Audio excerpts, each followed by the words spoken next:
Hello. Sorry, I'm just grooving out to these Mr. Nuts sweet jams. Welcome to the stream, everybody. This is the music from Mr. Nuts. Remember Mr. Nuts? Silence. Hello. How's it going? Happy Tuesday. Welcome to the stream. We're back. We're back. Welcome, everybody. Thank you, Rapulan, for the resub. Holy smokes. How's it going? We're gonna play some Star Trek games today. We're gonna play Star Trek. We're gonna play Star Trek games all week long. I've got Star Trek on the brain. We're gonna engage and make it so, and we're gonna play game.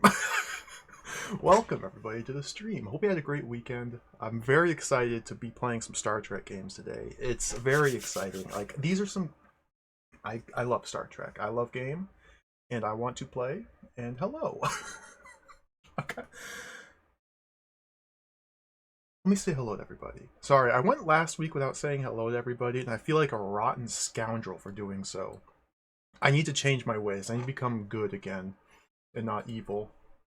Hello Dana, hello Tango Bunny, hello Professor KB, hello Crushing Ceiling, hello Floor is Lava, hello Taka Hennessy, hello Foam, hello Mooware, hello 8-Bit Tomato, hello Bob Sky, hello Num, hello Biffraction, hello Tango Bunny, hello C: /,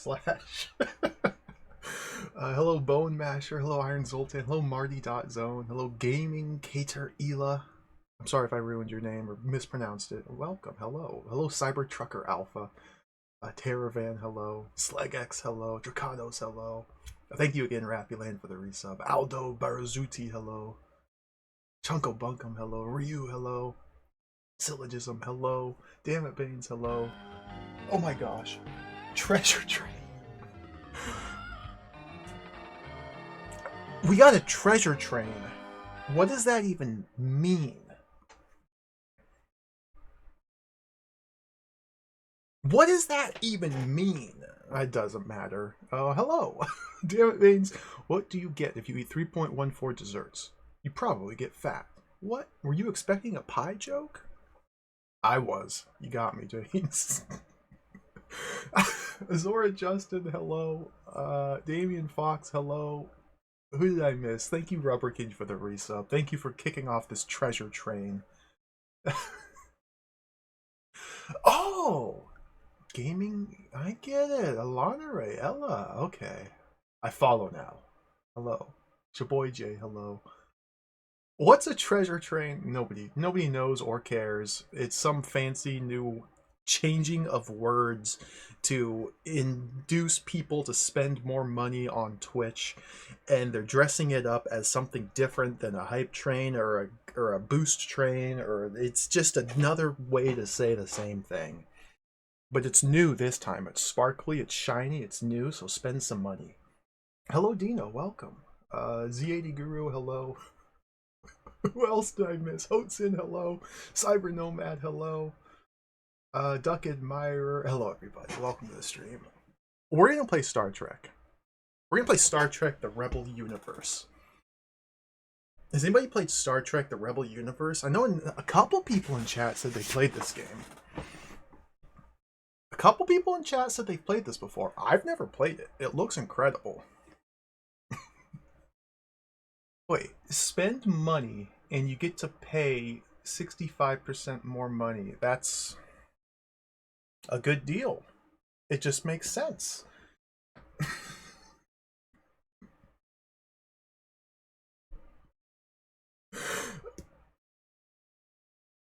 Check out this grid. Check out this artwork.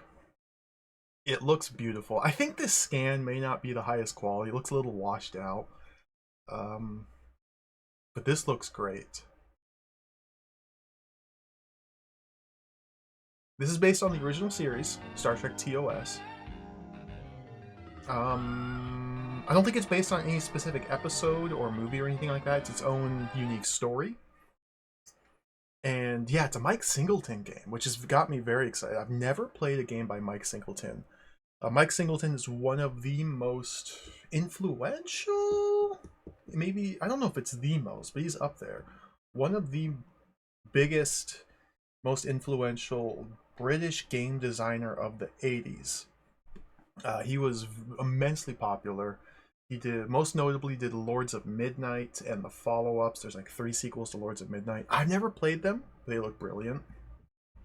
He worked on like Battle for Middle Earth, I think, a bunch of games. A lot of his games are much more like strategical, macro view, like send troops around and do strategies and position your guys and do this and that. Midwinter, yeah. Midwinter looks so fun. I've never played a Mike Singleton game. He also did Grimblood for the Amiga, the ST. It's like a murder mystery game. It looks fantastic. This will be my introduction to the Mike Singleton universe. Basil, thank you for the resub. Thank you for the 54 months of Star Trekking. We've played a lot of Star Trek on this channel. I'm a big fan of the series. I can't say I'm a big fan of the franchise, which is just the way things are. I've only really gotten big into the original series, The Next Generation, and Deep Space Nine. Like, I like the philosophical, the heady, the boring, the slow talking drama. I like that type of Star Trek. I've never watched all of like Voyager or Enterprise or Discovery or Picard or any of that nonsense. I don't really care about it. This is based on the original series, the classic. We got Captain Kirk, Bill Shatner himself. Looks like Bones and Spock in the background. There's some explosions. There's a disembodied hand holding a phaser. There's some ghosts, some specters. There's a firebird. There's a grid. There's explosions. Star Trek. What else do you need? It's Star Trek. Yeah, TNG was great. Apparently, Vano, there are other types of Star Trek. Some say it's still going to this day. I can neither confirm nor deny that they're still making Star Trek. I guess people are like watching it and enjoying it. Not for me. Not for me.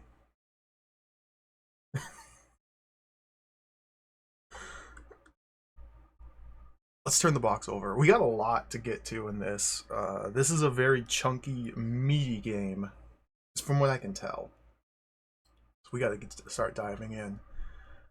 Space, the final frontier. In response to the greatest challenge that Starfleet Command have ever faced, the crew of the Starship Enterprise have been ordered to take their vessel, into what has become the most dangerous area of the galaxy, the Klein Sphere. Facing legions of Rebel Federation starships and Klingon and Romulan battlecruisers, Captain James T. Kirk and the crew of the USS Enterprise must quell the rebellion and restore peace to the galaxy. Star Trek, the Rebel Universe, the greatest computer game yet devised. The fate of the universe is in your hands. It's the greatest computer game ever made. They said it right there. The greatest ever. That's really cool. We get one screenshot. And you know, what else do you need? There's the bridge. Looks like all the different crew members have their own little panels. There's a lot of good faces. It's the greatest video game ever made. Nothing more needs to be said. Exactly. Wait, Aristotle, there's a Star Trek RPG? No way. No way. I'm curious about the Star Trek RPG. I love RPG, and I love Star Trek. Let's open up the manual. Mooware, thank you for the reason. Thank you for the 26 months of Bill Shatnering. So I've been watching Star Trek movies lately. I've been on a Star Trek movie kick. I didn't watch any episodes of the original series to prepare for this. I just watched Star Trek movies. So hopefully that it'll give me enough to go off here. Oh, where's the manual? Where'd I put it? Is that it? There we go. Star Trek. Rebel Universe.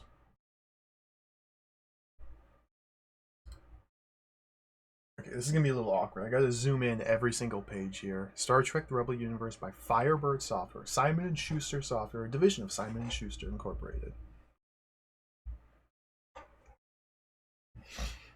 Digital Duck, hello, welcome. Give me some money. Track the next track.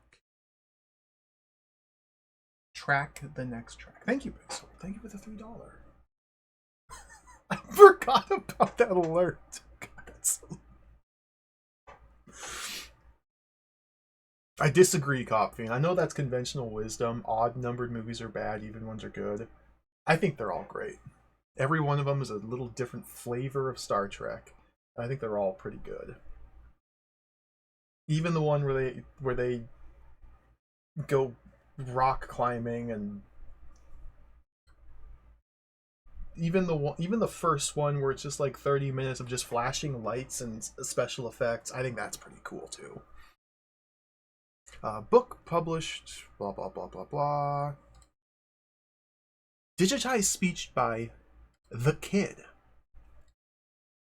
Whoa. This product is not authorized or sponsored by Atari Inc. Game design by Mike Singleton. Program developed by Steve Kane and Graham Kenny Everett. Music arrangement David Whitaker. Blah blah blah. Look at this manual.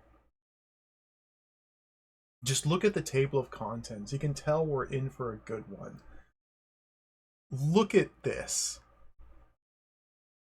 Booting up the game, game control, pausing, saving, loading, navigation. The navigation has, what's this, 15 different sub-menus? Beaming down to a planet, engaging in battle, monitoring ship systems, dude. Levels of magnification zones, plotting a course using the star globe, landing party, setting course, traveling to a planet, weapons. Oh, this is gonna be a good. Planet types, sample, winning strategies. Okay. Begin transmission. Starfleet Command Directive 12-QZ-63788 to Captain James T. Kirk, USS Enterprise. Priority 1. For some time, Starfleet Command has designated the region of space within the Sagittarius Arm as out of bounds to all United Federation of Planets vessels. The reasons for the isolation of this quarantine zone have until now remained strictly classified. Within the past few months, 20 Federation starships have entered the quarantine zone. All 20 have subsequently turned renegade, apparently switching their allegiance to the Klingon Empire. Many of these starships originally entered the zone under Starfleet Command orders to investigate the phenomenon. Each ship, without exception, turned renegade before it could communicate any useful data on the situation. The only relevant information we possess is the last known locations of each of the rebel starships before communications were broken. The locations of the starships fall within an area centered on the star Docklock. This region has expanded at an accelerating rate. Our projections now show this mutiny sphere enveloping the entire Federation within a matter of months. With no known means of stemming this rising tide of mutiny within the Federation, Starfleet Command has been forced to isolate the Renegade Zone completely by enclosing it within a Klein sphere, an interstellar barrier through which no material object can pass. The Klein sphere will be erected as soon as the Enterprise enters the quarantine zone. What? That's not real. You can't. Whatever. How? How does the Federation have the capacity to just build a globe, build an orb, a shield in space? I'm sorry. We just can't think about it. They're wizards. They just cast a magic spell of containment. Though the Enterprise will remain in subspace communication with Starfleet Command, it will be effectively trapped within the Renegade Zone. Apparently, they can just do that. Okay. Hey, fine with me. Your mission is to discover the cause of this mutiny. Suspicion inevitably falls on the Klingons, and reverse its effects within a 5-year time period. If the Enterprise succeeds, 1,000 stars within the quarantine zone will be saved. Like, that's huge! Their Dyson sphere, their Klein's, it's like, the size and scope of it is, I'll get past this. If the Enterprise succeeds, the 1,000 stars within the quarantine zone will be saved. The Klein sphere will be dissolved and the quarantine lifted. If it fails, the Enterprise and its crew are condemned to eternal imprisonment within the Renegade Zone, and Starfleet Command will be forced to make the final adjustments to the Klein sphere and make it a permanent fixture in space. What? Remember that, in addition to Federation, Klingon, and independent planets, there are some Romulan-controlled worlds within the quarantine zone. The Romulans themselves maintain a carefully guarded neutrality. The very existence of the quarantine zone has caused a diplomatic incident of galactic proportions for the Federation. Romulan ambassadors to the Federation have lodged strident and continual protests of the Federation's actions. They have demanded the immediate dissolution of the Klein sphere. Thus, the Romulan stance towards the Enterprise and its mission is one of non-cooperation. End transmission.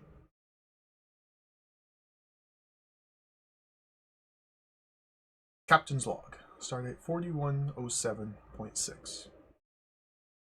This is very small text. This is very dense. What's a gross sphere? If a Klein sphere can encompass thousands of stars, what's a gross sphere? That's too scary to think about. In accordance with the directive issued by Starfleet Command 7 days ago, the Enterprise has now entered a region of space designated the Quarantine Zone. We have now established that this quarantine zone is, in fact, a Klingon construct. I can't do a Shatner voice.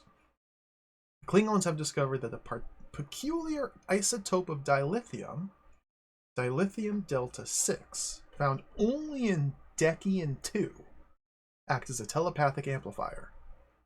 In particular, when linked to a major power source, such as a starship's warp drives, dilithium delta 6 renders most sentient beings within range open to telepathic suggestion from a distance of light years.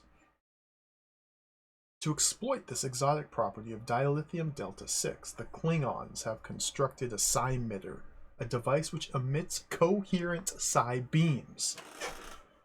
Psi beams are unique in that they can also be used as carriers. They can be used as carriers of telepathic information. However, they're also unique in the truly prodigious quantities of energy required to maintain them over useful distances for useful periods of time. For a psi beam to be effective throughout the entire area of the quarantine zone, the Klingon psi-emitter would require energy equivalent to the daily output of approximately 12 stellar masses.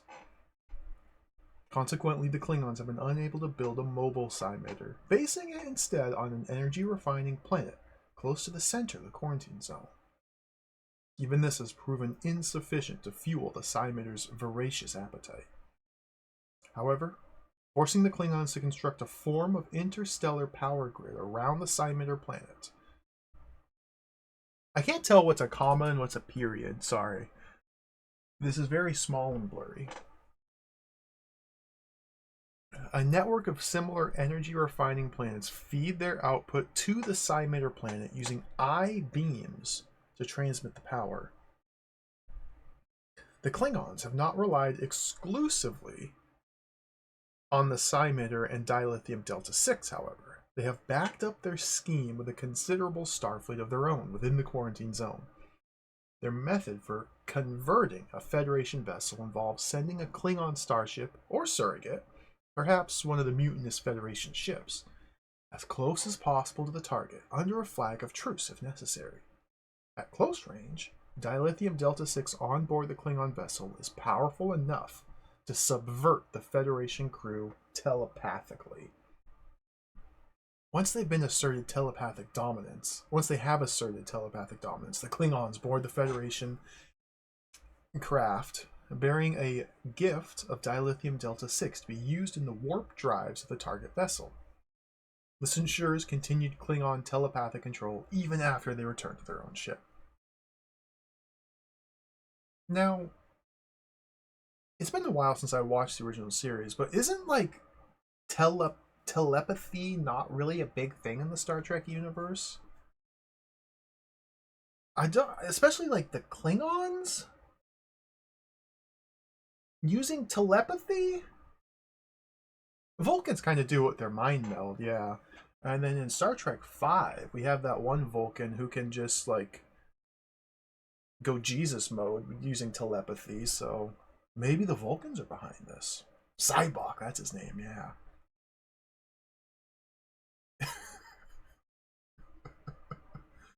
I haven't seen Star Trek Nemesis in years. I'm gonna have to rewatch that one too. Maybe the Romulans are behind it. Anyway, I can't help but think of, because I've fairly recently started watching Babylon 5. And in Babylon 5, they have a lot of telepathy, like subplots, and that's a huge element in that sci-fi universe. But that's not Star Trek, that's different. This stratagem, which would be useless if employed against a Klingon ship — the Klingons have notoriously little respect for the concept of a truce, and would obliterate any approaching vessel, white flag or no — has been devastatingly successful against Federation ships, which observe a policy of neutrality against non-hostile vessels. Even now, isolated from the rest of the universe by the Klein Sphere, the commanding Klingon admiral relentlessly pursues his objective. The experiment succeeds within the quarantine zone, it can just as easily succeed outside the zone, once the Klingon Empire finds new sources of dilithium Delta 6. Alright, that's page 3. We got about 30 more pages to go. Let's get comfy.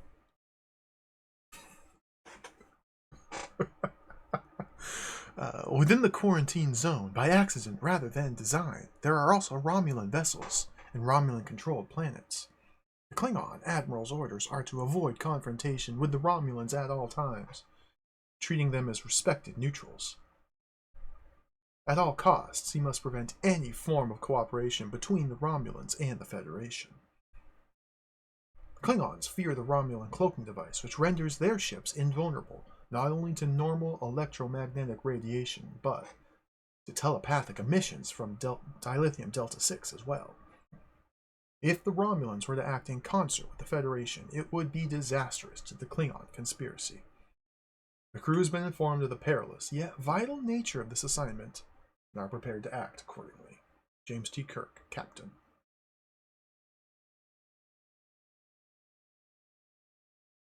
So, okay. Before booting up the game, you gotta format a disk. This disk will be my save and load disk. I should have that taken care of. Before inserting the game disk, blah blah blah. Game loads. Do not touch the mouse while the game is loading. Once the game is loaded, the music stops. Remove the game disk and insert your save disk.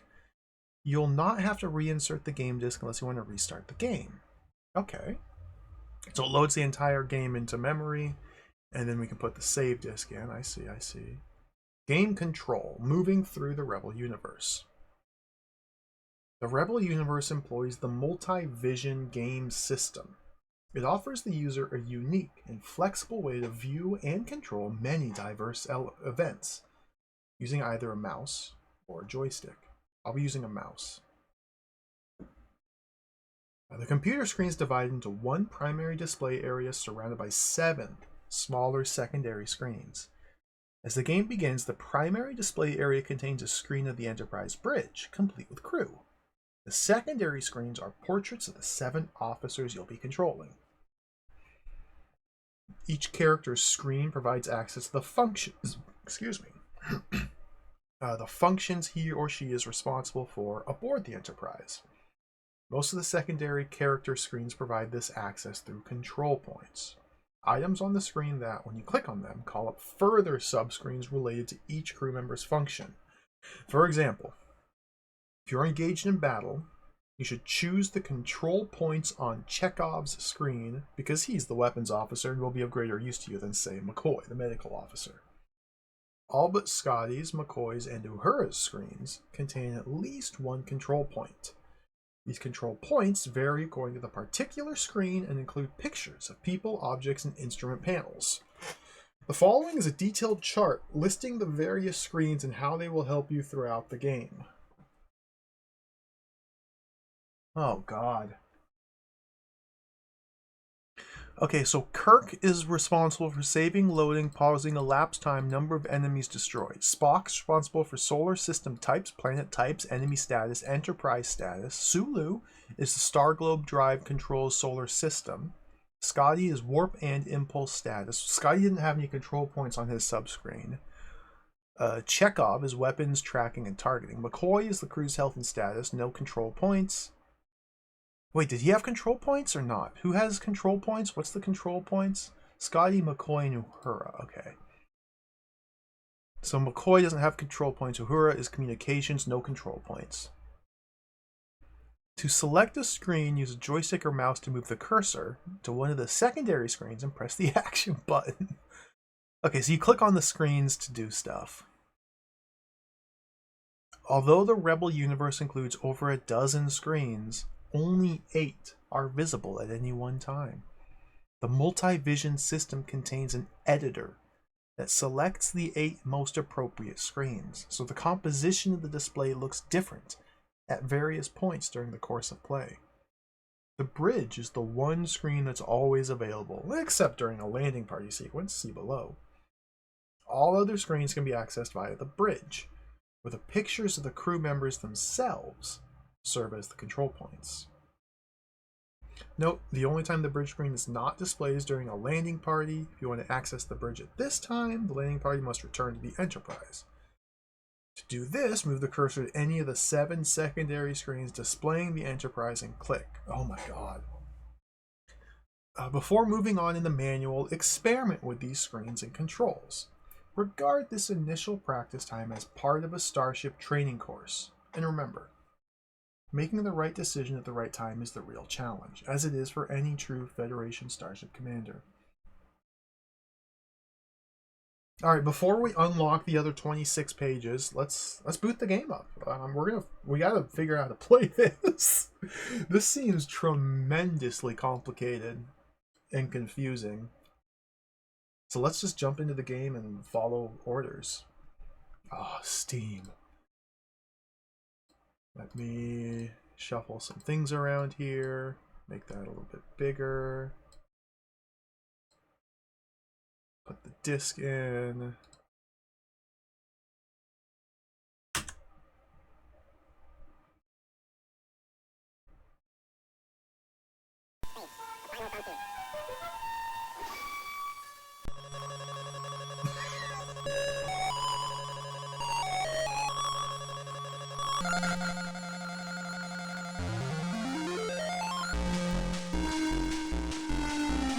Let's go.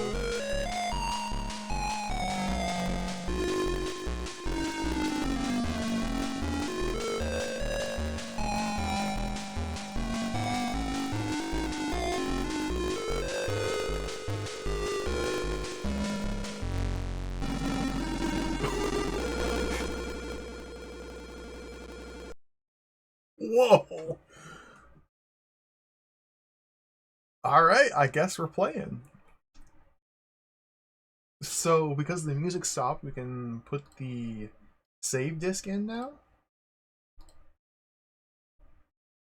Okay, so let me put the save disc in the drive.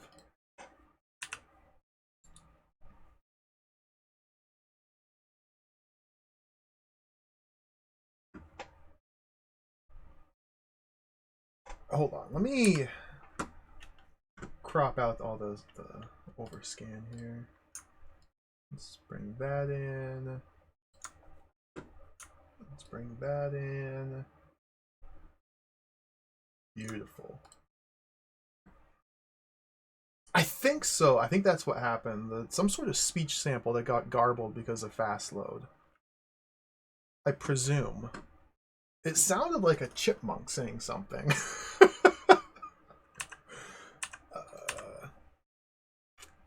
Oh, no real welcome. Hello. So here is Captain Kirk. Here's Spock. Here's Bones, Uhura, Chekhov, Sulu, McCoy. McCoy? That's Scotty. What am I saying? So these are the sub screens. This is the bridge. So we can click on the people on the bridge. Oh, dude! Okay, so here's Kirk. Captain's log. Mission date 000. No enemies destroyed. LS time stores. Stores.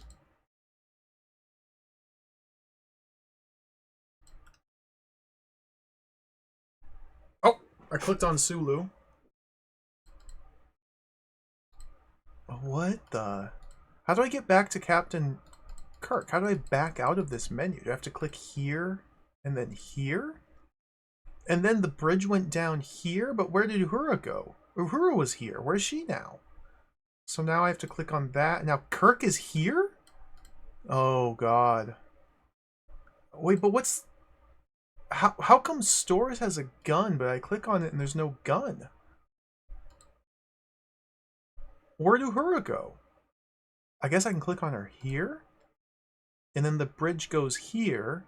She has no message. And then I click on that, and Uhura is now here, and Chekhov is gone. Oh, which one of these is Chekhov? I thought, wasn't Chekhov supposed to be on Kirk's left? And then Sulu on the right? It looks like they've swapped positions here. It might depend on the specific Enterprise. Is this Bones? Who's that? Red shirt? Oh, that's Scotty! Warp. No, Scotty doesn't have any control points. Okay, so click on that to go back here. Okay, can I like slide these around? I don't want stores. Can I like... I can't seem to... There's Mr. Spock.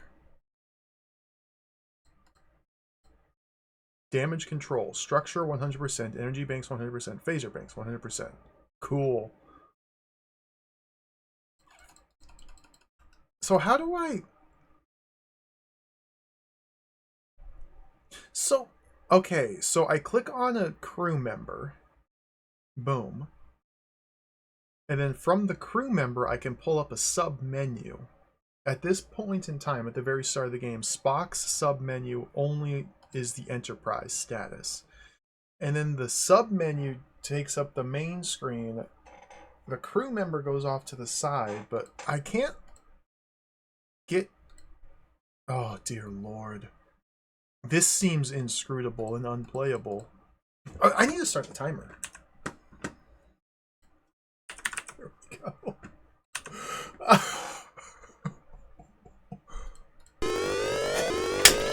Turn it! Okay, don't click on the green line. That's the red alert. Give me some money.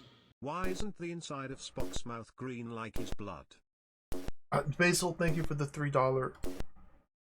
We can't see inside his mouth. You don't know that it's not green.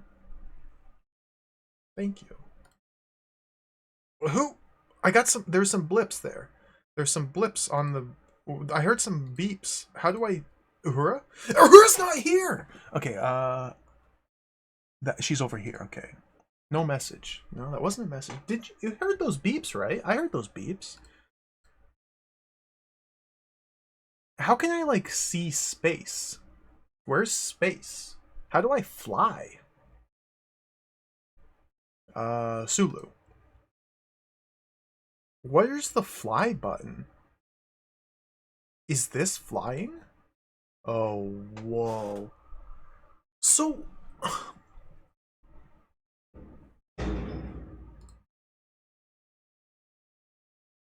What's this? What's this? This? The Enterprise is not in a solar system. You can't go warp 10. You'll turn into a lizard. Enterprise 505002 set course quarantine zone.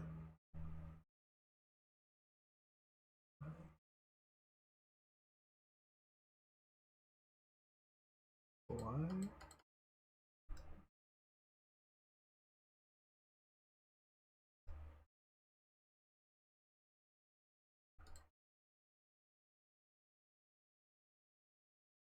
Oh! Okay, so this is the Klein sphere. This is the very small Klein sphere here.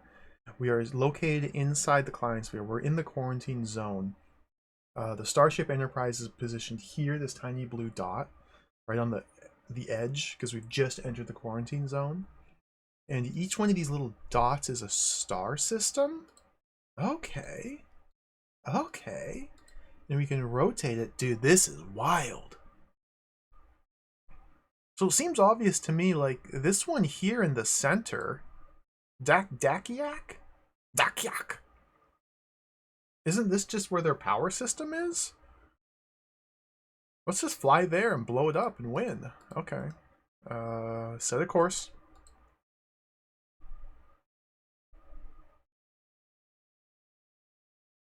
Okay, let's go warp 10. Am I going?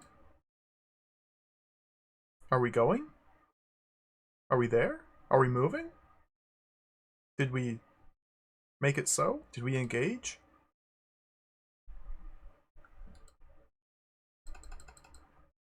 Are we there? Do we make it?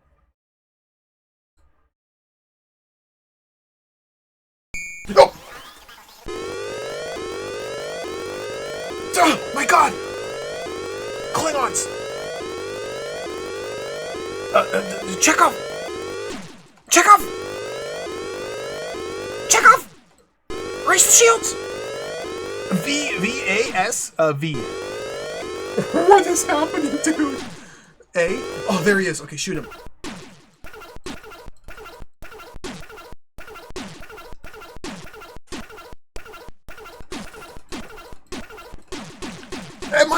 Am I winning?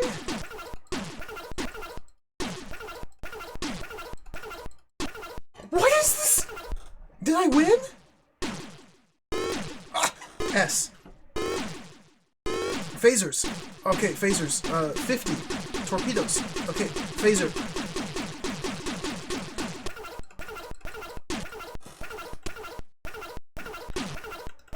What is he saying?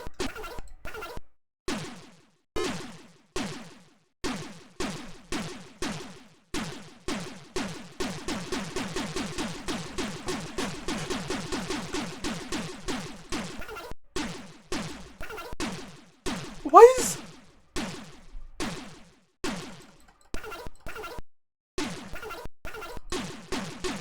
Yeah, I feel like voice clips are supposed to be playing, not just like chipmunk noises. Have I shot him once? Half impulse.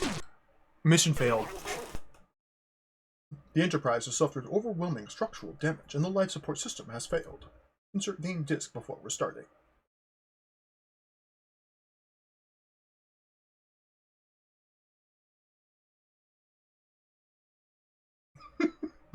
Well.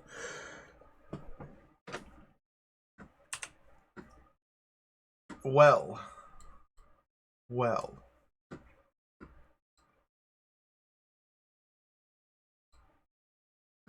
Well. I'm checking my settings. We're running at 100% emulator speed. Not any faster. If I have a fast load, I'm gonna try and turn that off here. Yeah, something in the settings are screwed up. Because it seems like it's trying to play voice clips that are just running way too fast. And I'm not sure how to correct that.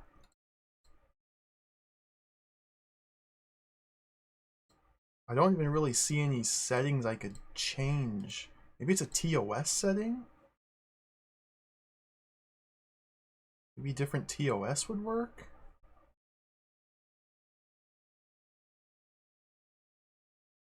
Oh, maybe I need to run at 8 megahertz. Yeah, 8 megahertz. I had it to 16 megahertz. Okay, I see now. I see.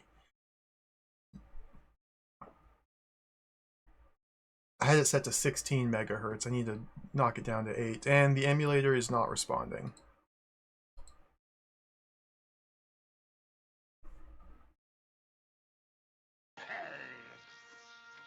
Okay, the emulator is responding. Let's reboot. It's not responding. Fiona, thank you very much for the 250 bits. That's an accurate recreation of what happened to me while playing this. I just got straight up owned.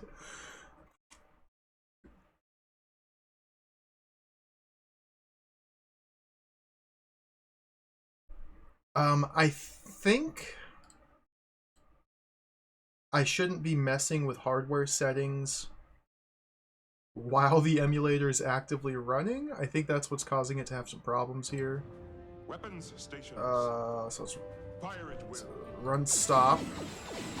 Kagarado, thank you for the 500 bits. That just happened. We've done it. That, again, also accurate reproduction of what happened. Final frontier.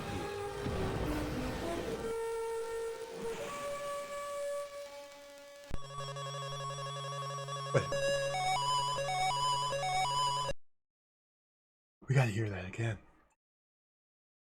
It works! Okay, thank you. Thank you, Tango Bunny. Just 8 megahertz, that's all we need. We just need 8 megahertz. Space. The final frontier. That's William Shatner!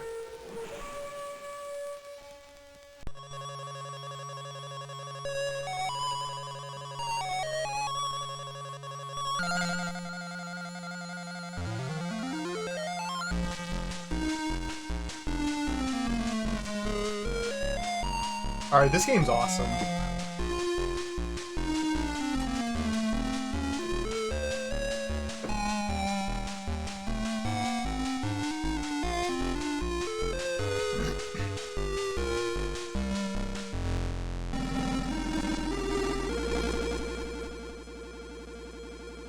Wonderful, wonderful.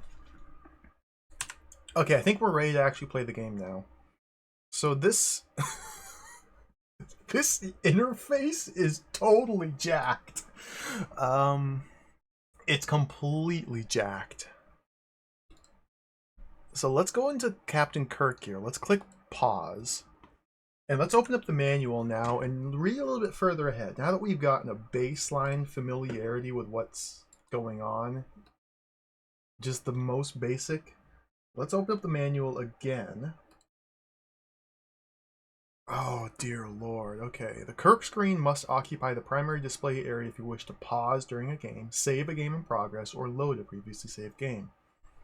At the top of the Kirk screen, the letters L and S appear on either side of the rectangular time display window. The L and S control loading and saving respectively.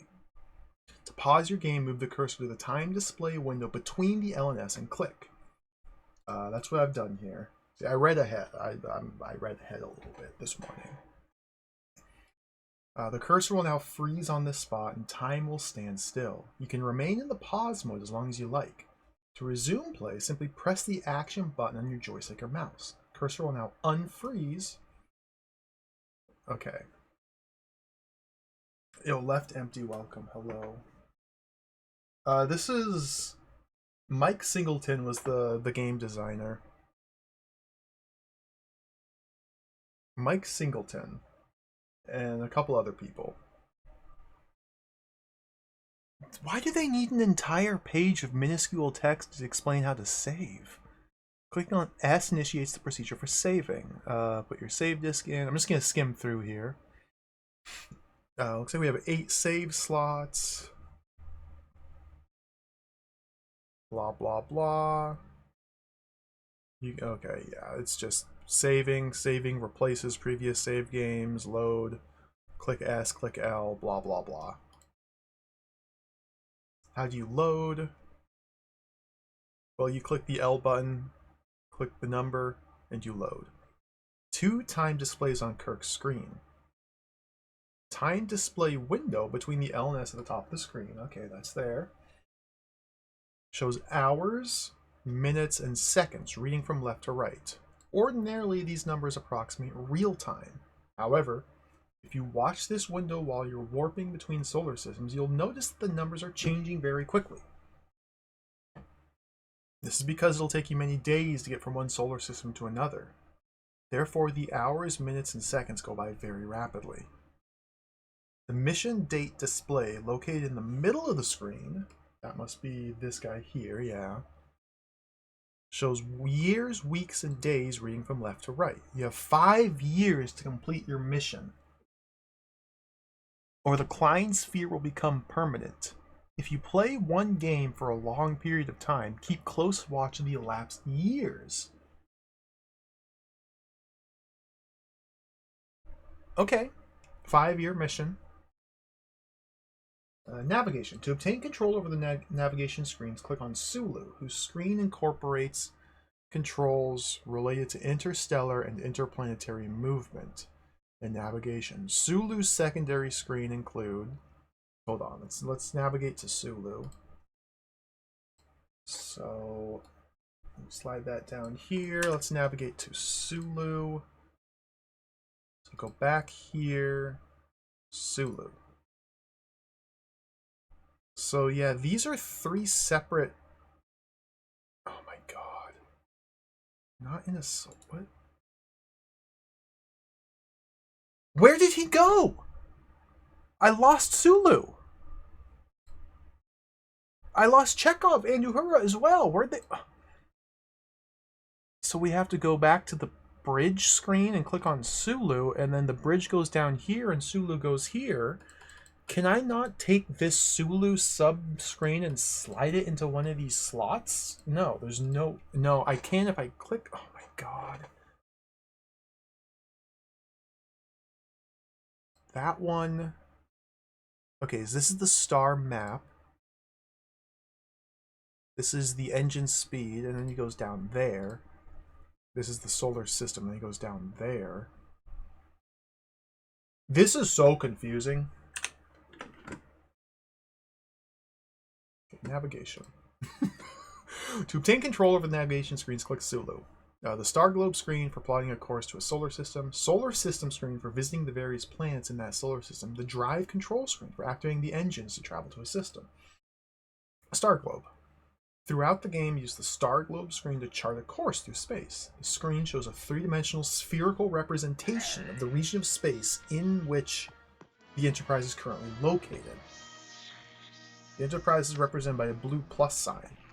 When the Enterprise circles in front of the globe, the plus sign's bright blue. As it moves behind the globe, it becomes a darker blue. Solar systems are represented by white stars.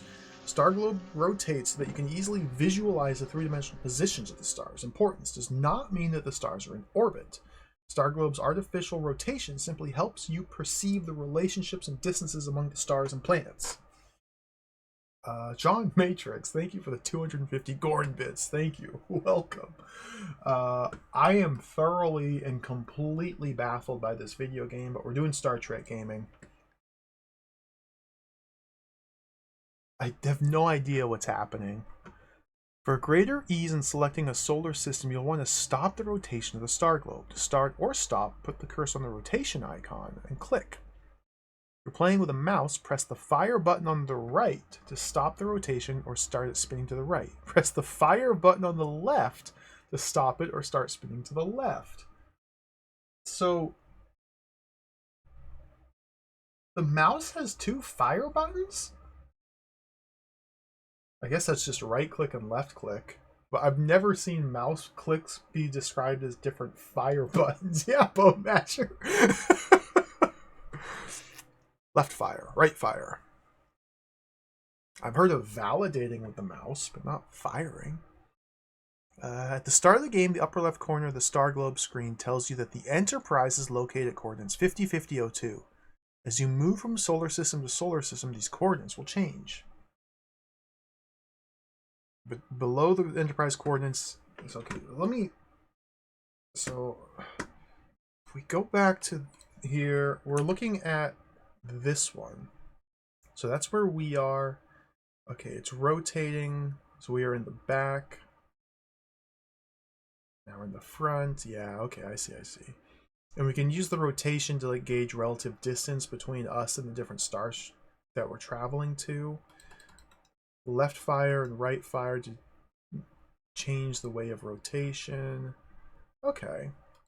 So this planet here, Tazox, this seems pretty close to us. Set a course. So I've laid in a course.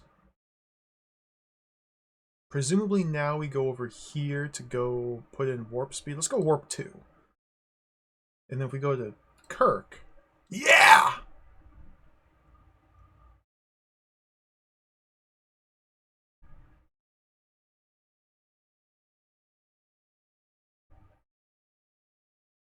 Cool.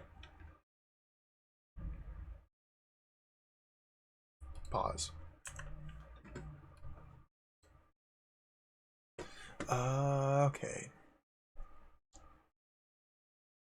Below the Enterprise coordinates is the solar system it's currently in. Okay. Choosing a solar system, place the upper point, blah, blah, blah.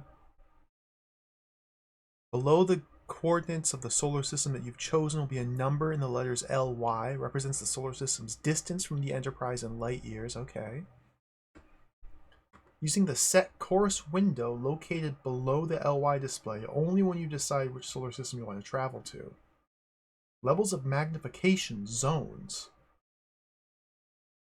All of the action in the Rebel universe occurs within the quarantine zone where the Klein sphere is located. However, because the quarantine zone contains so many solar systems, you'll have to narrow your field of vision to see them all. When the zone window in the lower left-hand corner says quarantine zone, this means that you're looking at only the primary stars of the entire zone. The star globe screen lets you view smaller portions of the quarantine zone in greater detail. These further levels of magnification are the regional and local zones. These are magnifications of the quarantine zone. They are not separate zones. You can change the zone from quarantine to regional to local by clicking on the zone window. If you're playing the Rebel universe with a mouse, picture the 3 zones on the left-right line. To increase magnification, quarantine zone to regional to local, you must use the fire button on the right, the RMB. To decrease magnification, local zone to regional to quarantine, you must use the fire button on the left, LMB. Okay, yeah, it's like a spectrum. We're sliding on the zoom magnification spectrum from L left fire to right fire and vice versa. Okay. When the star globe screen displays the regional or local zone, a line highlighted reddish brown will always point to the center of the quarantine zone. This is provided to help you orient the ship and is not... What the...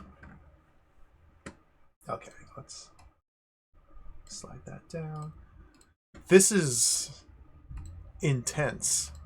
Okay, so we go back in, unpause, full stop, go back to the map, zoom in. So I'm going to right click here, regional zone, local zone. Okay.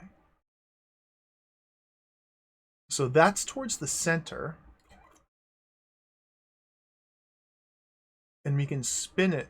The green line is our destination? And the brown line's toward the center? Okay. Oh, I misclicked.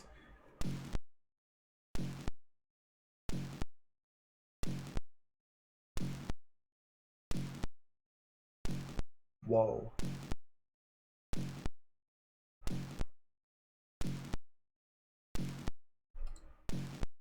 Bones doesn't have any control points. How are we still 17 light years away? Because we're flying at Warp 2. Warp 2 is super slow. Oh, we're not flying at all. Let's go Warp 7. Can we watch our progress on the map here? Okay, 16 light years away. Is this updating? If we go down to local zoom, can I like see us move? Are we moving? Are we going? Am I playing the game?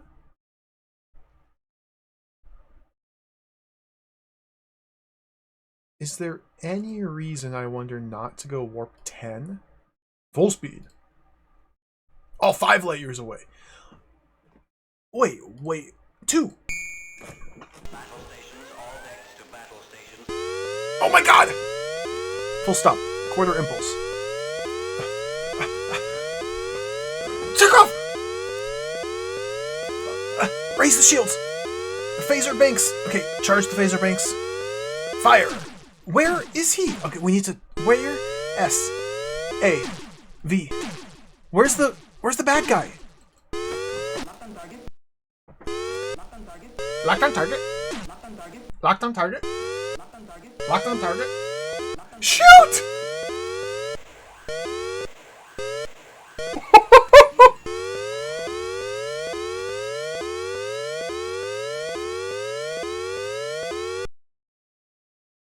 We got him! I think I won! Alright, this game is the best. How do I do anything? Wait, where? Okay, phasers. Let's uncharge, just unprime the phaser banks. There's nobody to shoot, nobody to target. What is this? I haven't got to this point in the manual. V? Man, there's so, okay. V is like, and then A is, and then S. Don't seem, I don't know. Where is McCoy? No, where? Yeah, McCoy. So one thing I really don't like, and maybe it'll become more natural the more we play, I really don't like how these little sub menus on the side, on the border here, are constantly changing. Like, there doesn't seem to be a way to consistently have the same thing on the same box. It's always fluctuating. Oh yeah. 1 enemy destroyed. Get wrecked, Klingons. Stores? Like, when I click on stores, we have now opened the stores submenu. And from here, I don't think I can ever dismiss this menu. So now that we have the stores submenu open in the main screen, all I can do is take this stores submenu and push it into one of the side screens. I can never close it. If I click there, stores is now there. If I click Kirk, Kirk is here, Bridge is there. Like, now I just permanently have stores here, just like I seem to permanently have all of these ones as well. And that's not good, I feel. Warp impulse. Okay, thank you, Scotty. What does this mean? I haven't got that far in the manual. Where's Bones? Did anybody get hurt? No, I think we just completely owned those idiots. Spock. Tozox. Klingon. Enterprise. My numbers have gone down. How do we make numbers go up? Structure 91. Energy banks 96. Phaser banks 94. How do I get my numbers to go up? I'm clicking frantically and my numbers aren't going up. So let's click over here. In the Tozox system, we have 1, 2, 3, 4, 5, 6 different planets we can visit. Let's hit that one. Tozox 6. Confirm. Dude, look at this. This is awesome. 3/4 impulse. Vroom!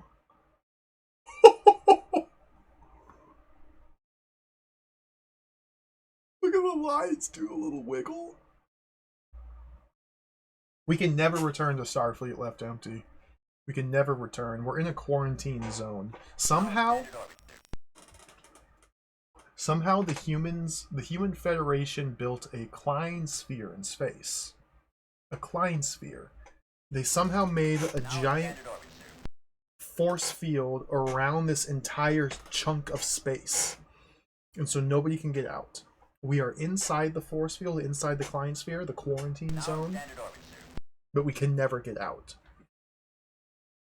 That's just humans. They just have that power.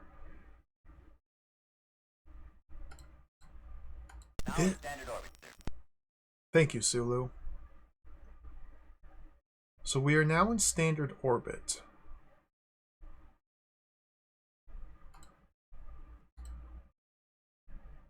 Look at this pixel art!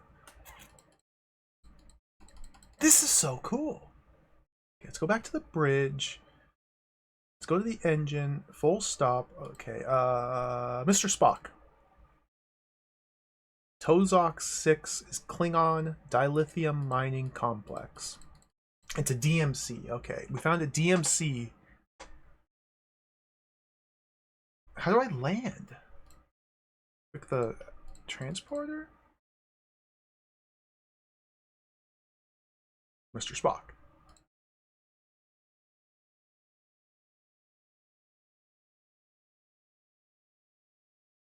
Oh, God. How do I land? Uhura. Mr. Scott. Wessel. Chekhov is so happy.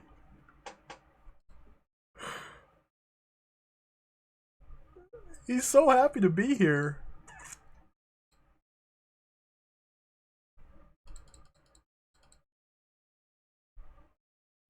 Kirk is pissed.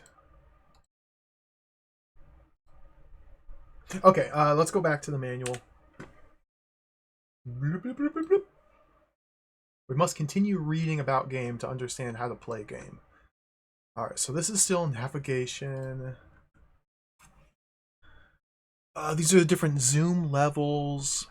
Quarantine zone, regional zone, local zone.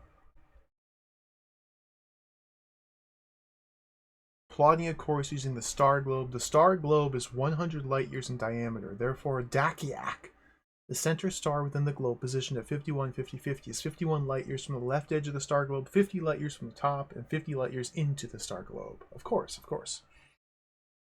All solar systems can be located in space by their 3 coordinates labeled X, Y, and Z. First axis, X is horizontal. Second, Y is vertical. Z is from you into space, into the screen. Okay.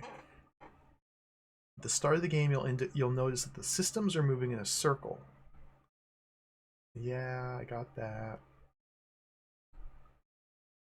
Because there's so many solar systems, you'll not be able to go directly to every one. Instead, the Enterprise must... What? Oh my god! Phasers! Target him! Okay, there he is. Half impulse, quarter impulse. There he is. Where is target? Target. Locked on target.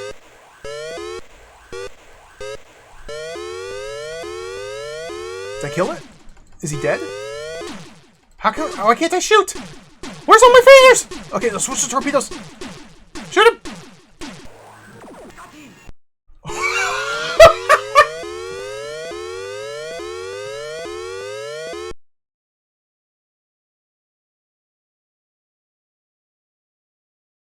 Two enemies destroyed. They never stood a chance.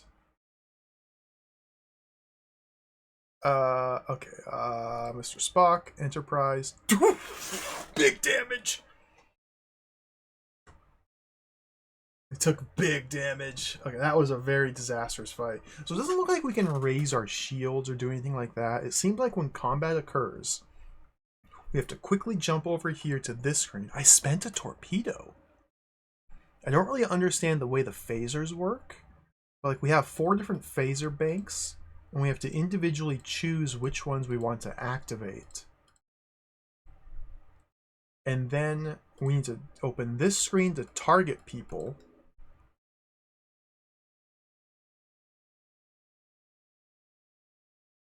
And then we go over here, once we've targeted them, and we need to click on them to lock on target, and then these 4 squares are the different phaser banks, I think?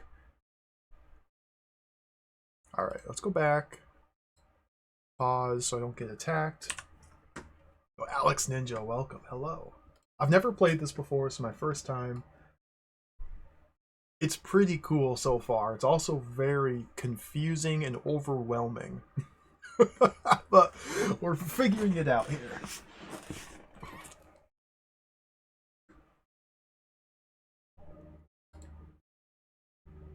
Let's see. Klingon Romulan Federation are independent. Once you've selected the solar system, bring Spock into the primary display area. He'll tell you who controls that system and how many planets are in it. Oh, well, that makes sense. So we can use Spock to scan the systems before we jump to them, so we can tell. Like, we obviously don't want to at the start of the game go immediately to Klingon systems, because then we'll be attacked like we are presently encountering. We're going to scan them ahead of time.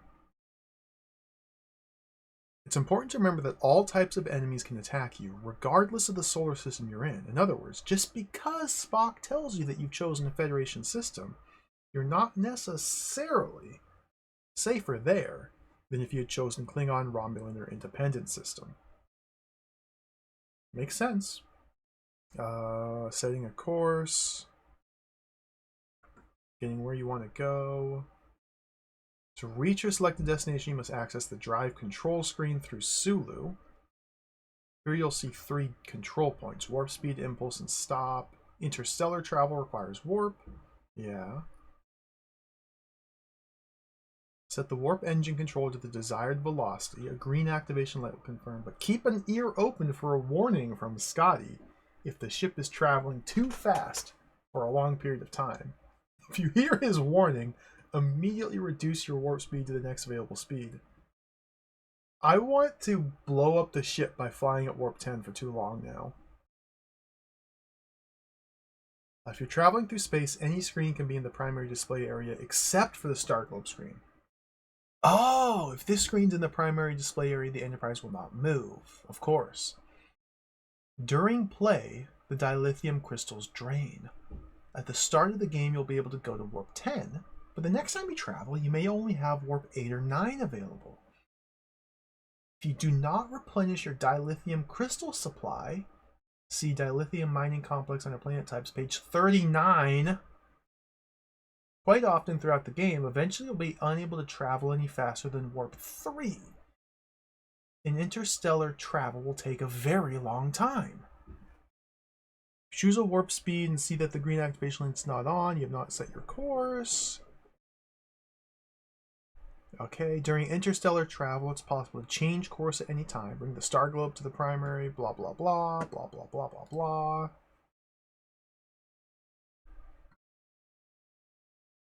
Once you've reached a solar system, bring the solar system screen into the primary display area. See, look, beaming down. Look at this. Oh. Each solar system consists of 3 to 6 planets. To plot a course, click on any of them. You'll see a series of blue dashes. Yeah. A world's type depends on the intrinsic properties of the planet and its biosphere. The intelligent life forms that inhabit the planet, artificial robot-controlled installations, or devices previously constructed there. Unless a planet is listed as life-supporting, its environment is too hostile for landing parties.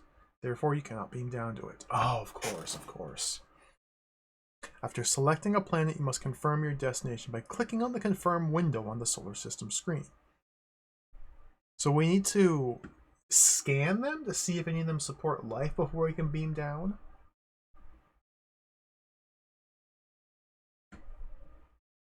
To move the Enterprise, click on impulse speed, can't use warp.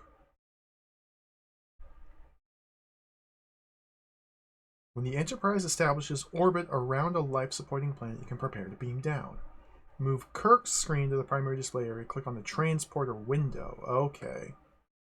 So let's see if we can find a planet to beam down on. Again, I'm not necessarily too concerned about like playing well or doing anything of importance. I'm just trying to understand how to play this video game. So, okay, there's Tozok 6 is there. We are flying to it. Where's Spock? So to get Spock, you got to go back here, go there.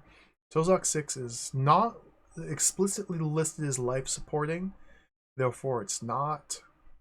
So let's pick a different planet. That one. Go back to Spock.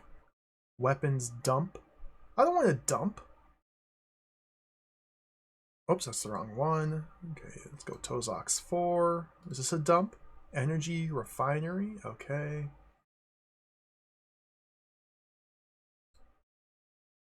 Tozox 3. Nebulous zone. Tozox 2. Life supporting. Okay. We're going to go to Tozox 2. Klingon life supporting.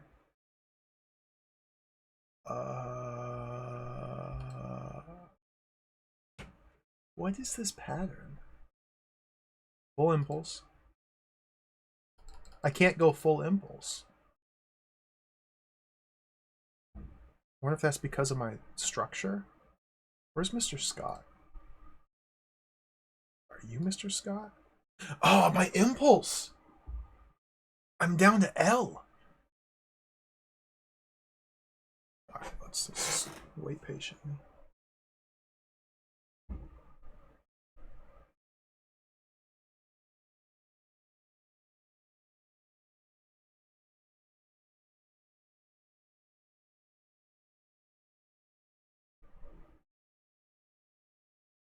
We're not actually getting there. Like, we're traveling on this outer orbit. We're not actually going there.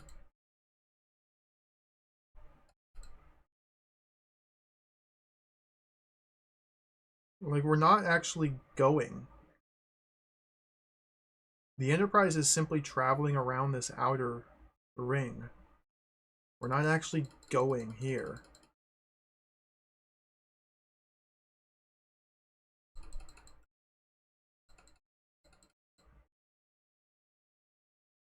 Oh, we have to click confirm. Okay. Of course, of course. I didn't click confirm. Oh, that makes more sense. Dude, why are you just blup, just go like blup.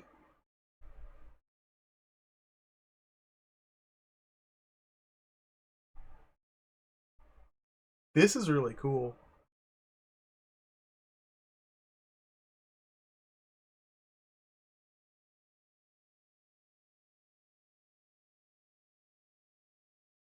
Look at all these systems.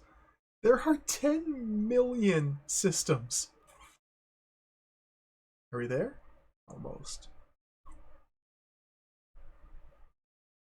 Now in standard orbit, sir. Now in standard orbit, sir.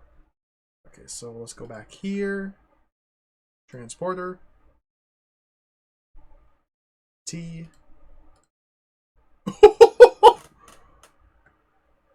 Mr. Spock. Bones. Sulu. Mr. Chekhov, you have the helm. Whoa! Way ahead blocked door. Mr. Spock, decode control logic. Use flux canister.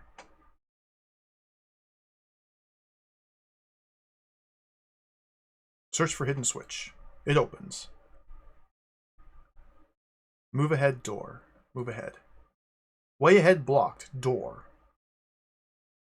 Search for hidden switch. It opens. Move ahead door. Way ahead blocked. Force field generator. Mr. Spock, decode the control logic. It is deactivated but injures person. Did Spock just get hit? Bones. Bones doesn't care. Sulu. Sulu doesn't care. Oh. Logic emitter. No way ahead. Oh, there was a force field blocking the door, and Mr. Spock just deactivated the force field but injured person. Now we found a logic emitter. Dude, this is sick! Mr. Spock, Analyze it. Approaching rebel ships turn loyal when on board. Bones? Beam it up. Beam it up, Bones. It just beamed aboard. No way ahead.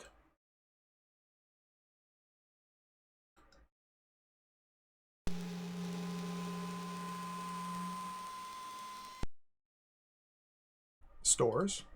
Logic emitter installed. We got it! So we just flew to the Klingon world, beamed onto one of their own planets, broke into like an installation, deactivated a force field, stole a logic emitter. Why do Klingons have logic emitters? I can't say. But they had a logic emitter. What is a logic emitter? Like, how does one emit logic? It just doesn't make sense. But now we have a logic emitter and it's already installed. Let's check on Spock's status. Let's go over to Bones here. It didn't even get hurt. Don't! Mr. Chekhov! Mr. Chekhov? Charge phaser banks. There's two of them! Locked on target. Can I, like...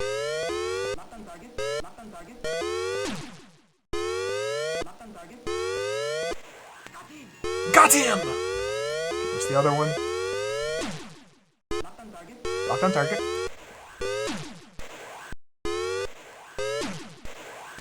Got him!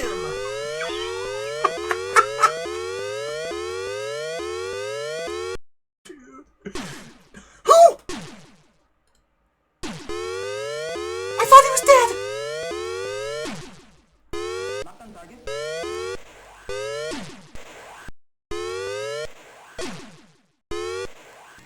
Got him!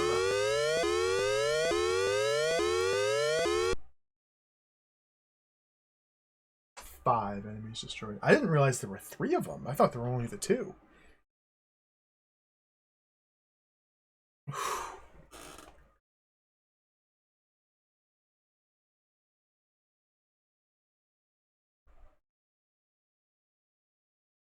This is sick.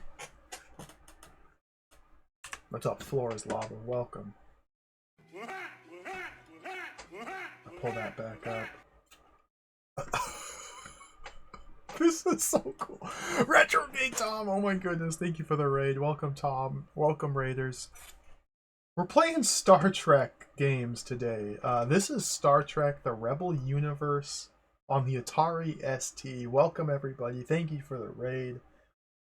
I have no idea what's happening or how to play this game. It's very confusing. We're reading the manual. We're digging in and learning. Thank you for the raid. Welcome, Tom. Welcome, Raiders.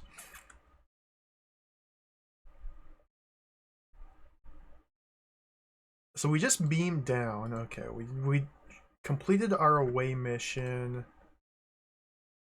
The landing party. Dude. Look at this, man! Look at this manual. Transporter screen features a portrait of each of your 7 officers. Clicking on a portrait puts them on the platform. Though it's only possible to transport 6 people down, it's not necessary to beam 6 down. You can bring just 1 person. Everyone has different abilities. The ship stores where you keep various objects that you've collected from the planets.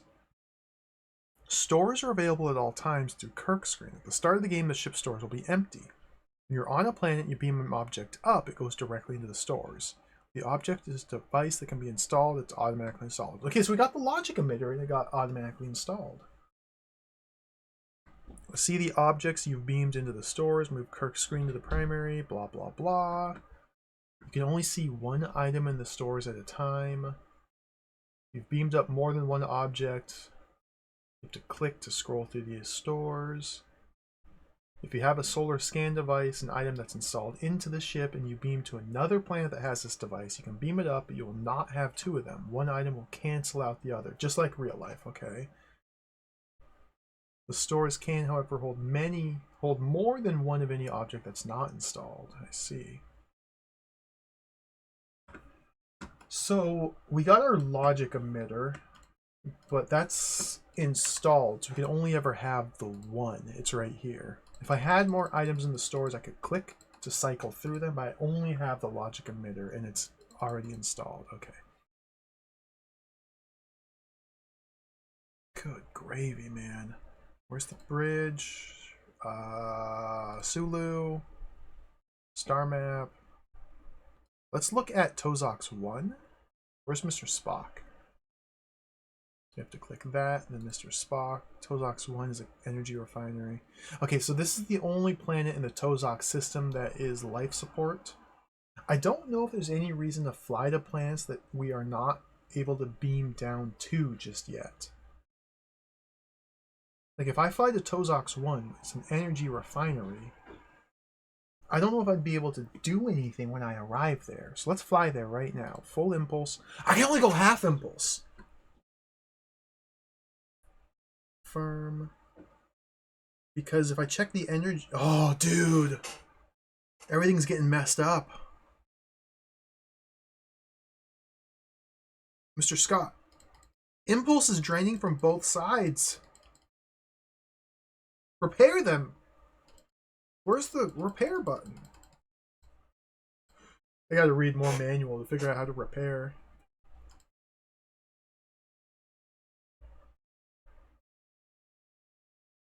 We're so slow. Okay, let's check them. While this is going, let's check the manual again. Yeah, maybe there's repair planets. I don't know. Beaming down, exploring. We've done all this. Battle. I think I understand generally how the battles work. The Enterprise may encounter hostile vessels at any time during a visit to a solar system. They can be Klingon, Romulan, or Rebel Federation ships. Okay, now standard orbit. Okay, let's put that away. Put that away. The voice. This is so sick. The voice clips and everything. Energy refinery. Can we steal some energy? Can we refine it? Yeah, we can't beam down. Can we just harvest? We shoot? I should probably unpower the phasers? Does that do anything? Can I shoot anybody? Can I blow up the planet? Can we go full warp speed into the planet? Uhura. No message. I wonder if she's ever going to have a message. Bones? Everyone's fine. Chekhov. Yeah, I have no idea.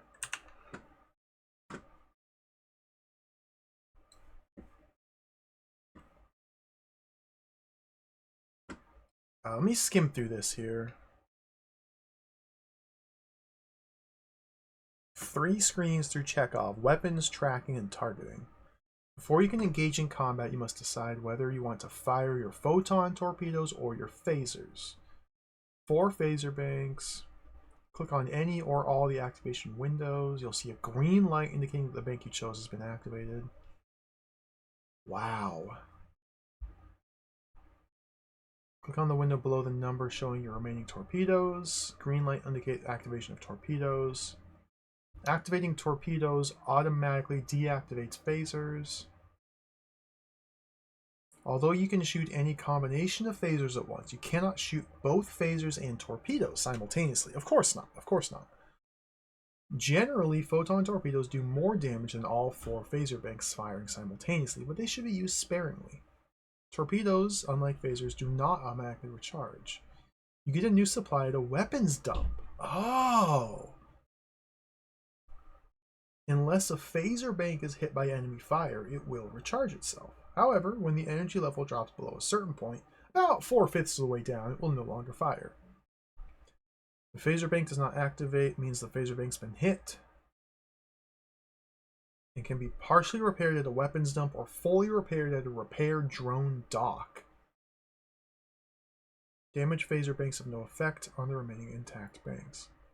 Okay, so it seems like a lot of actions are only available for us if we're on a very specific type of planet. And really, I'm getting the sense that the entire game is just traveling from planet to planet. And every planet has like 1 or 2 actions we can take. There's the tracking. Locking on target, firing weapons. Yeah. Helpful hints. If you look at the targeting screen and the enemy ship appears to be very small and far away, or if the Enterprise is looking at it head on, the enemy appears very narrow, bring the tracking grid to the primary display area and decide which enemy ship T-bar you want to deal with first. Click on the A box until the T appears very tall. What's the A box and the T? Maybe I shouldn't have skipped any of that. Spin the grid by clicking on the S so that the enemy ship is directly in front of the Enterprise. Remember, the Enterprise is traveling north. How is there north in space? What is space north?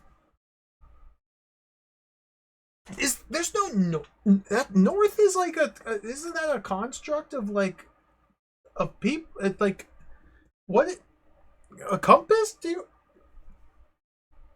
Where is space north?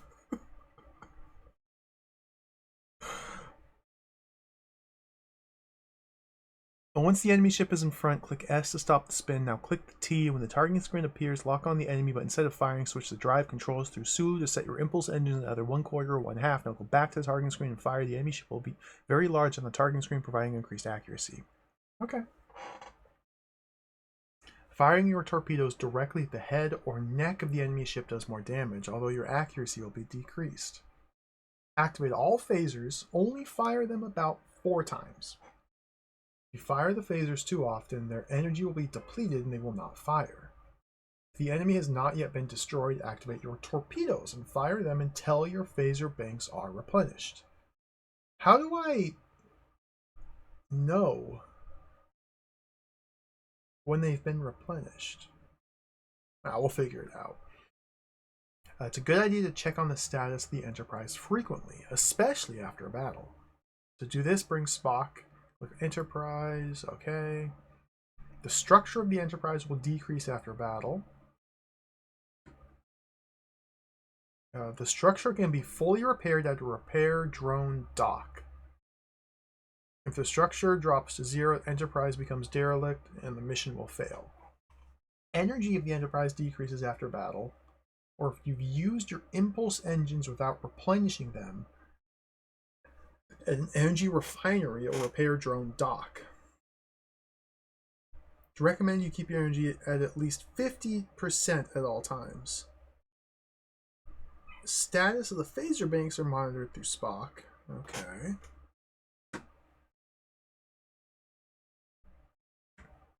Status of the warp and impulse engines can be monitored via Scotty. Horizontal bar graphs indicate the energy levels of the warp and impulse engines. Yeah. Lieutenant Uhura governs communications. A hailing communications whistle sounds whenever Uhura receives a communication from either Starfleet, an archive complex, or a tracking station. At the sound of the whistle, bring Uhura's screen. Okay, so we have to visit very specific planets for Uhura to react. I see. Items found on planets. Oh, God. The following is a list of strategic items found on planets that will help you successfully complete your mission. Blackmail file. This device must be used at a secure communications console. Blackmail? Chaos trigger. Chaos trigger? Chaos trigger? That sounds like something from Sonic 06.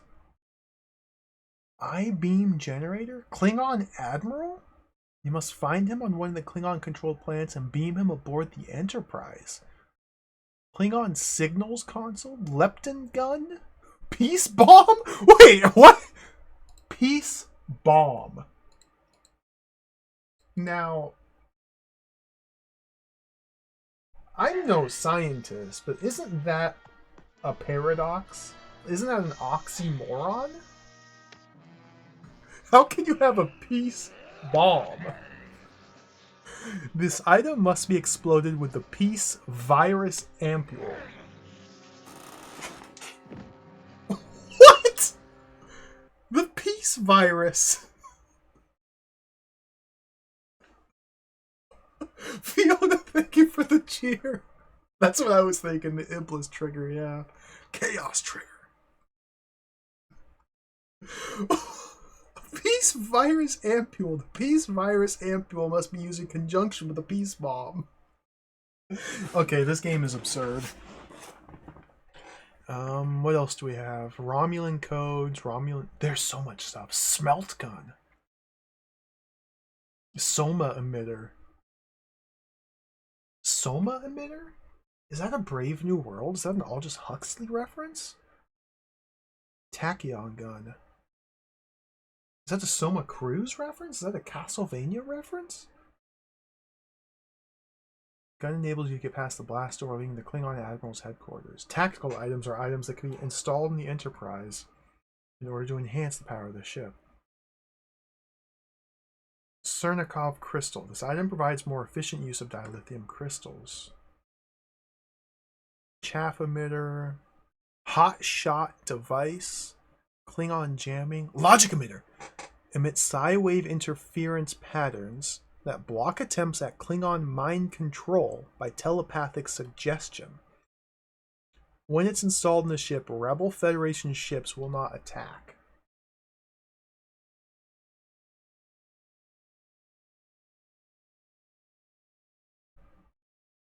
Zarium crystal.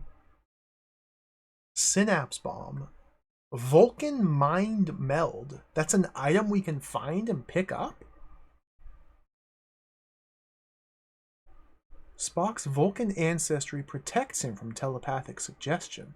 He can, to some degree, pass on this immunity using the Vulcan mind meld. This must be used sparingly since this process temporarily debilitates Spock. There are other items you may encounter. You'll discover their uses as you play the game. Okay.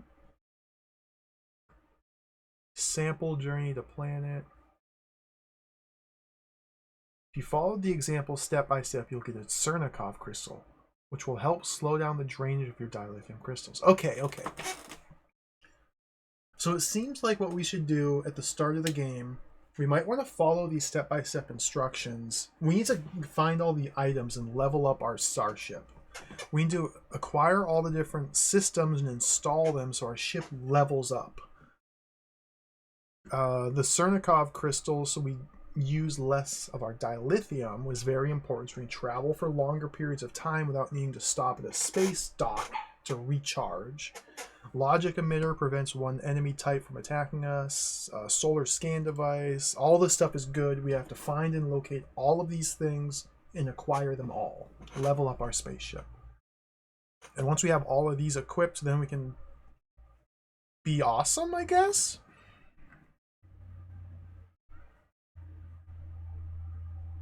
Zaram. I'm not going to follow that just yet. Winning strategies.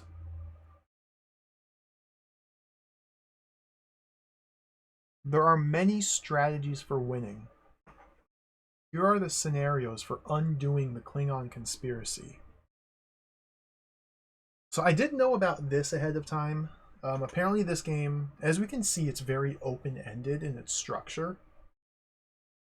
Apparently there are 1, 2, 3, 4, 5, 6, 7, 8 separate ways to finish the game, to complete our objective. I'm not really sure which one we are going to go for. Capture the Klingon Admiral, deliver antidote to Rebel Federation commanders, destroy Dekian 2, destroy Klingon Psi-Emitter, construct your own Psi-Emitter, blackmail the Klingon Admiral, interrupt Klingon communications, release the peace virus. That is so absurd. A legend exists that within the quarantine zone, one planet harbors humanoid inhabitants who are unusually peaceful and content. No great wisdom or altruism on their part is responsible. Rather, the planet is infested by an endemic disease, produces a single discernible symptom. Its victims lose all the aggressive instincts. The strategy requires you to find the planet that has the peace virus ampule, and then locate the peace bomb and explode it. Once infected, these distinctly un-Klingon Klingons will meekly depart the area, surrendering the Psy-Mitter in the process.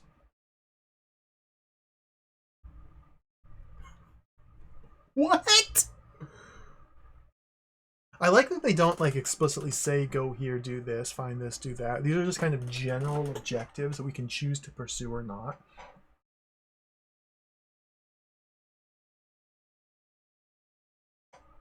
So, I have no idea what we're gonna go for. I'm starting to get the sense based on almost nothing at all, just based on like the manual, that maybe like it's not that hard to beat this game once you know what all the planets are and where all the items are, and like if you know exactly which planets have which items on them, you can start a game, fly here, grab that, fly here, grab that, win. It's more the gameplay experience is learning about all the different planets and exploring and charting things and leveling up as we go and trying to sustain our mission so we can gather more intelligence and information. Man, this is crazy. This is wild. It's pretty awesome, yeah.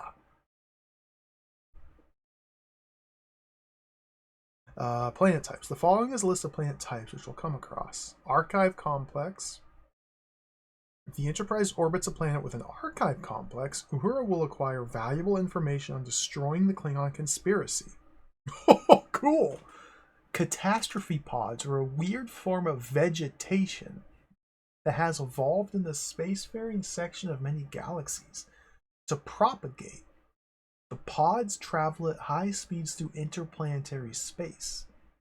They cling to the superstructure of passing ships and remain dormant for approximately 5 weeks.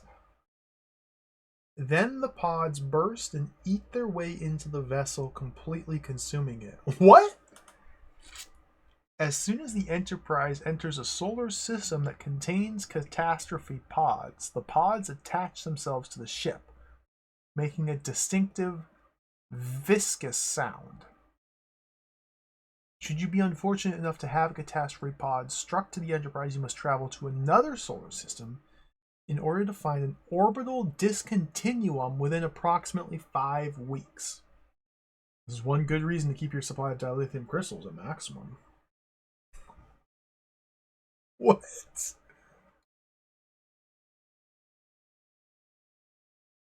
What's up, Father Axekeeper? Welcome. We're trying to play some Star Trek on the Atari ST today. I've been playing this game for over an hour, and we're still reading the manual.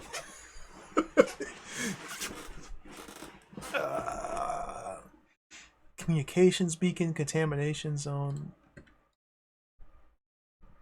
If the Enterprise orbits such a planet that's under Federation control, energy refinery, the energy refinery replenishes all or part of its energy impulse engines. Oh!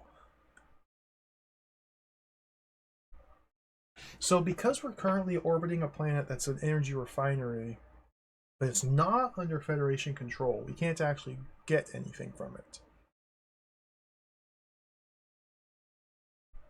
Leaching pile? Mesonic rings? Metabolic field nebulous zone? Nondescript orbital discontinuum? If the Enterprise orbits a planet that is an orbital discontinuum, it will be thrown into another solar system. Also, catastrophe pods will disappear. Planetary supermind? Wait, what? On some planets, unimaginably superior intelligences have evolved. These super minds do not permit combat in their solar systems. Weapon systems simply do not function if the Enterprise enters a solar system containing such a planet. Okay? If the Enterprise enters a solar system that contains a planet with a psionic core, it becomes immune to telepathic control while it remains in the system. A planet with a psionic core continuously emits psi beam interference throughout the solar system which it's located. The psionic core creates a shield from the Klingon psi emitter. Okay. Robot Fortress. This is a nasty legacy from a long dead race. If the Enterprise enters a solar system containing a robot fortress, its photon torpedoes will slowly begin to drain. There's no known countermeasure to the robot fortress. If the Enterprise must visit a system with a planet containing such a fortress, it should do so as expeditiously as possible. This is so absurd. I love it.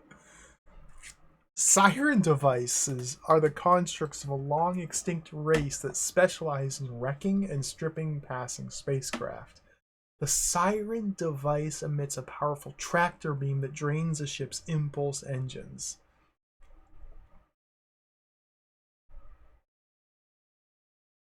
Of course, naturally.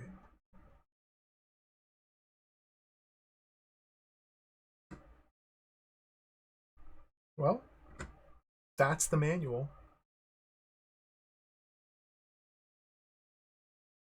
We've learned all that there is to learn. That's a video game. Let's start playing it.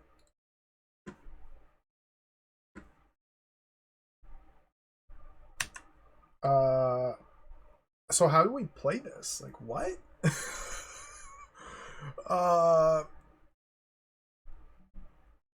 Well, okay, so in the current game state, we have a logic emitter, which means we are immune to Federation rebels. Therefore, we should try to find a Federation-controlled system and go there, and we shouldn't be attacked, although we can be attacked by any race at any time on any system. We're at Tozox at the moment. I should probably, like, take notes with regard to what every planet has, or at least who controls which planets. But if we can just bring up Mr. Spock.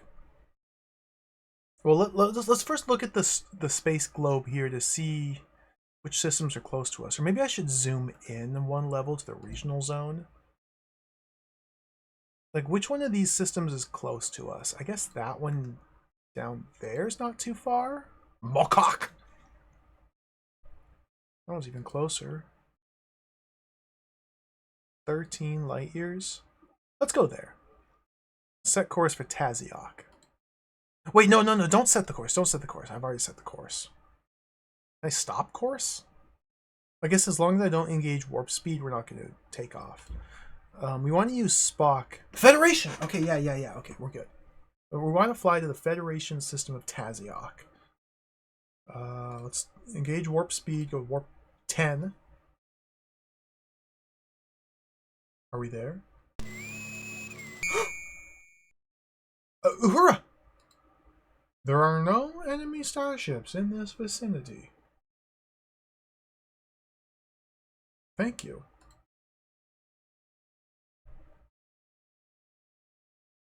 Wait, this is weapons. Mr. Sulu. This is so confusing. Just the different menus and submenus and nested submenus and the way they're constantly like going into different positions on this outlying border and like replacing other things that were there. This is so incredibly confusing. What was this button? No, I don't want that. We want this one. Okay, so here we are at Taziok. This is a Federation system. So let's start scanning each individual planet here. So we click on the planet, and now we need to bring up Mr. Spock, who has disappeared. So we have to go back to the bridge. Then click Mr. Spock. Tracking station. The tracking station will let us track station. I don't care. Tazok 4. Weapons dump. Oh, dude, they dumped their weapons. Do I need more weapons? I've only spent 1 torpedo, so we don't really need to go to a weapons dump. This one? Dilithium mining complex. How do I check my dilithium? I guess we go to Mr. Scott, and dilithium would be the warp core. So we've used a small chunk. Like, it wouldn't hurt us to stop by here, but I really need more impulse. This one, Tazok 2. Let's see, and Mr. Spock's gone, so we gotta go back here and then to Spock. Repair drone dock. Yeah, we want to go here. We want to go here. So let's click here. Confirm. Half impulse, that's all she got. So we have to repair. Click Mr. Spock. Enterprise. Here's our current damage control. So we should be able to repair all this once we arrive at this repair dock.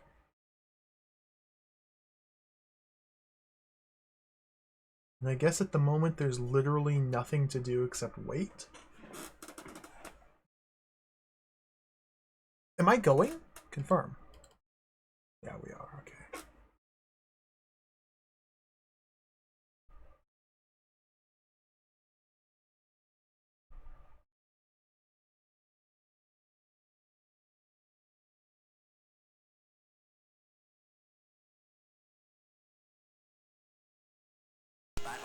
What?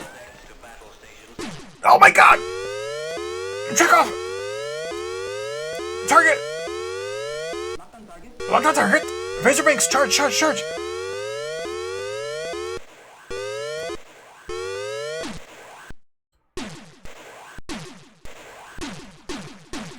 What is happening?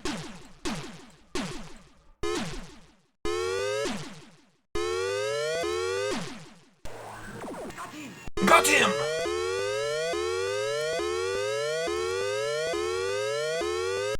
I was told there were no hostile enemies in this system.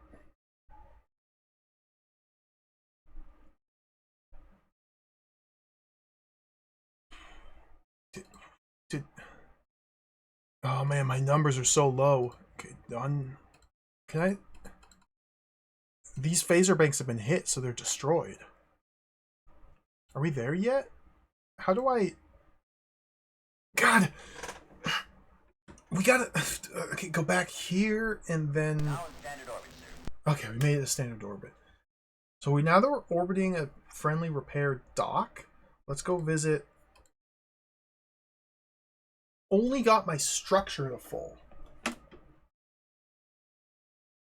The repair dock only repairs our structure. We need to visit different areas to repair our energy banks. That's the dilithium mine for the energy banks and weapons base for the phaser. Dude. There's... Okay. Where's the...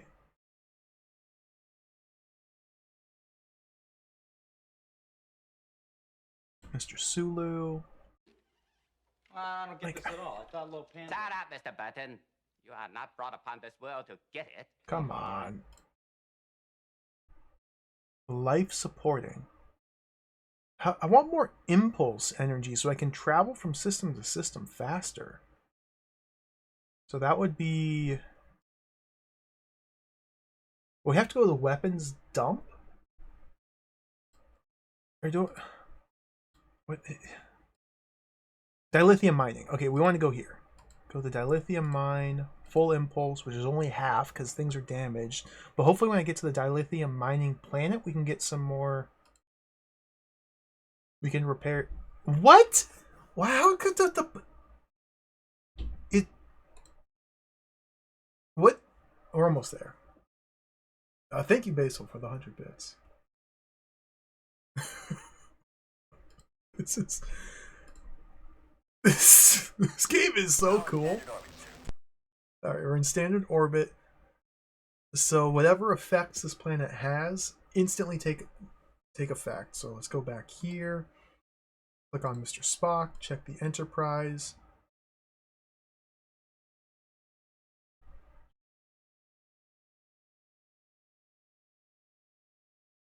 What did... Oh, we got warp. So this planet specifically is a dilithium... dilithium mining complex. So the only resource we can replenish from this planet specifically is our warp engines.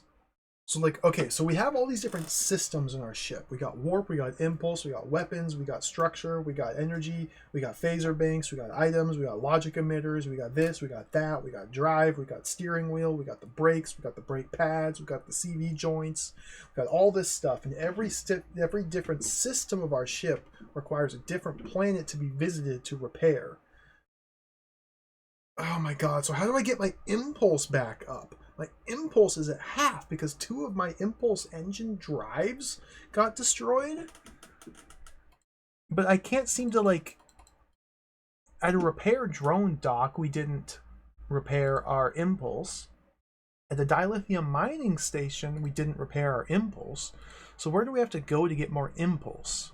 Because impulse would speed up the interplanetary travel. Tracking station? No, don't care about that.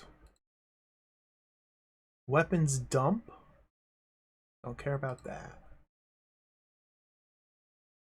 Maybe there's just not the correct system in here. And you think it's the repair drone dock, but that didn't do it. Let's go here. Let's go to the Tazok 1, because it's a life supporting system. Full impulse. Confirm. We can beam down. I don't think so, C:/. The manual explicitly says that Scotty's page here has no sub menus to click on. This just monitors. Same with Mr. Spock. We click here, this is just monitoring these. In order to actually affect repairs, we have to visit specific planets. This is insane! Are we there yet?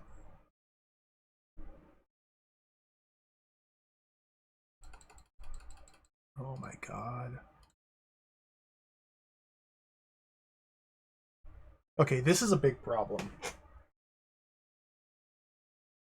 I feel like one of the most important priorities will be keeping our impulse engines at full. Especially since visiting different planets seems to be like the primary core gameplay mechanic of this. With regard to progressing through the different avenues towards victory. And if it takes so long to jump from planet to planet, we need to get our impulse engines fully repaired. Dude, this pixel art's fantastic, though. Okay, so this is a life-supporting planet. That's all we know about it. So we just have to blindly beam down and see what there is to see. It's under Federation control. So let's beam down. 6 enemies destroyed. We've killed 6 Klingons. Well, 6 Klingon ships. We've probably killed 60,000 Klingons. Go to the transporter. So here, who do we want to bring down? I mean, just go with the core team. The highest paid actors. I feel like Sulu could be useful. Well, we'll bring Mr. Scott. Maybe Mr. Scott will be useful.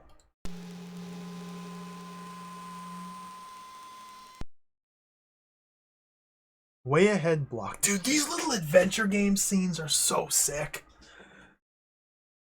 Okay, there's a force field generator. Mr. Spock, decode control logic. It overloads and injures person.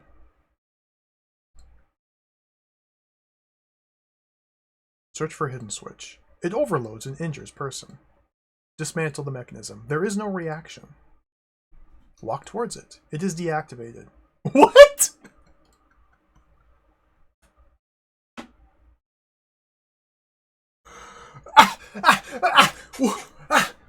What?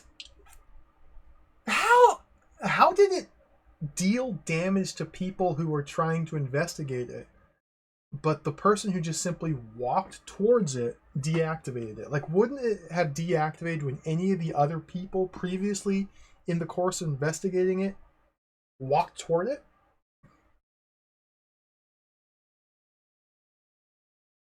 Let's move ahead. Chaff emitter. Take it. Beam it up. You just beamed aboard.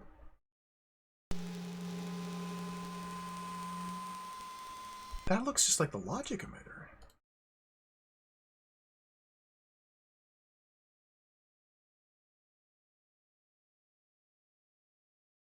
So we have no way in-game to understand what these different things do.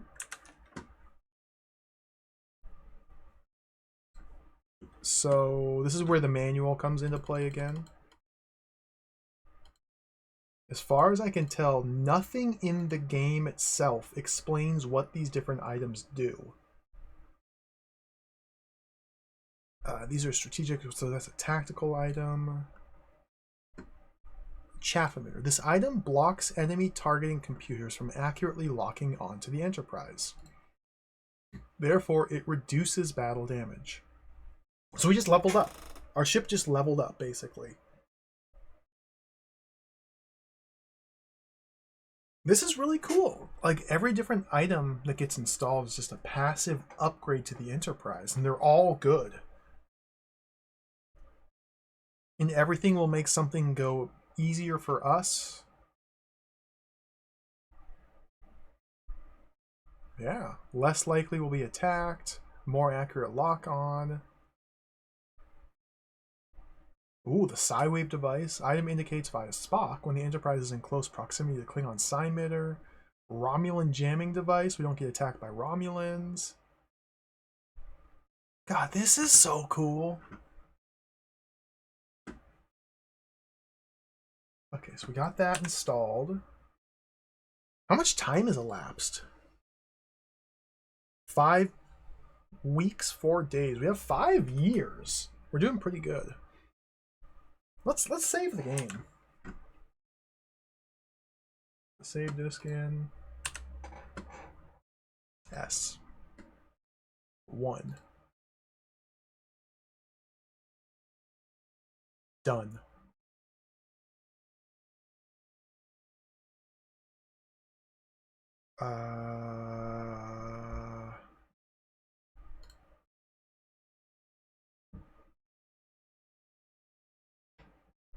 Yo, Retro Gaming Denmark, hello. Some guy, hello, welcome.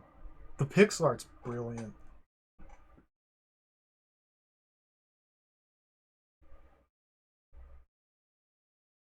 What am I doing? Okay, Mr. Sulu. What, how do I, where's my, what am I, how do I need, how?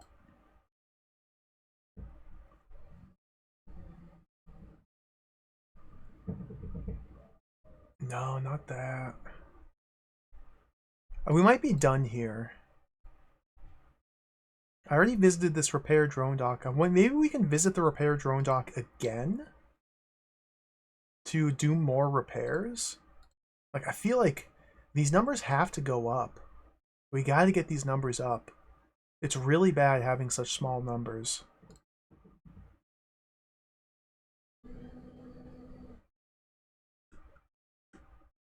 And I should also be taking notes. Now in standard orbit, sir. God, that's so cool.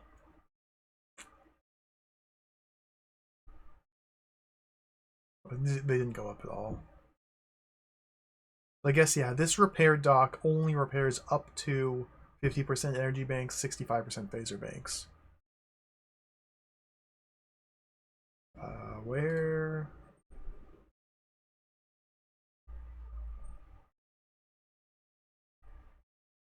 There are so many planets! There are... So...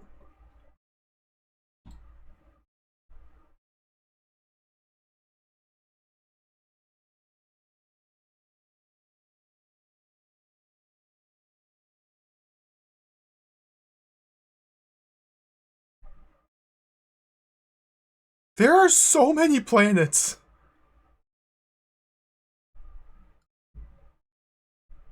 Where am I? Where am I right now?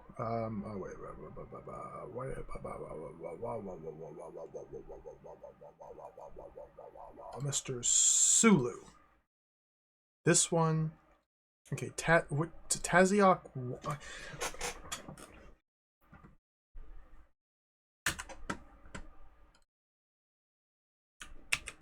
Notepad. Notepad, my beloved. Star Trek Rebel Universe notes. Notepad, my beloved. I'm making StarTrack.txt. Plant or system Taziok 1 equals chaff emitter. Okay. What are the coordinates for Taziok 1 though? Taziok is in it would be these coordinates, X, Y, Z, because the Enterprise is currently at this system. So Taziok, so the Taziok system is at 54.44. So the problem I'm foreseeing is that even if I take notes as to what items can be found where, because the game world seems to be so incredibly large with all these thousands of different planets to visit, finding the Taziok system on a subsequent replay might be impossible. So I want to make sure to write down the coordinates. I'm gonna say I'm gonna have to really learn how to read this coordinate system and like navigate.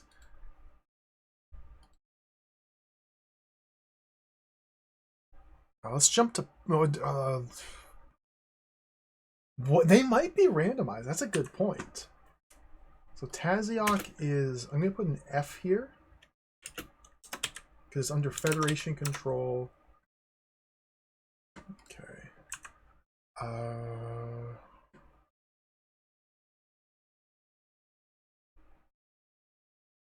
Mr. Spock.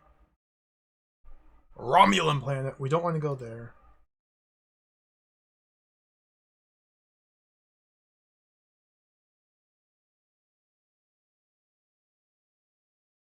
Klingon. Don't want to go there.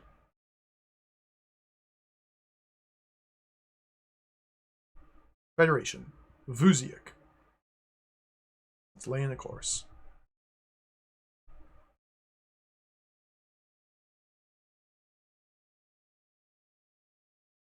Set course for Vuziak. Full warp.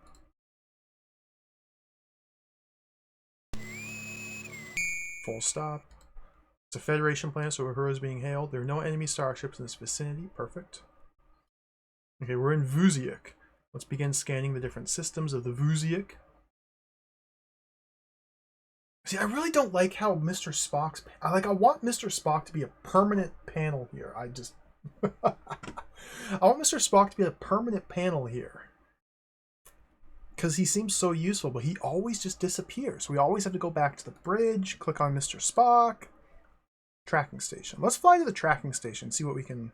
Why do we have to go like this? Just, we're here, just boop. Just boop.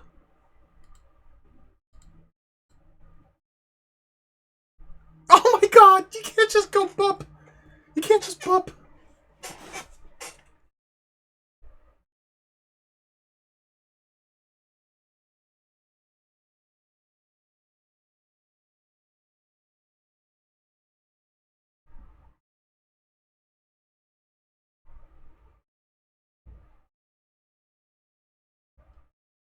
This is kind of like Starflight, yeah. It's kind of like Starflight.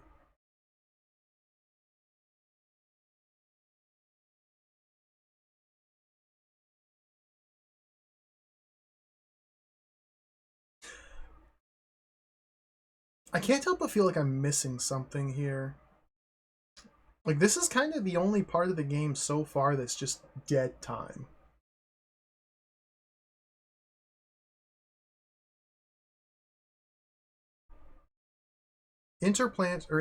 Traveling from system to system is incredibly fast because we can go warp 10. at least for now. But our dilithium crystal supplies will deplete the more we travel, so gotta be careful. Now in standard orbit, sir. I know, Sulu! I'm thinking!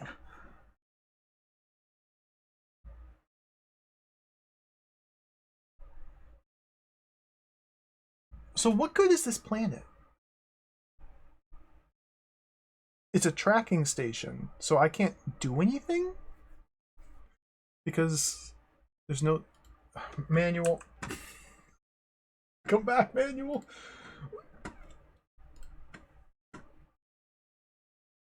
Where's the different planet types?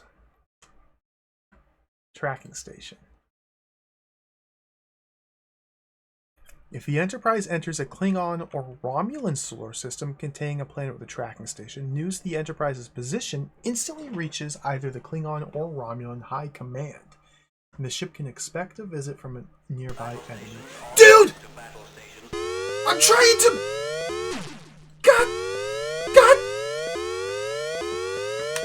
Ah! Mr. Chekhov! Target. Locked on target. Charge the phaser banks. Locked on target. Oh my god. You are terrible aim.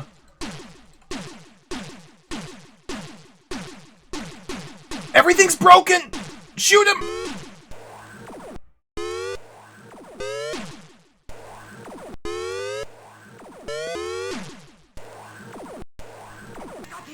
Got him!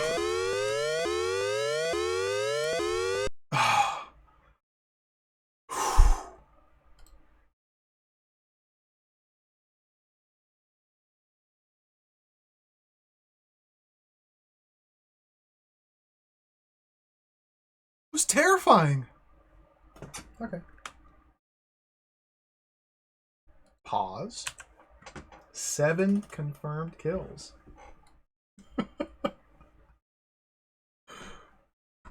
If the Enterprise enters a Federation solar system containing a planet with a tracking system, Uhura will receive a message regarding the whereabouts and affiliation of all enemy starships currently in that solar system. So, okay. What?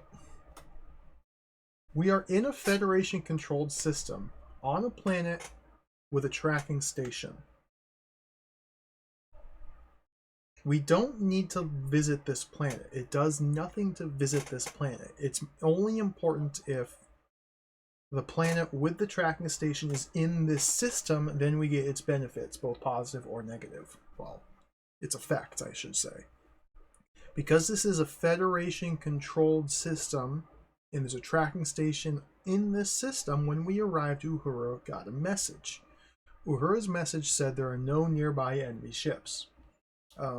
Moments after receiving the message that there are no nearby enemy ships, we then got attacked by a nearby enemy ship.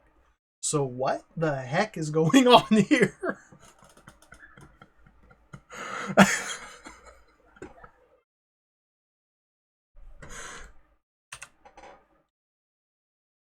What other planets are there? I don't know.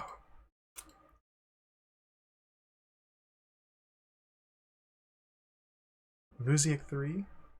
Again, like, I wish Mr. Spock were here, but we gotta go back in here and here. Non-descript.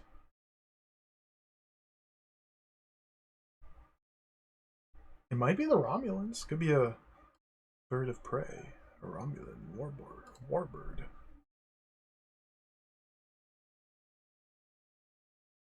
Do Romans have birds of prey or warbirds? Man, I can't remember. I'm a fake Star Trek fan. I don't know every single minutia. Scan it. Weapons dump. Let's go dump the weapons at the weapons dump. Confirm. Full impulse. Now we're traveling. Romulans have warbirds. Okay.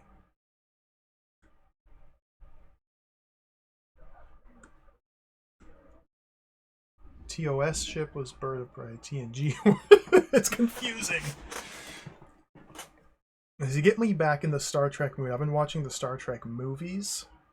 Specifically, in the last like 2 weeks, I've watched Star Trek 3, 4, 5, and 6. Great movies. I loved all of them. But in those movies, Klingons are the enemies and Romulans are neutral. To take place post TOS era, between TOS and TNG. Now in standard orbit. Now in standard orbit, sir. Okay, so this is a weapons dump. So we should have full phasers. So they repaired my damaged phasers and gave me all my torpedoes back. We checked Spock, Enterprise. That also got my phaser banks up to 92%. Okay, cool.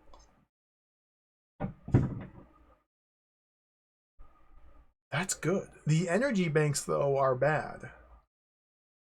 Where's Mr. Sulu?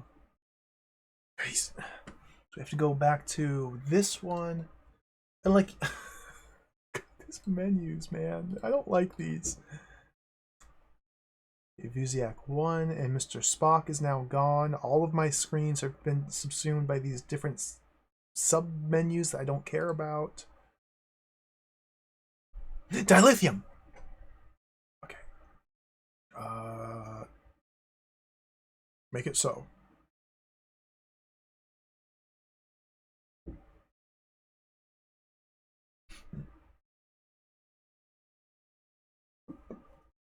I didn't rewatch Star Trek II Wrath of Khan. I don't think I'd ever seen Star Trek 3 Search for Spock, 4 The Voyage Home, at least not in like 20 plus years, but Wrath of Khan I had seen fairly recently. Great movie. Now in standard orbit. Now in standard orbit, sir. So this is a dilithium mining.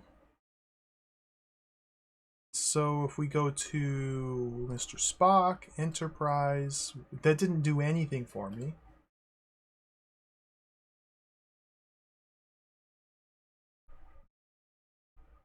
Because my warp drive is full already, so I didn't need to come here, so that was just a waste. Yeah, Mr. Gel, I think they're all great. I really liked all of them. I'd say between 1 through 6, to me, I'd say probably 5 is the weak link.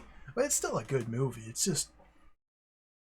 It was directed by William Shatner, and Star Trek V, it's very weird. It's very weird. Like, I think just... Maybe it's just Shatner's directorial style. It's just very weird. 6 was fun. Star Trek 4 is great. You gotta save the whales. Classic stuff.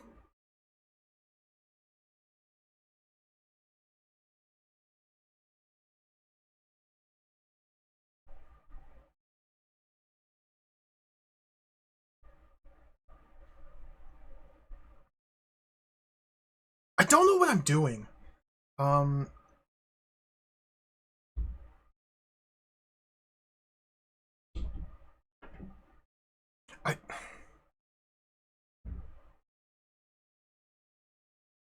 Mr. Sulu. So none of these planets here are any use to me. There's no repair dock.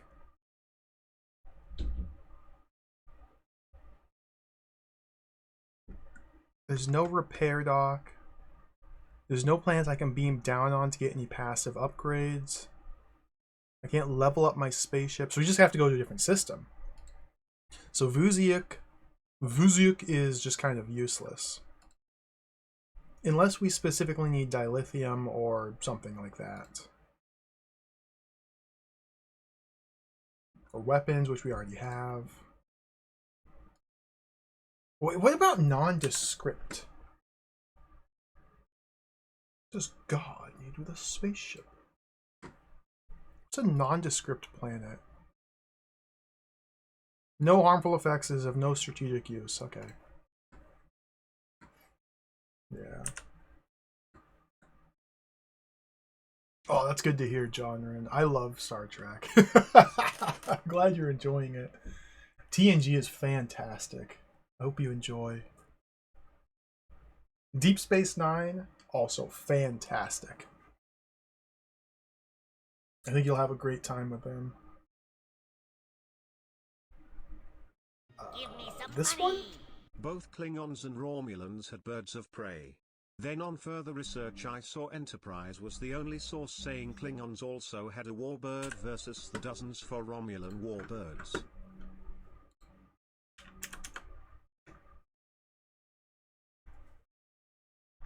Vuziuk is F. I don't want to write down the coordinates. Vuziuk is garbage. Garbage. I'm just writing down garbage because there's no passive upgrades here. I haven't seen the TNG movies in ages. Except for Generations. I watched Star Trek Generations a couple years ago. That was so funny. Generations.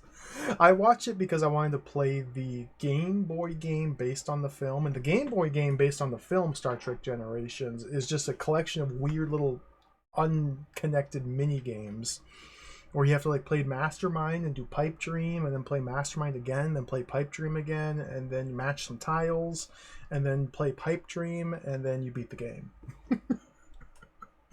The game was not at all connected to the film, but it was fun. The Nexus, that's Generations, yeah. Where William Shatner or James Kirk is retired and he's just living in the Nexus, which is like some sort of limbo.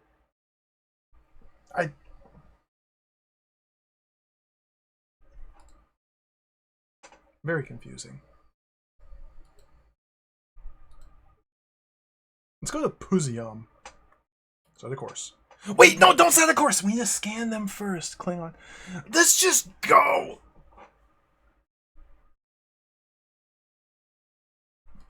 Full warp. Full stop.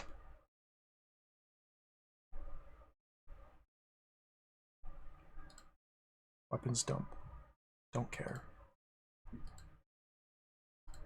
Weapons dump. Don't care. Lithium mining. Don't care. Move to the next system. Puzium. Done. Like, look at these names, man! We got Tezian and Taziok. Parksel? Puxum? Hizon? Varzion? Vuziuk? Holzuk? Mulsum? Muxium? We got Mulsum and Muxium? Gaxum? Gerxium? Gaxum and Gerxium and Taziok and Tekiel? Tekiel and Taziok and Gekian and Tekiel? Gekian and Tekiel are right next to each other, and Gerzum and Osurzum and Surzium and Pukiuk and Hickel and Holcomb and Holcomb next to Hickham.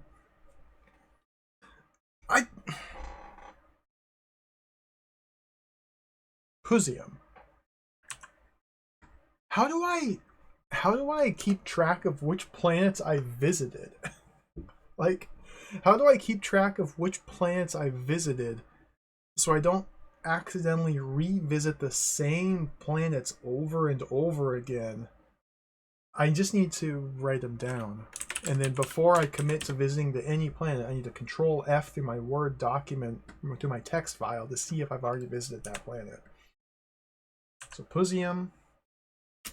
This is K, garbage. Taziok was good. Vuziuk was F, garbage. Puzium, garbage. Let's go to another close place. Varzium? That's not that close. Vuziuk, that's where we just came from. Hizon, we're going there. 6 Klingon planets. Make it so. Set course. Full warp. Aye aye, Captain. Full stop. Scan the planets. Contamination zone? I don't know what that means. Let's probably not go there. Nondescript. Weapons dump.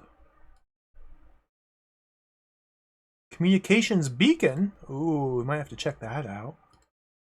Energy refinery. Oh, that seems good. Energy refinery. Okay.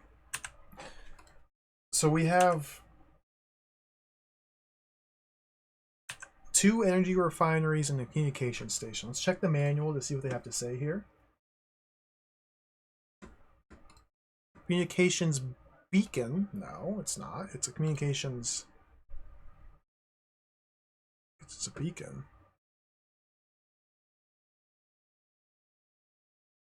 The Enterprise enters the Federation solar system containing communications beacon. Her will receive a message regarding the number of Rebel Federation ships.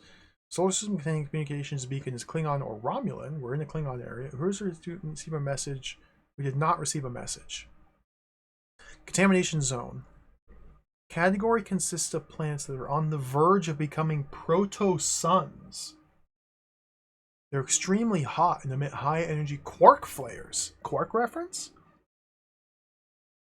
While they present no direct danger to the Enterprise, if a ship enters a solar system containing such a planet, it's marked by the quark flares and subsequently shows up on every other ship's subspace radar for light years around, making the Enterprise more susceptible to attack.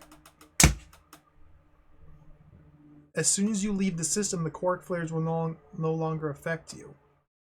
So because this system contains a singular planet, which is a contamination zone, that means the quark flares are currently actively broadcasting our location to everybody. So while we're in this system, we are under higher priority for enemies to attack us. That's bad. Energy refinery. We can get impulse engines.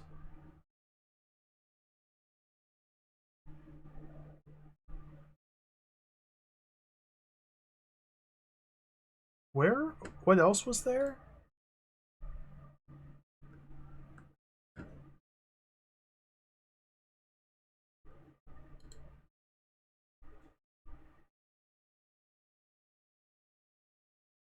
We need to go to the energy refinery.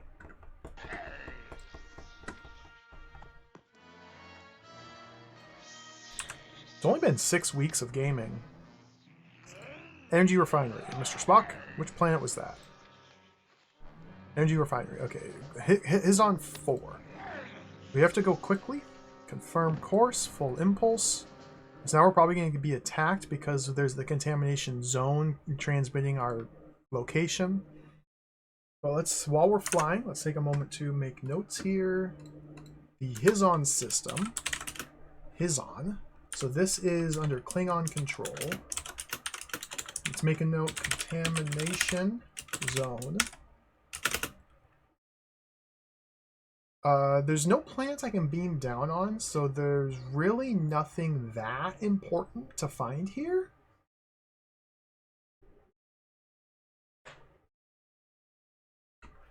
It's just... Now in standard orbit, sir. Okay.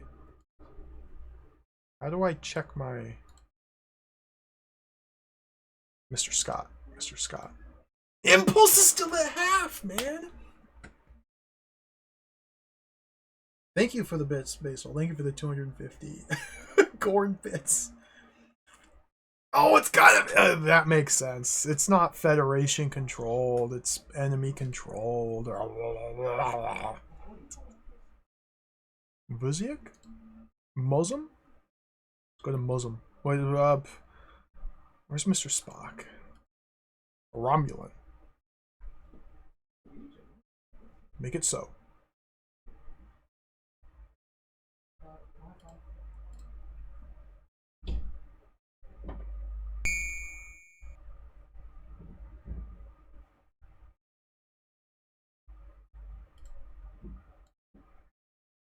Mosum. Mr. Spock. Leeching pile? Do I want to go to the leech pile? I don't think I want to go to a leech pile. Wait. Leech pile? This is Romulans. We don't care. Okay, contamination. So I'm only looking for planets I can beat. All decks to battle station.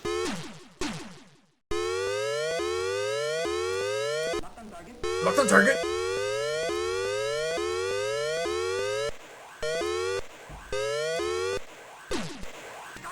Gutty! There's another? Okay, so I don't understand, like, I need to use this system somehow.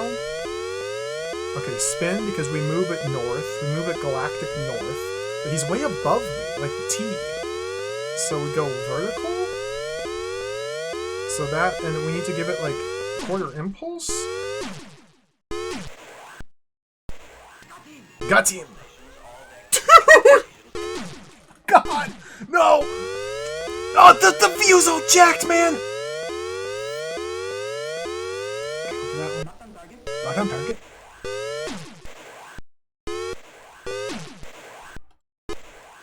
Gotti! Oh, I switched to those.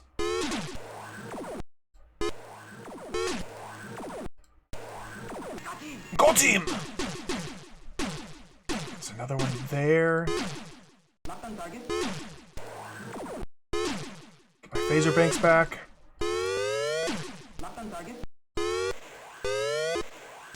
Got him!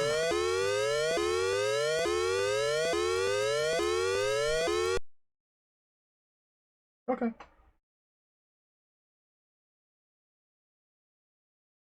How do I...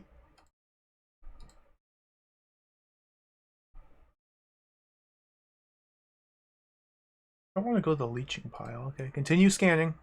Nondescript. Let's look up what a leeching pile does. 12 enemies destroyed. The heck does a leeching pile do?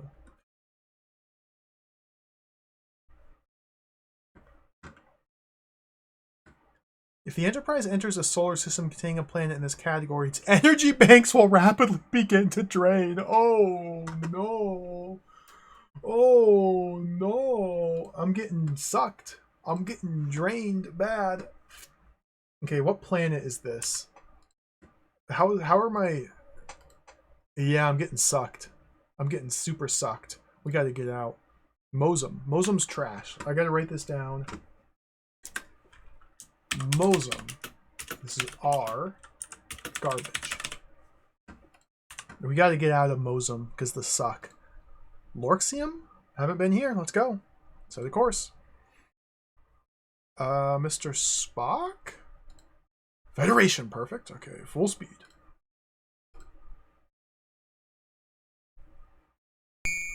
We've made it. So because we made it and Uhura did not get hailed instantly, that means there's no Federation tracking communications here? Energy. Make it so. Make it so. Set a course. Make it so. Go. Confirm. Oh, we even got the short trip here. Full impulse. Sir Scott, we gotta get those. We gotta get those fixed. This is disastrous. How's like my health doing? Bones? Nobody's ever gotten hurt. Ever.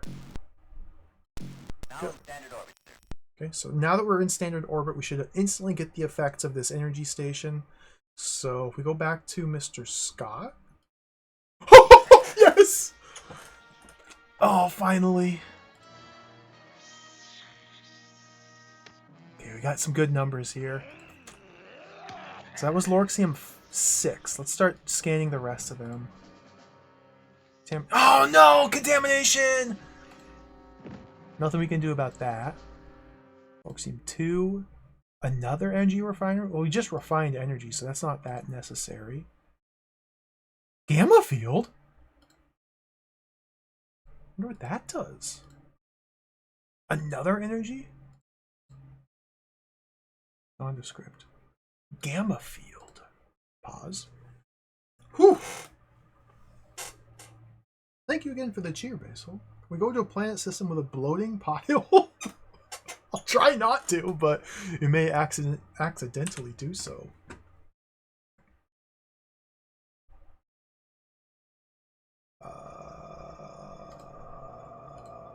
Gamma. If the Enterprise enters a solar system containing a planet with a gamma field, the gamma field begins to drain the ship's dilithium crystals.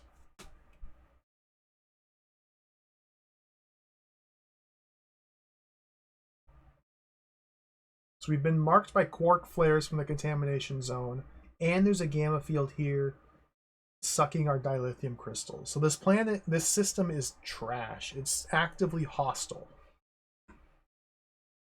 But there are 3 separate energy refineries. So that's pretty cool. But like, there's also a gamma field, so that's kind of not cool. What planet are we at? God, I gotta write this one down. Go back to this screen. We are currently in Lorxium.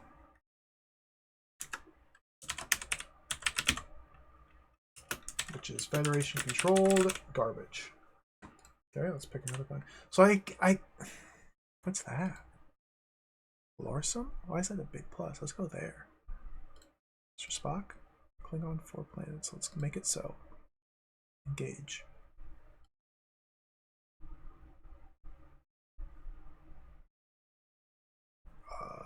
Full speed.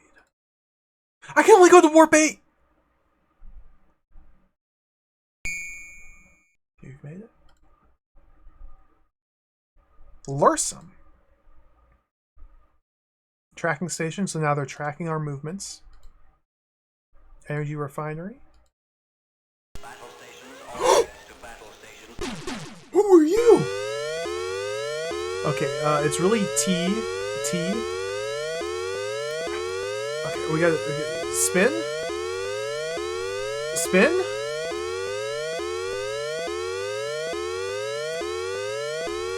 Dude.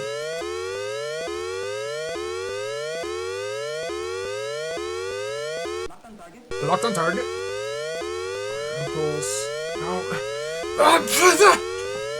Locked on. Okay. Shoot.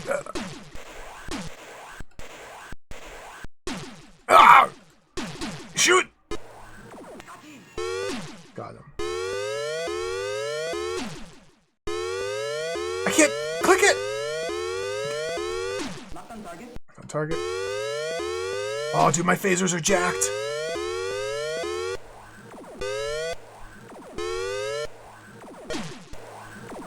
Hit him!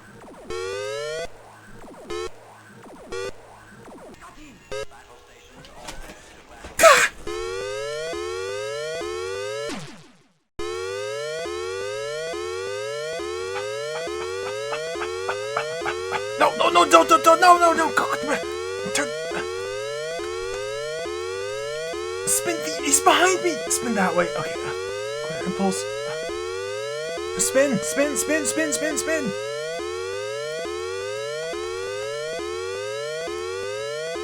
Locked on target.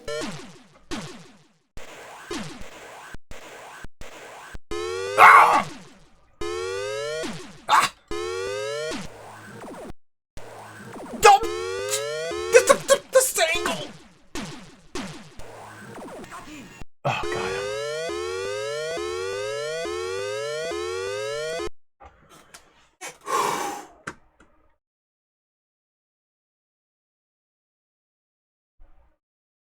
Status, Mr. Spock.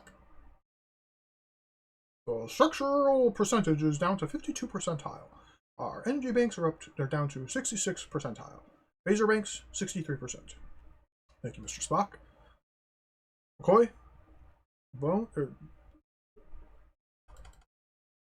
Scotty, you're useless. Bones, nobody's ever gotten hurt ever. Okay, continue scanning, searching. Lurksome 3. Mr. Spock? Life supporting system. Lurksome 3 is a life supporting system, sir. Captain, we are free to beam down. We will be under heavy enemy fire, but we are free to beam down. Let's make it so. 3/4 impulse. Full ahead, Mr. Sulu. Confirm.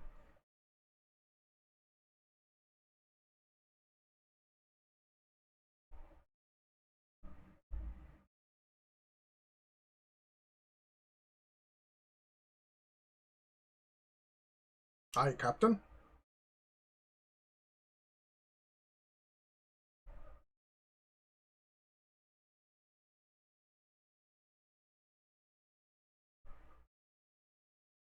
We're about to go down right now, yeah. The away missions are, yeah, very abstracted. It's a good way to put it. It's very strange. We're about to see what an away mission is like. Lursum 1. Now in standard orbit, sir. Okay. So we're in standard orbit around Lursum 1. This is a... So we have to scan the planets first. Lursum 1 is life supporting. So we can beam down to Lursum 1. We can only beam down to planets that are life supporting. So we go to the bridge, go to the captain's chair, go to the transporters. We now have to choose our away team. We always have to send Kirk. We need to send Spock. We need to send Bones. We are in Klingon space. So let's bring Sulu. I'm going to leave them here. I don't see a reason to bring them.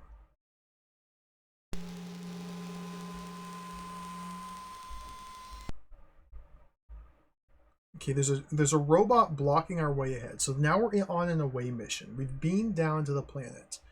The way ahead is blocked by a janitor robot. I think Spock can probably deal with this. It's deactivated, but it injures person. Okay. So let's move ahead. We deactivated the janitor robot, and now we can move ahead. Another one! Sulu. Fire it. Dude, Sulu, yes! Door? Sulu? Fire. It sparks and injures person! Oh, God. Kirk. There's no reaction. Spock? Decode control logic. Bones, just walk towards the door. I just need to walk towards it and it opened. Okay, move ahead. Force field generator. Just walk towards it, Bones. Deactivated. He's the god gamer. Synapse bomb.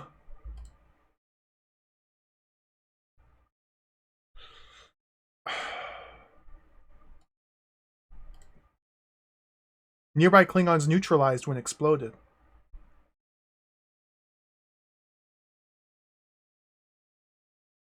Well, let's just walk towards it. It explodes. There's no nearby Klingons. Okay, and we're done here.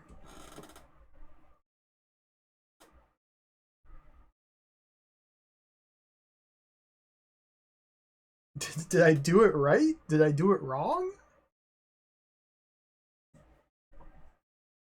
No way ahead. Let's go back.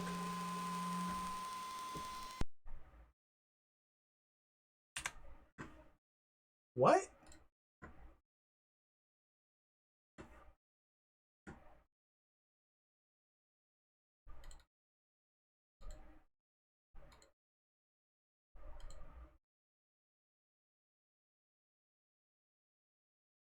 Synapse bomb. I'm looking at this very... Okay, synapse bomb.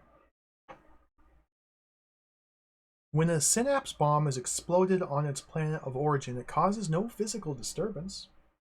It emits random psi waves of such intensity that any Klingon dilithium crystals within the same system instantly fuse.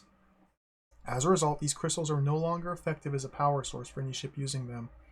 The effect lasts many days. The synapse bomb is quite rare. The synapse bomb cannot be beamed up. What does that mean? Like, that's just babble. That's just techno babble. That means nothing.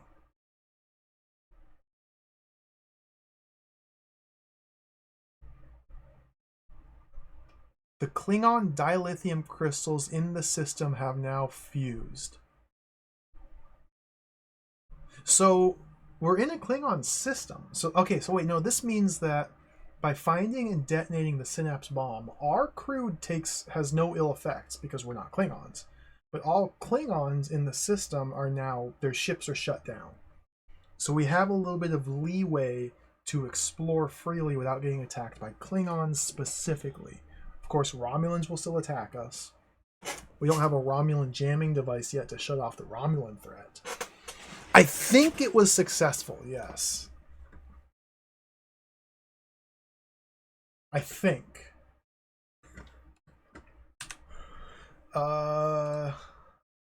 Okay. Have we scanned all the planets? So that was Lursum 1. Let's make sure I've scanned everything. Yeah, Lithium Mine does no good because this is under Klingon control. Under Klingon control, so it does no good. Yeah. So Lursum 1 had a synapse bomb. So let's make a note of that. Lursum is Klingon. Lursum 1 had a synapse bomb. Okay. Pick a new system. Norsun? Haven't been here yet. Nursuck? Haven't been here yet. Set a course. Mr. Spock? Klingon. I wonder if this system is also shut down, or if the Klingons here are also suffering the effects of the synapse bomb. I'd imagine not, but maybe. Okay, we've made it. Nursuck. Nebulous zone. Don't go to the nebulous zone. Energy refinery. Gamma field. We gotta get out of here. Nursuck. Nursuck is Klingon garbage. Okay. Lursum. That's where he just came from. Maxes. Narciux. Moxium. Let's go here. So the course. Federation. Full warp. So best as I can tell, this is the gameplay loop of the game. Just simply jump from planet to planet blindly. Jump from system to system blindly. There's no way to get advanced knowledge of what can be found anywhere, and there's potentially like 10 billion different systems. Jump from system to system blindly, scanning every single planet in every single system for key points of interest. There are like, what, 8 different paths towards victory in this? And eventually, as we explore, we should be able to uncover a way to pursue one of those 8 different ways to victory. Scan. Energy refinery under Federation control. We want to go here. So let's make it so. Confirm. Full impulse. 3/4 impulse. Close enough.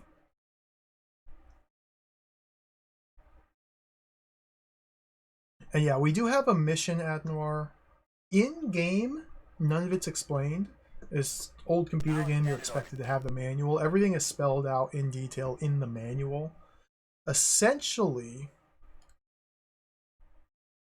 the story is that the Federation has set up this quarantine zone using a Klein sphere. A Klein sphere is apparently a gigantic space force field, which is just quarantine this giant chunk of space. We have gone into it. All the other Federation ships that have come before us have become rebels. They've rebelled against the Federation. And we just know through our briefing that the Klingons here in the quarantine zone have some sort of mind control powers. So Federation ships that go to this area get mind controlled and turned against the Federation. Ah, we gotta fight, dude! Gah! Gah!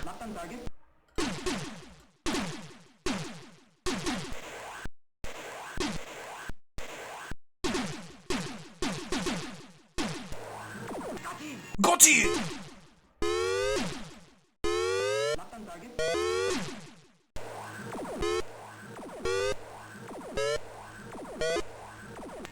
Got you! Dude! There's more! They're not even here!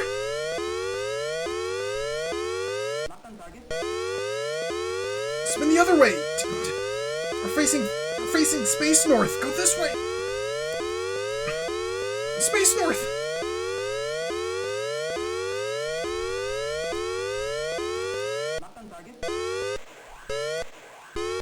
It was your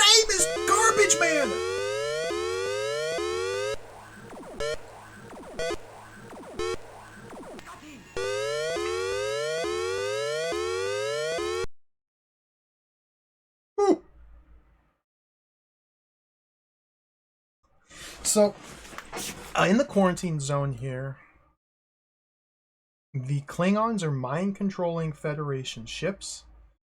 And so our mission, we have 5 years to enter the quarantine zone, figure out the source of the mind control powers, shut it down, and escape. Neutralize the Klingon threat. We have 5 years to complete our mission. If we don't succeed within 5 years, then the Federation will solidify the Klein Sphere? Whatever that means. And we lose. So essentially what we're kind of just left on our own as to figure out how to accomplish our mission. We start in the quarantine zone and we're just exploring different planets. Yeah. Oh god, the sub menus, man. Back to the bridge. Sulu. Here. What is this course? I wanted to go to Moxium 3, full impulse. Oh my god!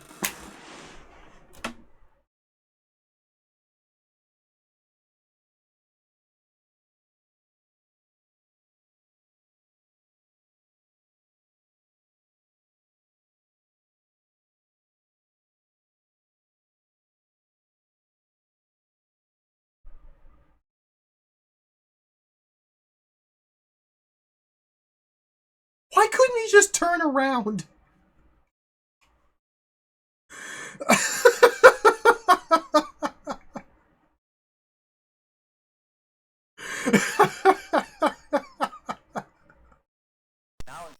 Okay, we made it.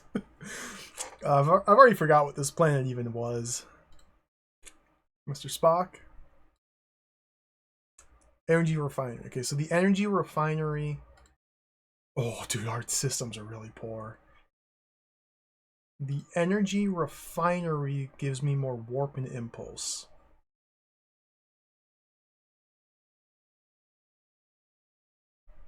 We need to repair, yeah. Let's check this system here. Moxium 2. Another energy refinery. What about Moxium 1? Metabolic field. What does that mean? What's a metabolic field? Oh, that's Twitch. That's the manual.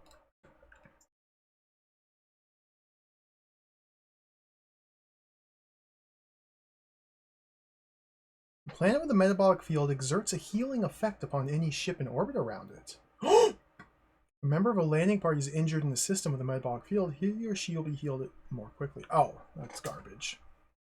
None of my people have ever been hurt by anything ever. Yeah, we need to heal the ship, not the people. So this planet, this system is just straight garbage.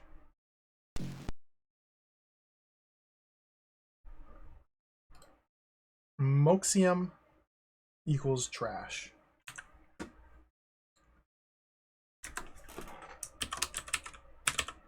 Moxium is Federation controlled garbage.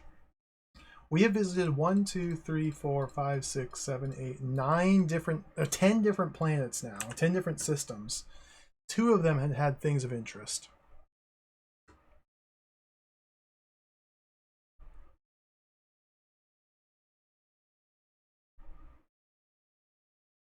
How do I... Here. Okay. Zoom in, zoom in.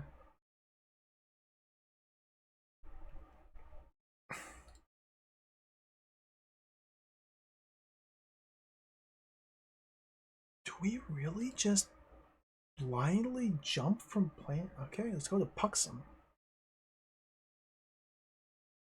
Set a course. Full warp. Mr. Spock. Romulan. I might die here, but so it goes.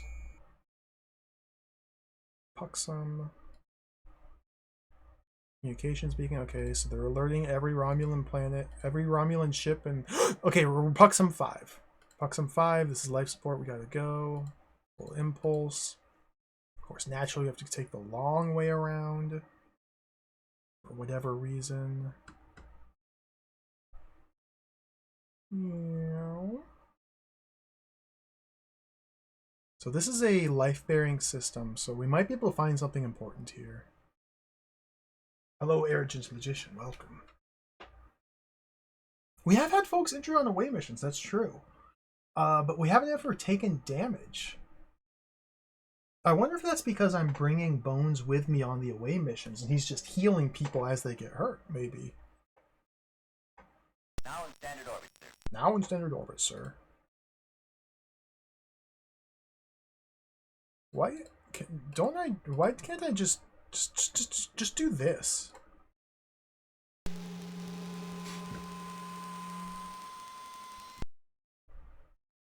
Helix gun.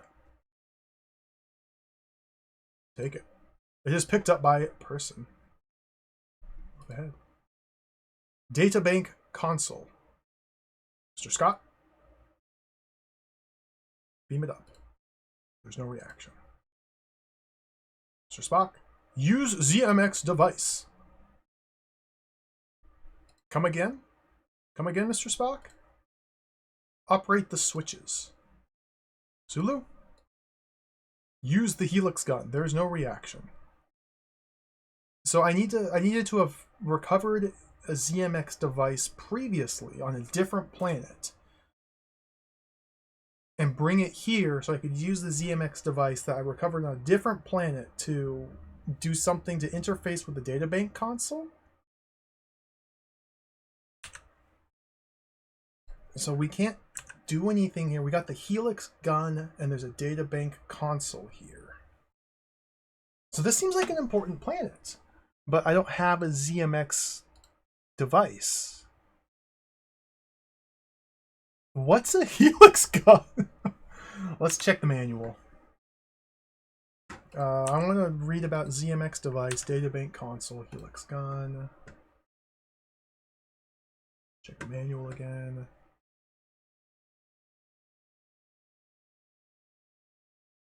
The ZMX device, not listed here. Oh, these are the passive upgrades, okay. ZMX device, not listed here. Helix gun, not listed here. Database console, not listed here. It is simply up to us to find and understand the meaning of these things we are encountering.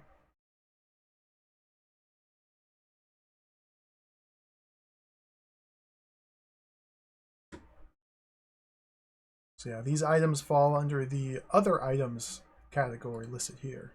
You will discover their uses as you play the game. If you say so. Helix gun, not here.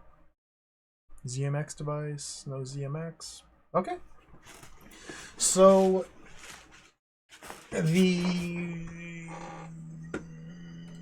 minimize that. So we can't finish this away mission, so let's go back. Databank console needs ZMX device. What planet are we on? Let me make a note of this. That was Puxum 5. Okay. Puxum is a Romulan planet. And Puxum 5 has a data bank device. Need ZMX device to interface with it.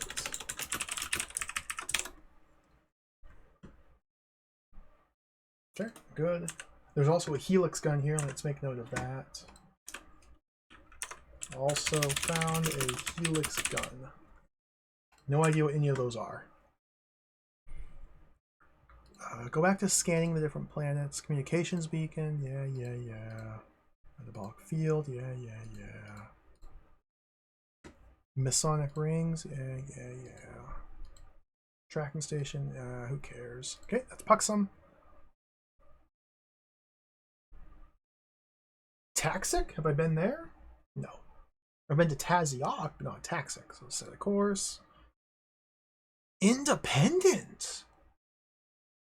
Full warp.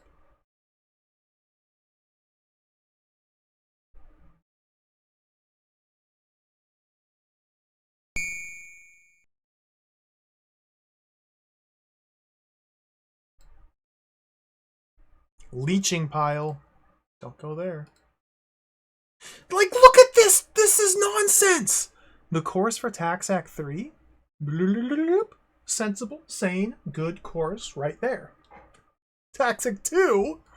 We gotta do a full! And it's life supporting. Well, let's make it so.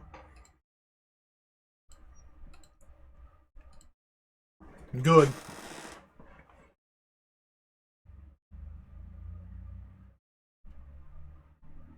Not a fan of this part. I think this is very silly, the way they've done this.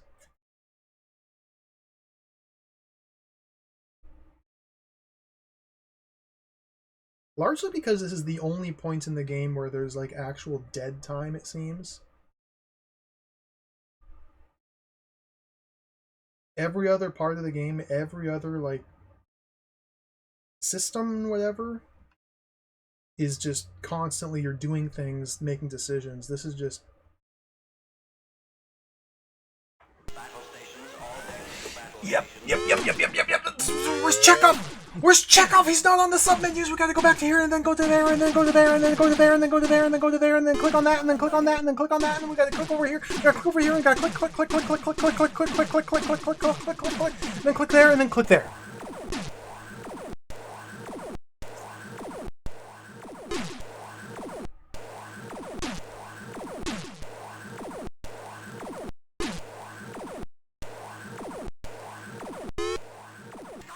Gotti! One down. Locked on target. Phaser.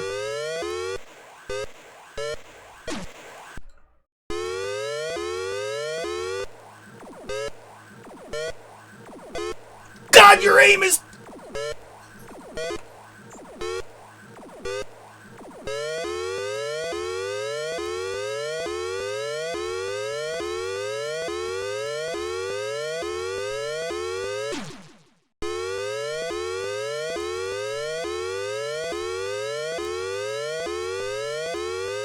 This is very bad.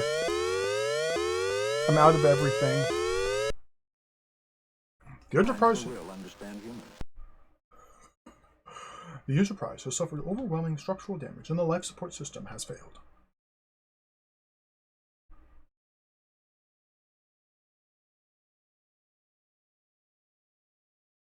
Did you see the animation on his eyebrow? That was pretty cool.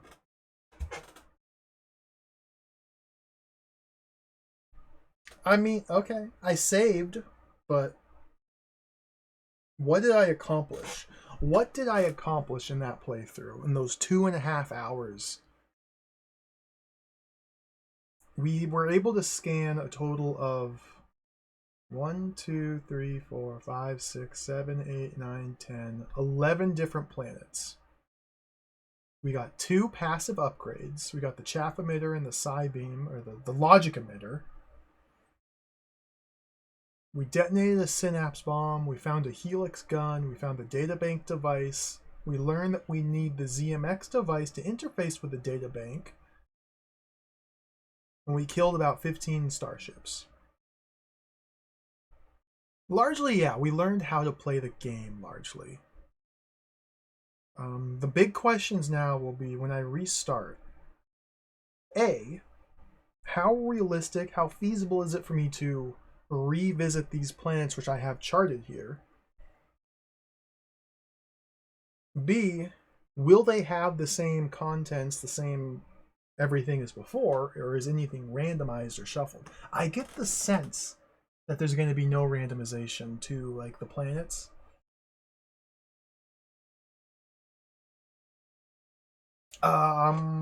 Also, we bring up the manual again here. The sample journey here, the sample journey to Zurem should yield us a Cernikov crystal. So perhaps what we should do is restart and visit the Zuram and just go through these steps to get the Cernikov crystal. Because that will help slow the drainage of my dilithium.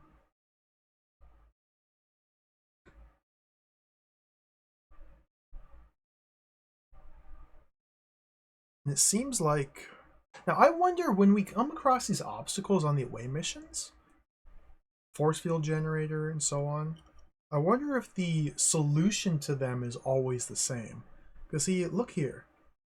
Once on the planet, you'll see a force field generator. By clicking on each crew member, you'll see the following suggestions. Kirk, search for hidden switch. Spock, decode control logic. Dismantle, fire phaser, etc., etc.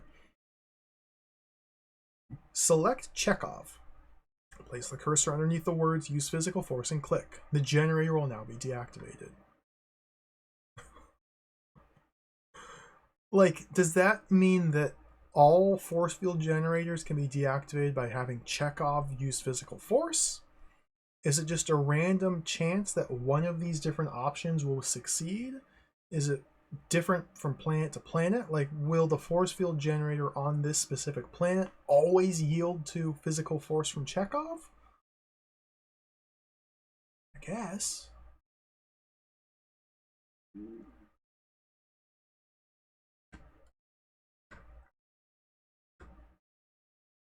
Zuram. Let's try and find this. Let's try and do this. So far, walking towards it's been really successful.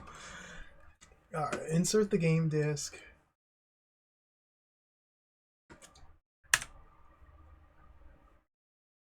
Restart. I guess we just hit the... Just reset. Reset the computer, I suppose.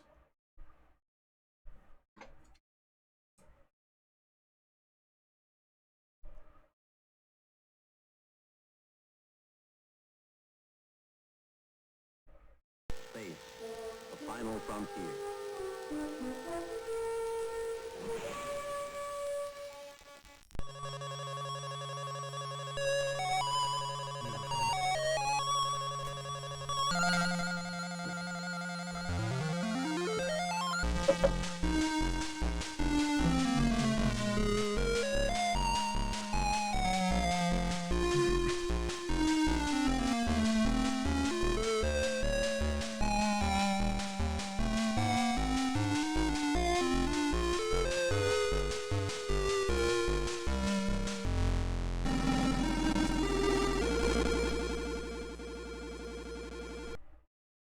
Beautiful. Save this game. Karen's, I've seen and read about the game. CRPG Addict did playthroughs of Star Saga 1 and 2, I believe, on his blog. I've never played them personally, but I remember reading about them. They look really interesting.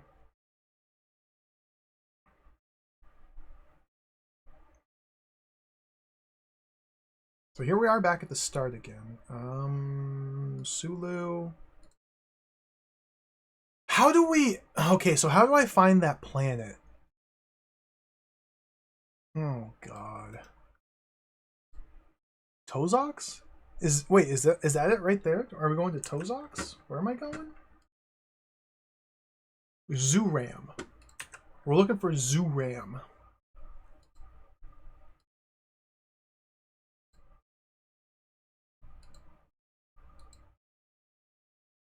Zuram. 50 light years away! Set a course. Full warp.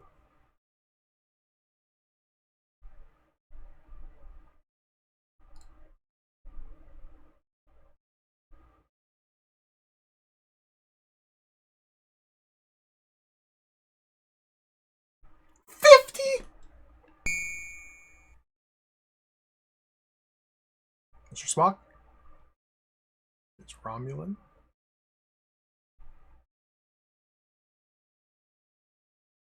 Robot Fortress!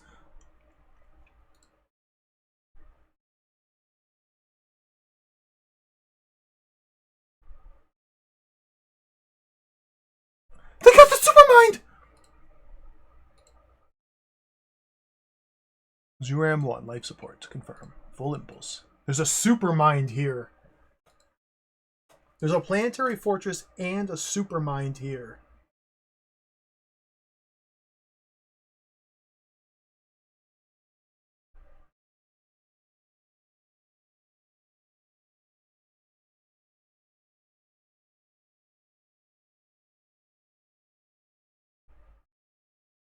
Isn't 1987 roughly when Star Trek 4 came out? The Journey Home? I think it's around that era. Yeah, this was before The Next Generation started airing.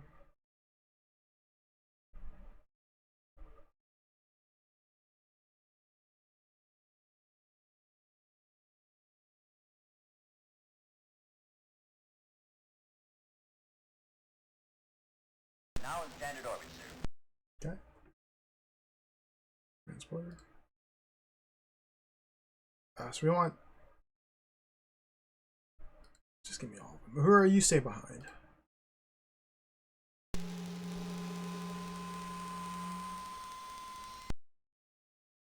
Force field generator. Check off. Use physical force. Deactivated. Move ahead.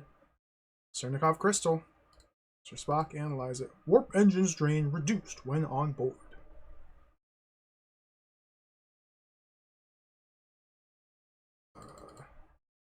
Beam it up, Scotty. It's beamed aboard. No way ahead. Go back.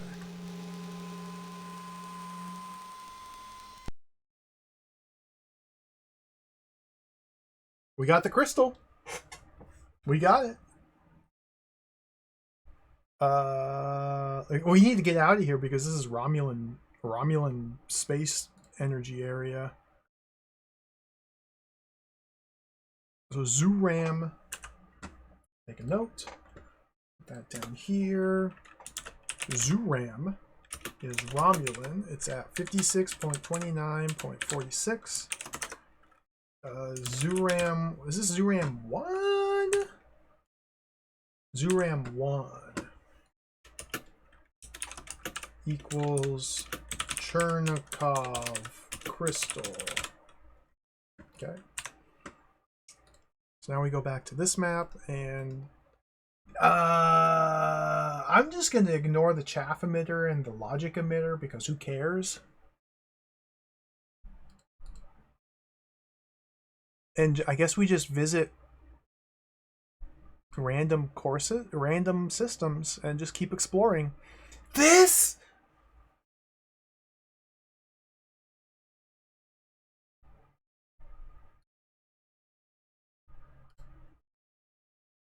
seems jacked. Battle stations, all decks to battle stations. Where's Chekhov? Oh my god, he's not on here. Go back to the map. We need to spin. Where's the spin? S to spin. No, don't rotate this way. This bloody map.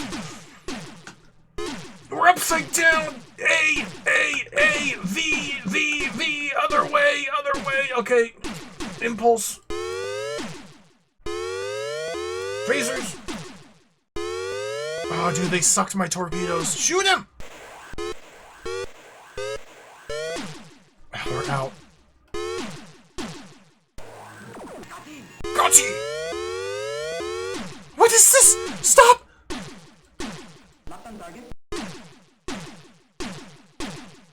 Oh, dude, my phaser banks!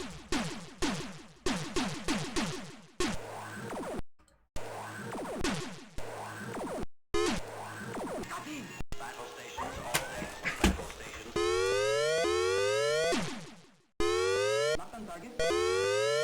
My phasers are jacked!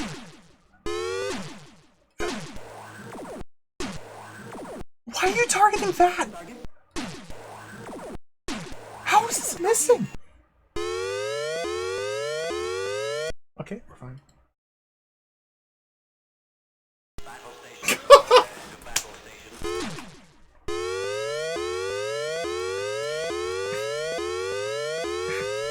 Where did somebody go?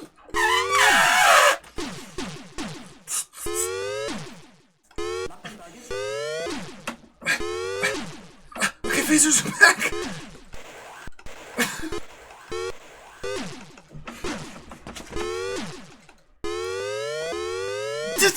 Not on target.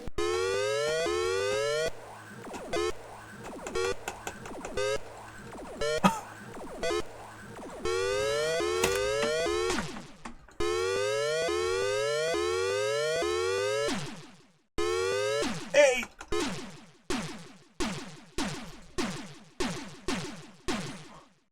Shoot him! Not on target. Got it.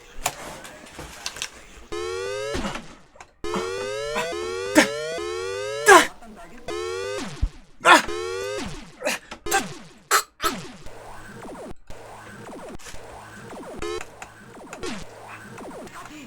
Got him. Okay, where were we? What were we doing? Where was I going? What was I doing? Am I even in a system? Where are we? Darum? Darum, okay. We made it to Darum. Let's start scanning the Darum system. Mr. Spock? Oh, there's a robot fortress! Full stop. Tracking. Oh, no wonder there's a tracking station here. Okay, that explains why we got ambushed. 2 tracking stations, yeah. Weapons dump. Okay, so Darum was a waste. Darum was just purely hostile. Bad. Okay. Darum is Romulan, and there's garbage here. Okay. Confirm. Don't confirm. We don't want to go there. We go back to this map. Local zone. Local zone. Let's check out another system. Baron? Have I been here? Nope. Let's go. Set a course. Full warp. Mr. Spock. It's independent. Perfect. We have arrived.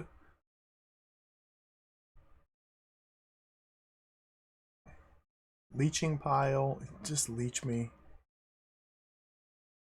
Life support. Okay, we're going to want to beam down to Baron 1. God!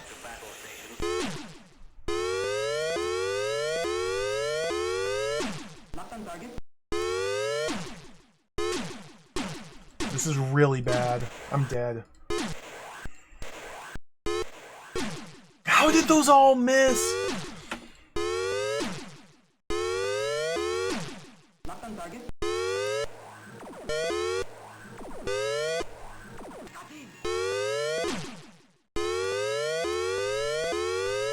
Not on target.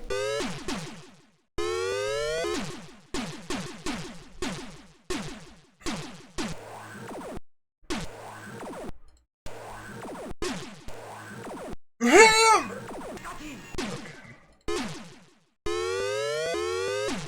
Not on target. I'm out!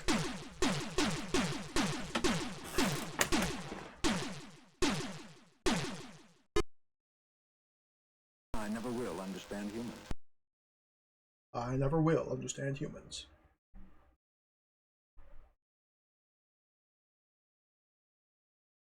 So I just got fully owned. Fully owned.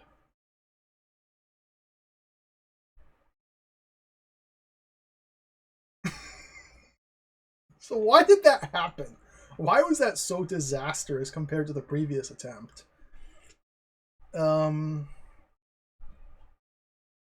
Let's try and break down what just occurred. So immediately we started a new game, flew to Romulan system, landed on one of their planets and stole their Chernikov crystal, and then flew away.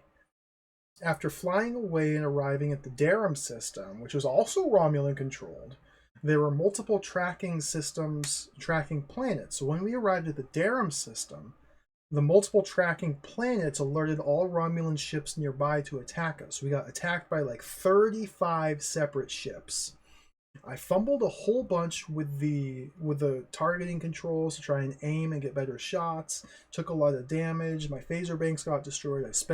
We also were in planetary fortresses, which were sucking our torpedoes. So I ran out of torpedoes prematurely because they got sucked out of me. I wasn't able to launch them. and we just got overwhelmed by too many enemies, and then I jumped to an independent system rather than a Federation controlled system. I probably should have searched for a Federation controlled system after the first initial trip to Zurum. However, even Federation controlled systems aren't particularly safe for us to visit because of the psychic mind controlled device the Klingons have. So I guess that's a reason why the logic emitter would be a very important first item to find, because that'll shut down Federation starships from attacking us. Okay. So essentially we're just gathering tiny little bits of information, and primarily what's important is finding these passive upgrades which we can beam down to retrieve and install on the ship to mitigate the threat of different alien forces. So the logic emitter which I found in the last game turned off all Federation ships from attacking us. Granted, we didn't get any in this attempt either, but still. If we could find one of the items that reduces the rate of Romulan encounters, reduces the rate of Klingon encounters, increases our offensive capabilities, and so on, we'd be in much better position. Yeah, and maybe distance from the starting location is like a relative gauge for difficulty of planetary systems. And so because we traveled so far away, 50 light years away from where we started, we could be in a more dangerous, hostile portion of the quarantine zone, hence the multiple attacks. There's so much going on here. This is wild. Let's try again.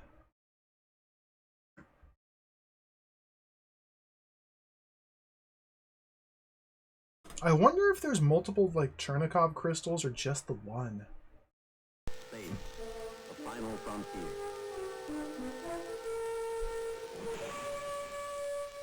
The chaff emitter would be really nice to grab, because the chaff emitter makes us take less damage in combat.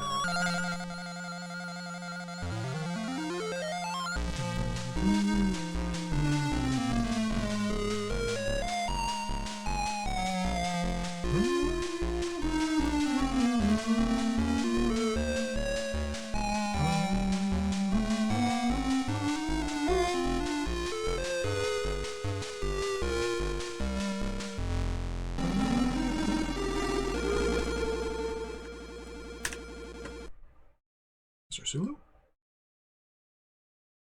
Okay. Stop that. Zoom in. Dizok.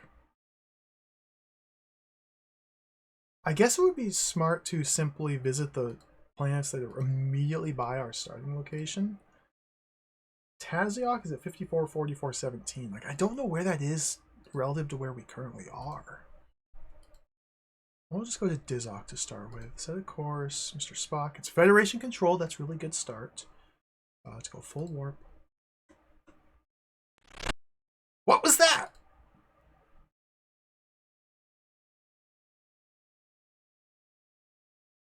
It was a weird noise. Mr. Spock. Masonic rings. I don't remember what Masonic rings are. They're probably like draining something. Catastrophe! The catastrophe pods! Oh, dude, why are there catastrophe pods on the very first planet? We have a catastrophe! Archive complex. Whoa, what's that? Nondescript. I don't remember how to detach the catastrophe pods. We have to take like a wormhole warp to dislodge them.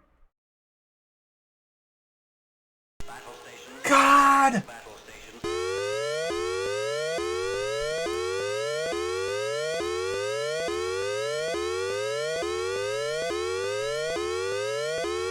There's not even anybody here. Oh, there they are.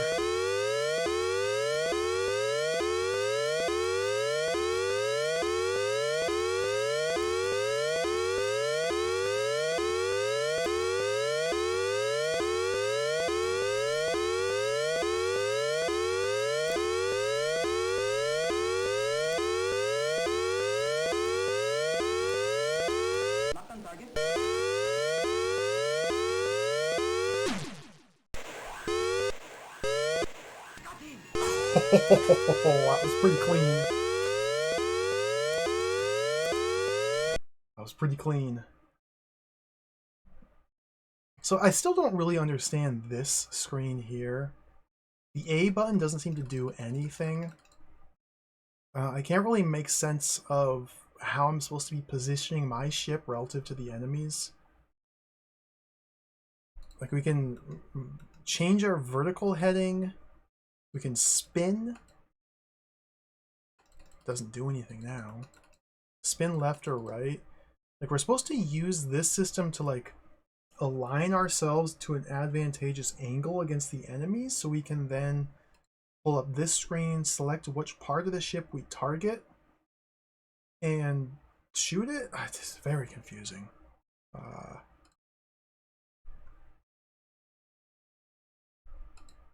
didn't take any damage there. Am I getting, like, sucked or something? We have the catastrophe pods. Where? Sulu. This one. Now Mr. Spock's going. God.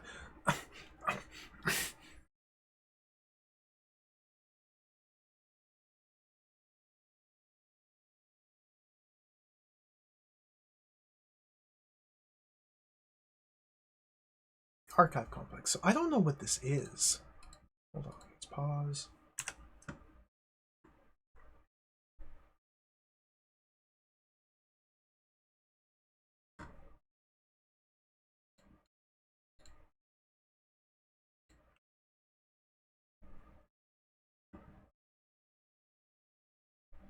If the Enterprise orbits a planet with an archive complex, Uhura will acquire valuable information on destroying the Klingon conspiracy. To collect this data, click Uhura's screen when you hear the intercom's whistle. That seems really good! Okay, but we have catastrophe pods. We've entered a solar system that contains catastrophe pods. The pods attach themselves to the ship. Yeah, that was the distinctive viscous sound.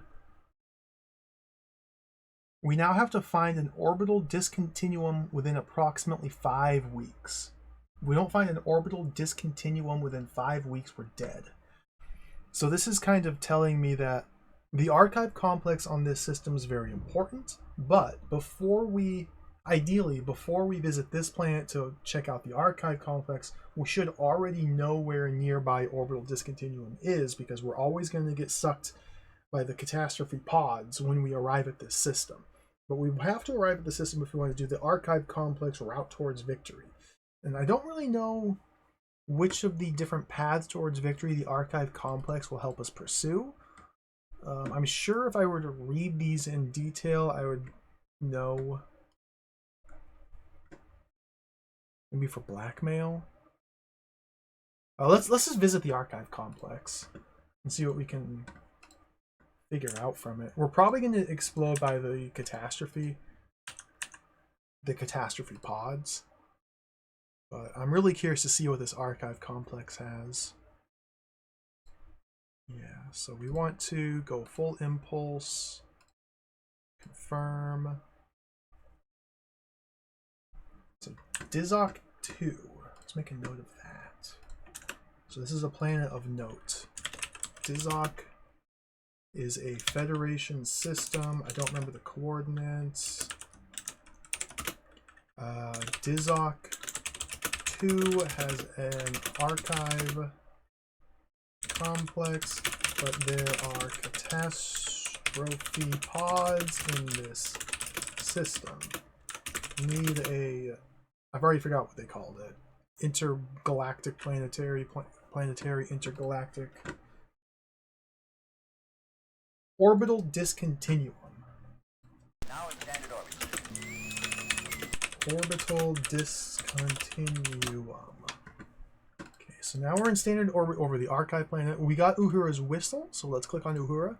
The mutiny can be crushed by destroying the dilithium D6 mining control console.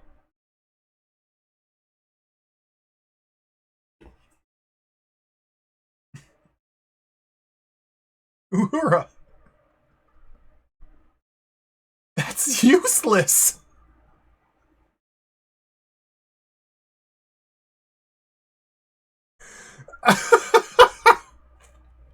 That's completely useless. Thank you, thank you. You're doing great work. Keep it up.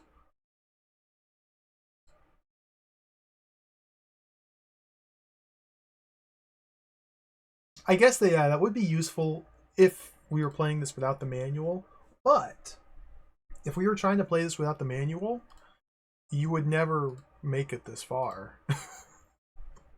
You just wouldn't. It's so inscrutable. All right, so that's the Dizok system. I don't really see any reason. I'm gonna relocate this to the garbage chunk of my list with a subnote. Maybe we have to visit the archive complex to like enable the ability to destroy the mining system. So maybe like we have to visit here if we want to win in that manner. Dizok. Okay, Dizok. Let me write down the coordinates for Dizok. 53.46. 03. Okay. Go to another. We have to find an orbital continuum now, otherwise we die. Kurzak, have we been here? No. Set a course. Mr. Spock. Federation. Full warp. Hopefully there's an orbital discontinuum here, otherwise I'm dead. Oh, we have a couple more weeks. Kurzak 3. Not out! Okay, this is a friendly robot fortress, right? Nope, it's sucking my missiles. There is no such thing as friendly robot fortresses. Tracking station. Wait, Uhura. We got Uhura. 1. Battle stations, all decks to battle stations.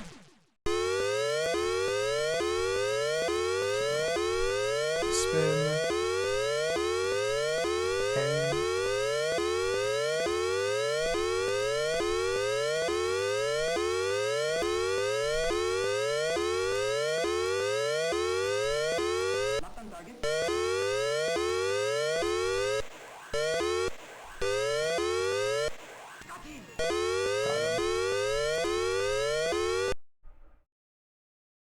got him. Okay. Where were we? Kurzak 2. Mr. Spock. Tracking station. Okay. Kurzak 1. Weapons dump. There's a weapons dump and a robot fortress here on the same planet? Or on the same system? Okay, Kurzak 1. Kurzak is garbage. Kurzak is garbage. We're done with Kurzak. Note. Kurzak is F and garbage. New planet.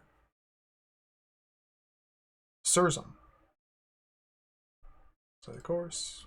Mr. Spock. Klingon. Full warp.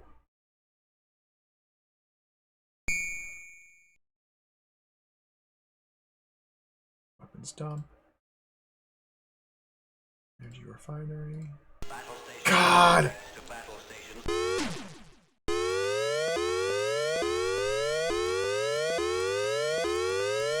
Locked on target.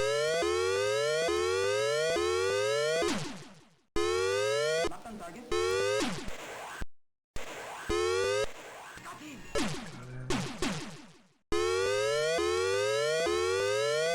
Locked on target.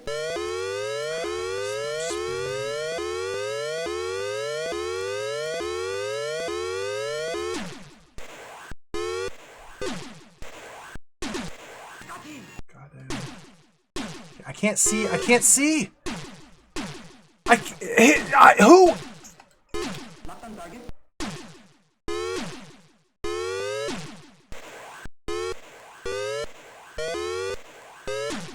Ah.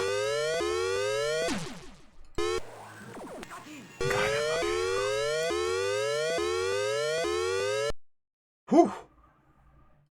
Status report, Mr. Spock. Structure 65%. Energy banks 80%. Phaser banks 75%. Thank you, Mr. Spock. What were we doing? Where was I going? How do I play this? How do I... Where was I going? Was I going I can't. It's Klingon, so we can't make use of that repair dock.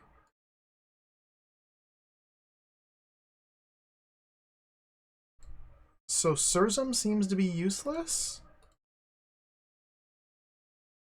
Useless, yeah. So this entire system, there's no point whatsoever in ever visiting it, but the only way to know it is to have first visited it and scanned every individual planet in this system. Now that we've done so, we know Surzum, there's nothing here that's ever worth visiting for. Klingon and garbage. Okay, let's find another one. Kurzuk? Been there. Vulcan? I've been to Vulcan? I haven't been to Vulcan, so let's go there. Federation. Full warp. Hopefully we can get a repair dock here. Oh, Viscous suck! I got double sucked. I'm already sucked and I got double sucked. That's really bad. That's really bad. Yep, catastrophe pods. There's an energy refinery here.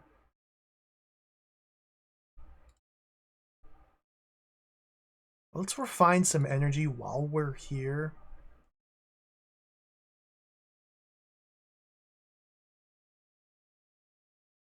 I don't need the energy refinery at all. I need a repair dock. But there's not one here. So I think we can say the Vulcan. The Vulcan? Now in standard orbit, sir. Okay, so that got us some energy back. Yep, impulse is full, warp is not full. But we have multiple catastrophe pods just completely sucking me right now. So Vulcan, no go. Vulcan is F, garbage. Catastrophe pods. Okay, another planet. Kurzuk. Been there, it's garbage. Surzum. I've not been here. Set the course. Mr. Spock. Klingon, 4 planets. Okay, make it so. Can't go warp 10 anymore. That's fine, we've already made it. Like, Battle stations, all decks to battle stations. Locked on target.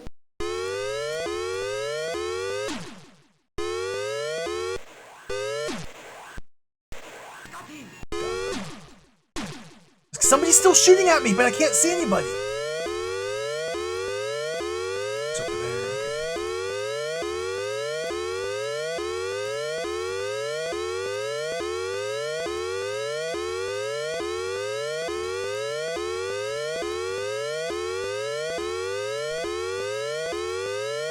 Locked on target.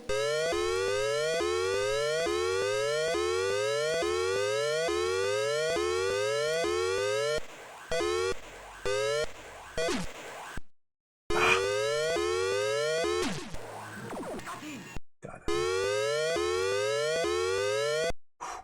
The combat is very stressful. It's very stressful. Where were we? What was I doing? Scanning systems. Mr. Sulu. Full stop. Combat's very stressful.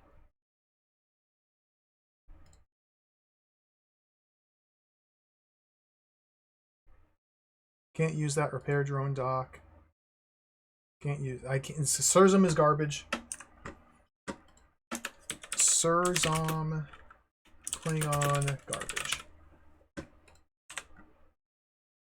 The ratio, the proportion of like useful planets to useless planets is out of control here. It seems like the vast majority of planets and systems we have access to are simply not worth visiting or indeed actively harmful to do so. Cirxium? Haven't been here. Let's go. Mr. Spock, Romulan. Okay, maybe we'll find something cool. Full warp. Scan the planets. Weapons dump. Weapons dump. Energy refinery. Because this is a Romulan controlled system, I can't take advantage of any of the different planetary functions. Like, this is a dilithium mining complex. If this were Federation controlled, I could fly to this planet and recharge my dilithium stores. Because it's Romulan controlled, I can't do anything with it. Weapons dump. If this were Federation, I could fly here and get some more torpedoes, repair my phaser banks, and so on. Because it's Romulan, I can't. So there's no reason to ever visit Cirxium, ever, for any reason whatsoever. It's a complete waste of time. Let's go somewhere else.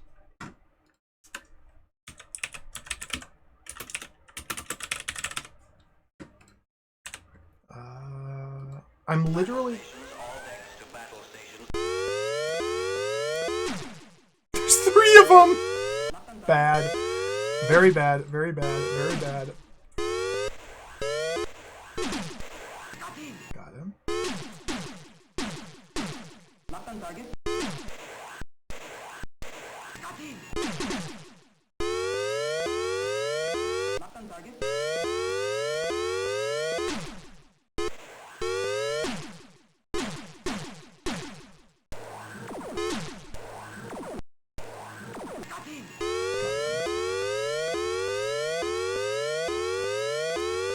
Whew! How are we looking? Cirxium? Wait, what? Am I drunk? Cirxium Romulan.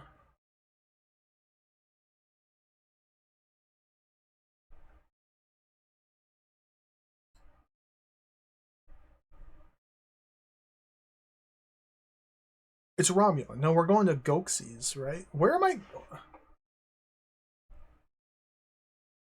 Goxes? Am I going to Goatsea? Cirxium? Am I at? No, I'm at. Where? Where am I? We're at Cirxium. I misspelled it. Okay. Let's go to Goxes. Set a course. Full warp. Mr. Spock. Mr. Spock. Mr. Spock. It's Federation. Yes, Uhura. There are 4. Battle stations, all decks to battle stations. Not on target. Just deactivate the phaser bank.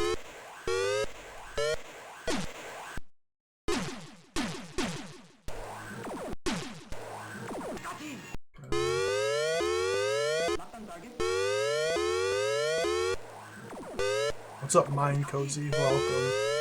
Sorry, this is a very stressful game. Shut that off! Okay, Goxes. Nebulous Zone. Don't want to go there. Masonic Rings. I still don't know what those are. There's garbage. There's no repairs. There's no... Okay, let's check the manual to see what nebulous zones and Masonic... Stations, all decks to battle stations. Never mind. Not on target.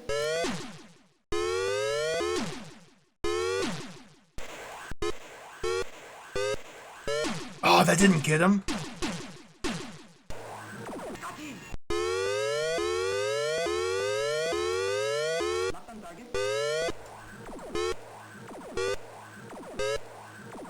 Oh my god. Hit him.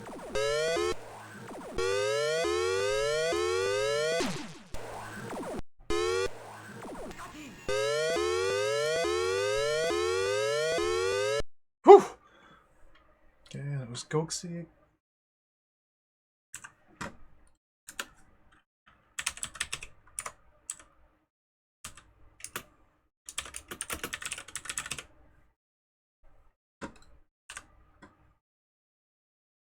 Taxic? Have I been there? Nope. Let's go there. Set a course. Mr. Spock. Independent. Full warp.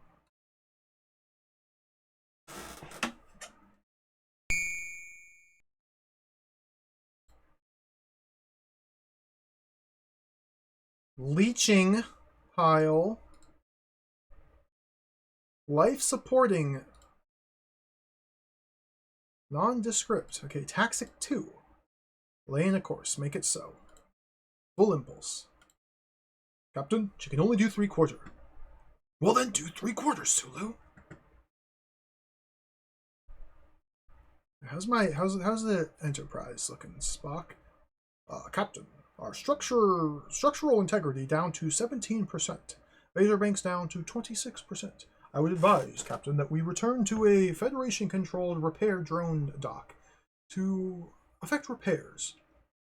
Duly noted, Mr. Spock. Now, keep going straight ahead. Noted and ignored. Combat! Captain, I do not believe that our ship is capable of taking care of these. Where's the attack menu? There it is. Oh my god.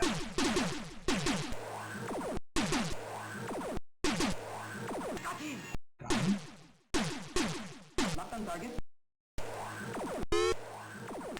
Got him. Mission failed. I never will understand humans.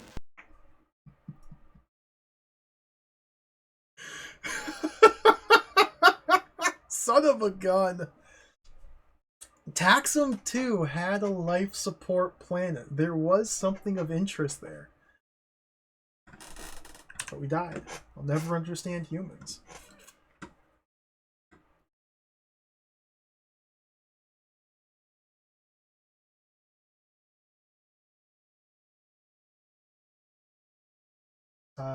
Here's what my notes look like, by the way. You can see this is... like, look at...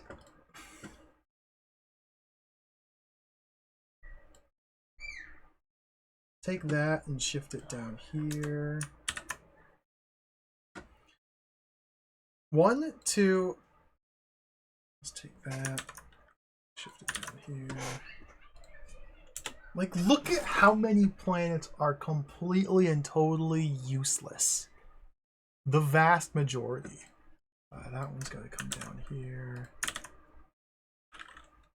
The vast majority of places are just complete waste of time. Dzok had something of note. Well, even this, I don't think this is worth preserving. Because the archive complex simply said the same thing the manual told us. And the catastrophe pods there doomed us to die. Although we didn't even get to see that death. So I'm gonna take this planet and shift it up here. And I'm just gonna write this planet off as garbage. Don't care. So Lursum had a synapse bomb. Taziok had the chaff emitter. Zuram with the Chernikov crystal. Puxum, the databank device. The helix gun. And whatever planet I was just at.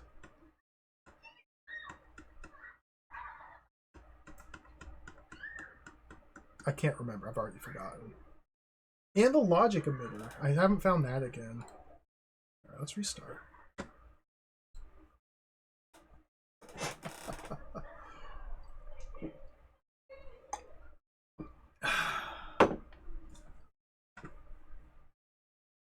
So this is the current status. A bunch of garbage.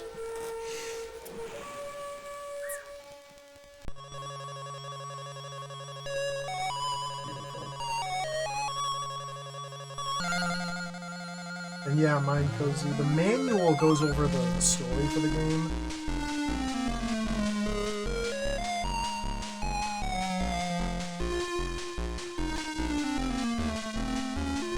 All the way back here. There's a couple pages in the manual that give us our mission.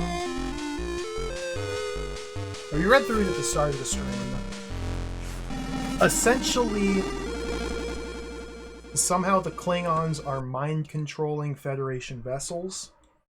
And so the Federation has set up a Klein sphere around this portion of space, a giant space force field, if you will, and instructed us to go in there and figure out the problem and fix it.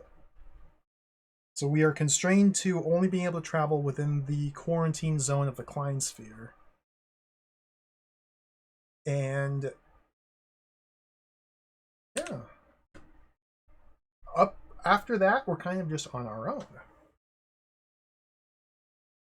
As you can see here by the global the map here, the space map, there are approximately 39 billion different planets we can visit.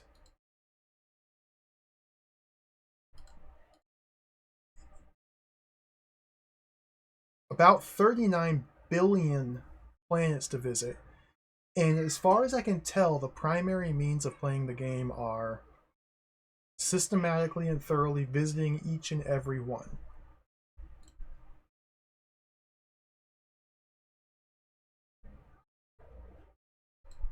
It's kind of insane.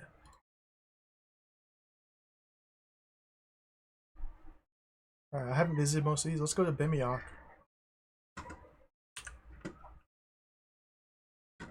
Have I been to Bimiok? We just have to lawnmower space. Yeah.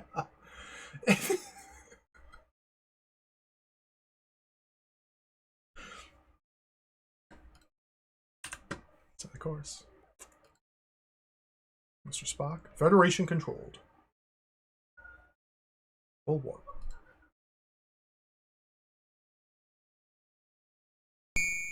We've arrived, Captain.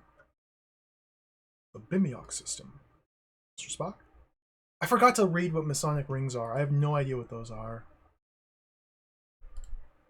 Communications beacon. Archive complex. Another archive complex. Life support. Okay, we can beam down to Bimiok 3. Orbital discontinuum! Okay, Bimiok. This is good. Let's go to Bimiok 3. Confirm. Full impulse. Okay, so the Bimiok system. Bimiok is Federation controlled. Bimiok 3 can beam down. There is a orbital discontinuum.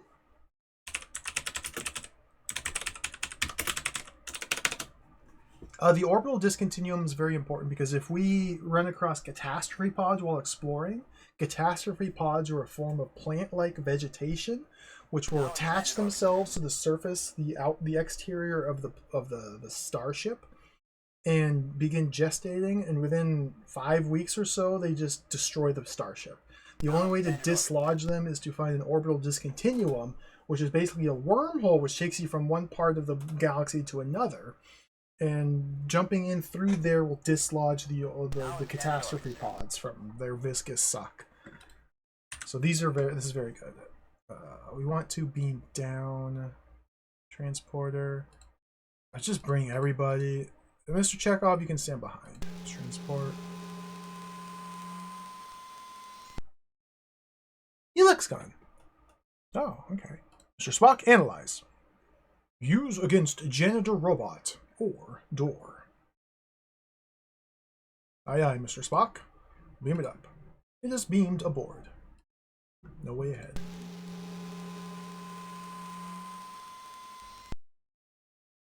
Okay, so the only reason to beam down here is to beam down for a helix gun. Good, understood. I want to take the orbital discontinuum and see where it takes me. Mr. Sulu? What system was it?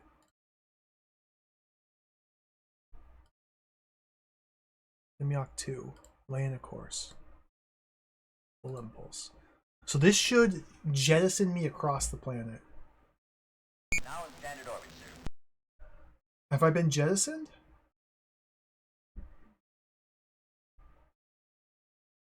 Bimiok is now 64 light years away from us. We've been jettisoned. So where am I?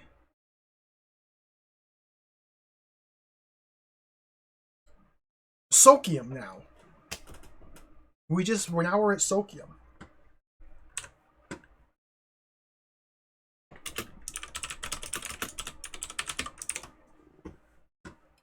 We have fast travel. I'm all the way up here. So Bimiok was down here. We just jumped all the way up here. We used a wormhole to jump 30 billion light years away, or 64 light years away. Cool. Bimiok is a Federation-controlled system. Oh, Bimiok! No, we're at Socium, though. Socium. This is a Romulan-controlled system. There's an energy refinery here. There's a nebulous zone. And the communications beacon. So Socium is useless. We don't want to go to Socium.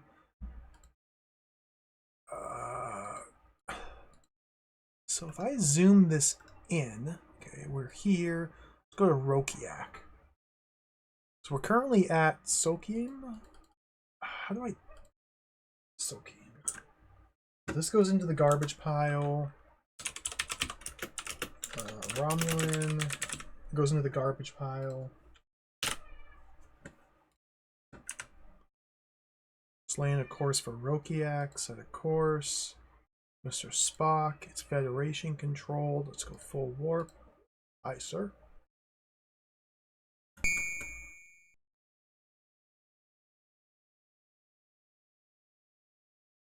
Drone! Repair!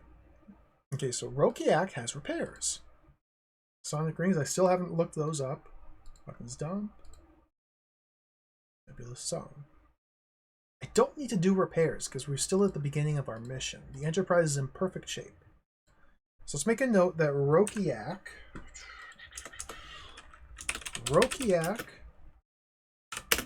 is Federation controlled, has repair drone dock.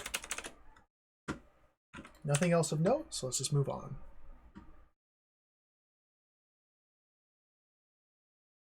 Romok. I haven't been here yet. Set a course. Where's Mr. Spock? Klingon, okay. Full warp.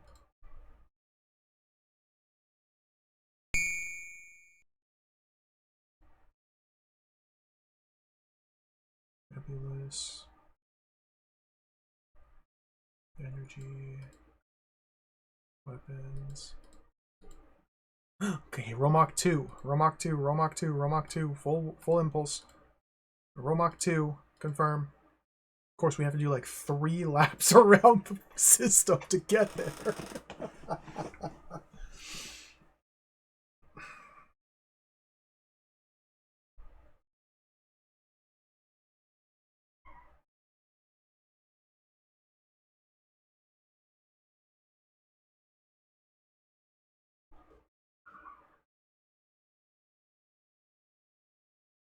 There might be too many planets. I feel like we're searching for 3 needles in approximately 1,000 different haystacks. It's kind of how it feels to play this. It feels like we're searching for about 3 different needles in 30 billion different haystacks. And the entire gameplay loop is drive to a haystack and search for a needle. Oh, nothing there. Okay, drive to the next haystack, search for a needle. Drive to another haystack, search for a needle. It's kind of jacked in that regard. Captain, stores. Can we equip the Helix gun? I don't remember. I don't know how to do that.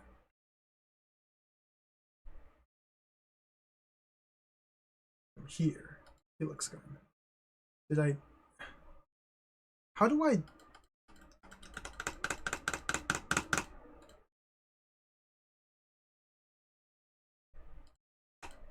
Oh, okay. We gave it to. Oh, Mr. Chekhov. Mr. Chekhov. Is he? I think he's holding it. Okay, let's go.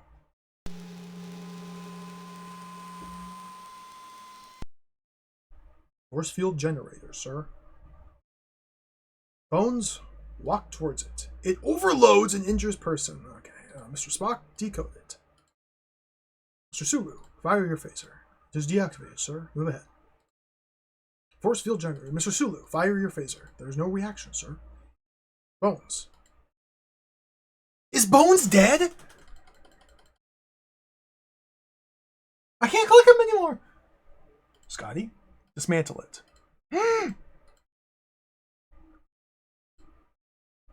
Move ahead. Security bomb. Mr. Spock, decode it. Use Cyclops emitter. Just search for the hidden switch. Fire. Physical force. It explodes and injures party. Move ahead. Klingon.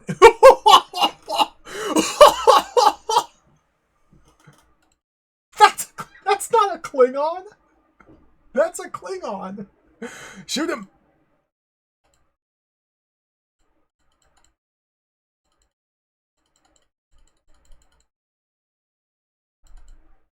I can't do anything.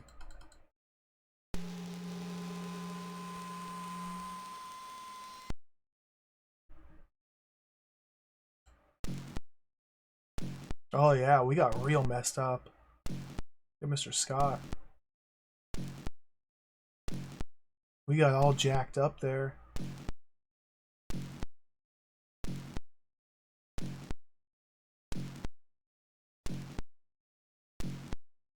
Okay, so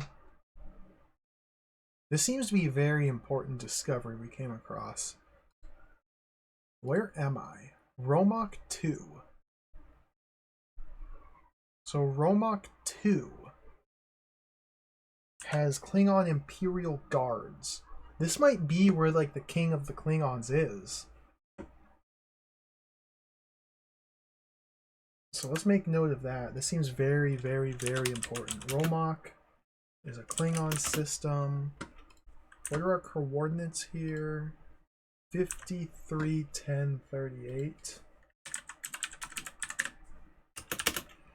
We can beam down to Romok 2, and I got stopped by Klingon Imperial Guard. Like, it wouldn't even allow me to do anything to the Imperial Guard. So we probably needed to have retrieved some sort of... Maybe that's where the blackmail is? If we could find the blackmail, we could give it to the guards so they would let us through? Prove that the Admiral, the Klingon Admiral, is dishonorable? And blackmail the guard to let us through, maybe? Okay, everybody's full health again. Actually, yeah, it's worth checking. If we just beam straight back down, now that everybody's healed...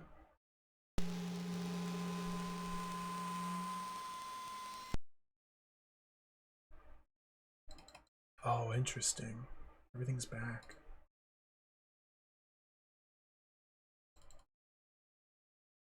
I can't click on anybody. Because it's already been disabled.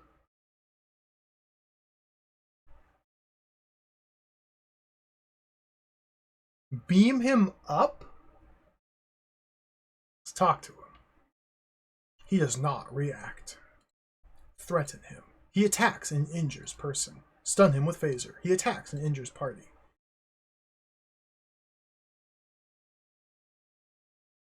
Oh, okay. He just owned me.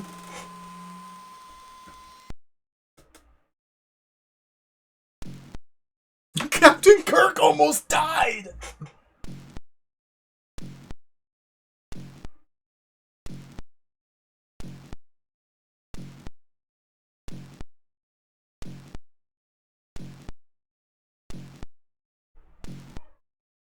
Interesting. Okay, that's really cool. So surely if we arrive on this planet with the correct item in our possession, we can use it against the Klingon Imperial Guard to either dispatch him straight away or convince him not to harm us and let us by or something. Chekhov has got that grid. I don't trust him. Alright. let's move on to a different system here. That's the Romok system. What about Lermux? Haven't been here yet. So the course for Lermix. Klingon. Full warp. Engage.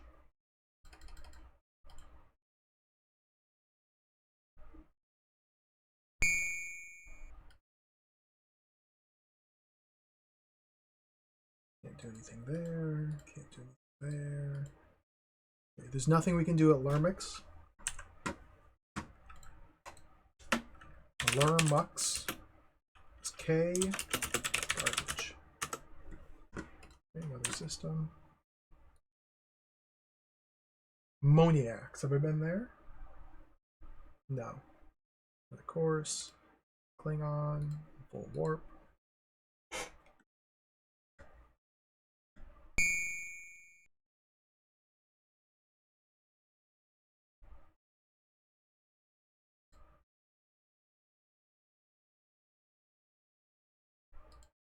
Okay, nothing to do here. Moniacs, useless.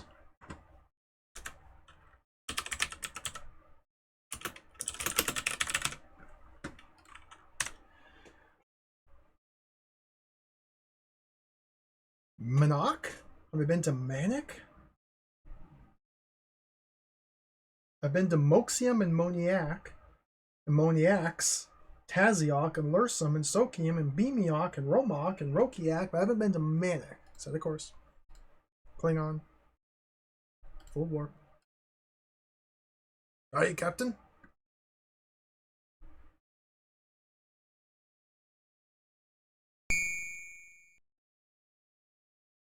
So these systems that are controlled by Romulans or Klingons, as far as I understand, all I can do is scan the planets to see if any are life supporting. If they are, visit and beam down. If we don't find any life support systems, there's nothing that can be done here. But this one is, so let's confirm. Full impulse. We'll beam down and see if there's anything valuable we can pick up. I assume everybody's healed. Yep, good.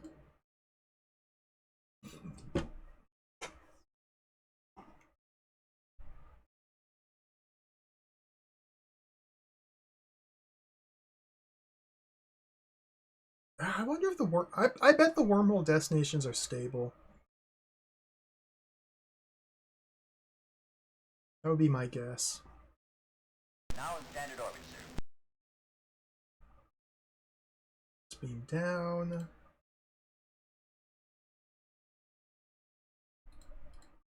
Let's bring everybody. I don't see any reason why not to. Let's equip the Helix gun on Chekhov because he looks insane and I don't trust anybody else with it.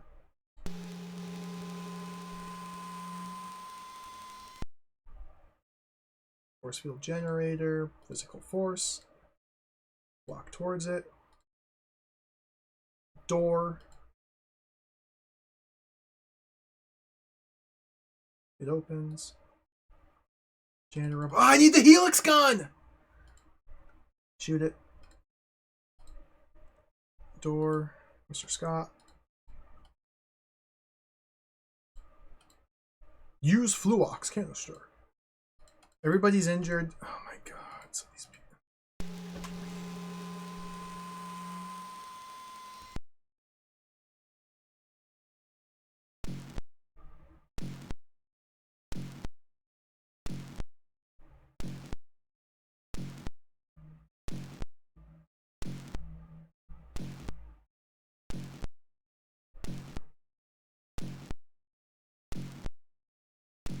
The thing with these away missions is, as far as I can tell, it is 100% random whether or not the actions I take work. Like, I don't see any way in which I can discern, based on the obstacle in front of me, what to do. Like, if there's a force field generator, like, what do? Just randomly try your different crew members' actions, and sometimes it works, sometimes it doesn't.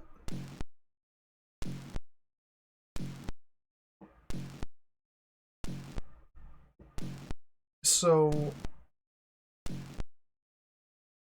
it's very silly. It's very silly. Let's give the Helix gun to Sulu this time. So is he carrying it now? Like, is he carrying it?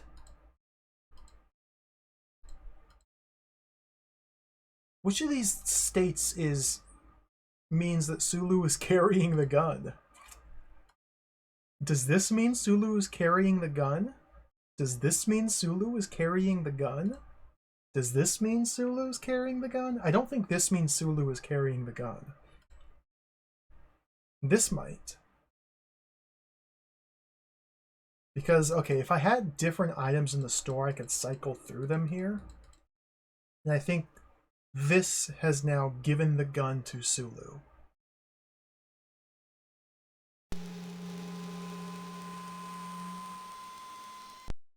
We're back down. So we've already disabled this force field generator and this door and this janitor robot. This door is blocked, though. So let's beam some signals at it. It sparks and injures person. Uhura! Just walk towards it. Dismantle it. Fire. It collapses, blocking the way entirely.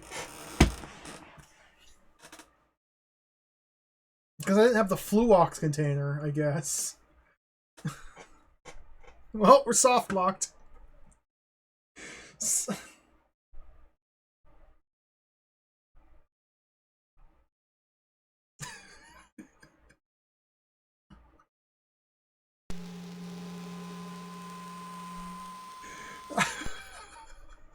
Back down.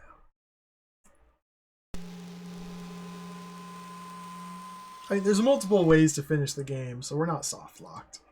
We may now be prevented from going down this path towards victory, whatever this path was, but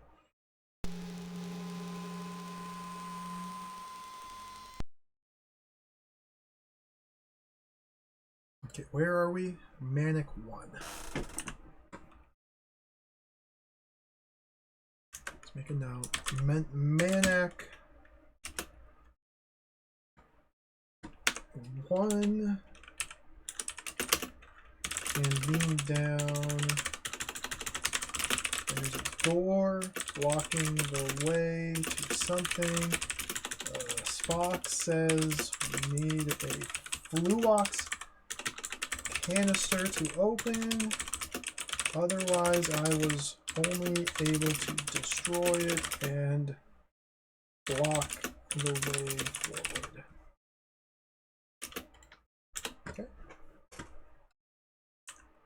Let's get the coordinates for the Manic system. 50, 14, 30.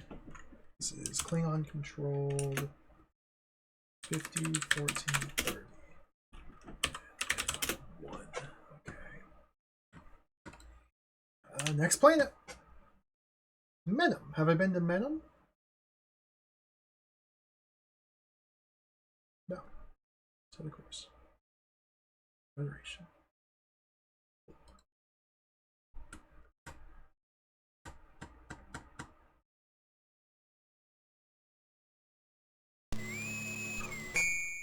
Uhura. There is only one enemy starship in this vicinity. Thank you. Nebulous. There they are.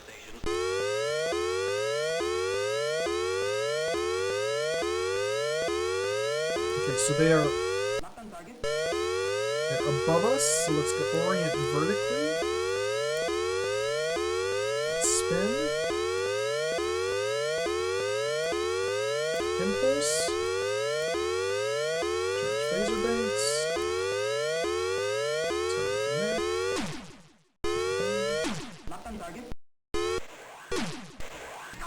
Got it.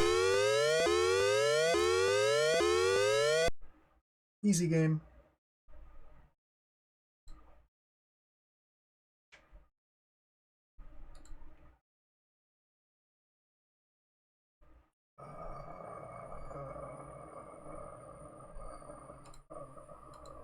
Nebulous, okay.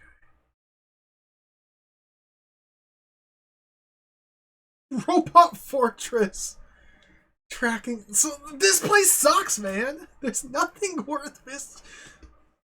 Okay. Menan? Garbage.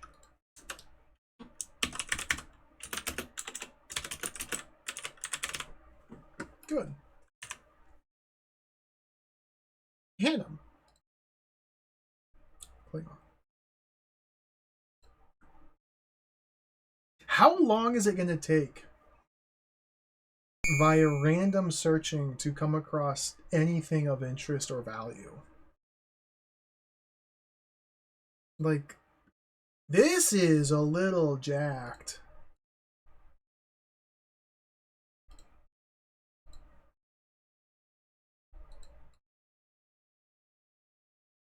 All right, there's nothing here.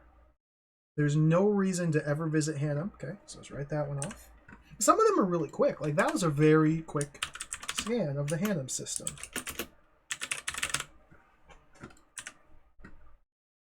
Find another planet. Vornian. Let's go. Romulan.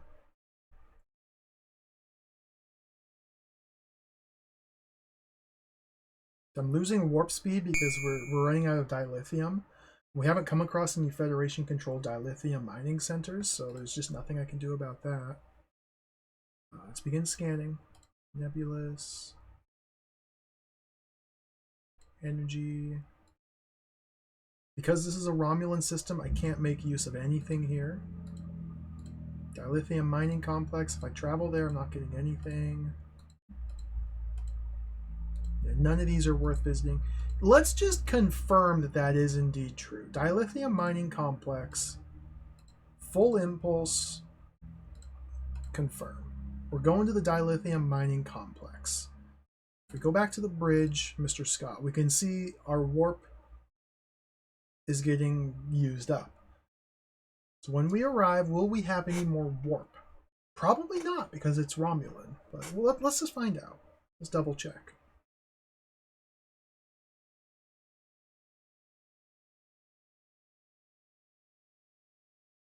Now in standard orbit, sir. Beautiful. No warp. Yeah, okay. Let's get out of here. So it's Vornian. Completely useless garbage. Is Romulan garbage. Okay. Pick another planet. Too long. Mr. Spock. Klingon. Full warp. I'm down to warp 6.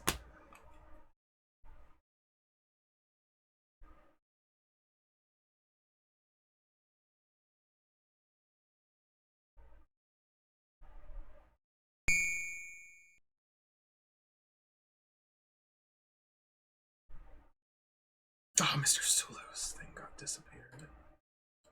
Go.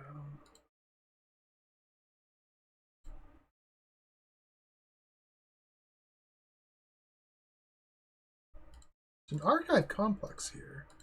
Very curious. Captain, I would recommend visiting the archive complex. You can potentially ascertain valuable data. Make it so.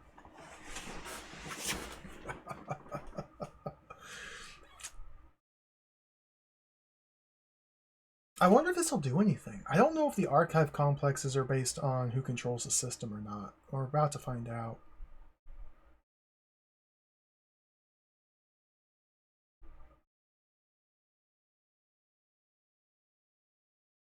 Now in standard orbit, sir. Yasuhura? The mutiny can be crushed by finding the 6 rebel commanders and making them loyal again. Oh!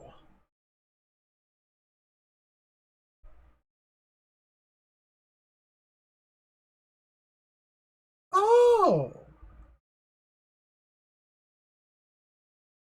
So, Uhura, when we arrive at these archive complexes, let's pause, bring up the manual. She essentially is telling us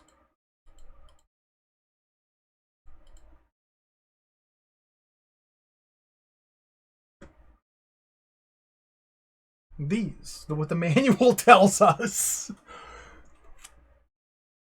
Deliver antidote to Rebel Federation commanders. There are several ways to counter or even reverse dilithium Delta 6's telepathic effects. One highly effective way is by using psychogen gas on a Rebel commander.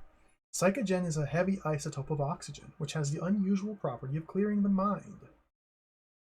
Humans who breathe psychogen are not susceptible to psi beams. The gas is useful in rooms or confined areas on planets. In order to deliver this antidote to the Rebel commander, the Enterprise must first locate 6 psychogen canisters and deliver the gas directly to at least 6 surviving Federation Rebel commanders.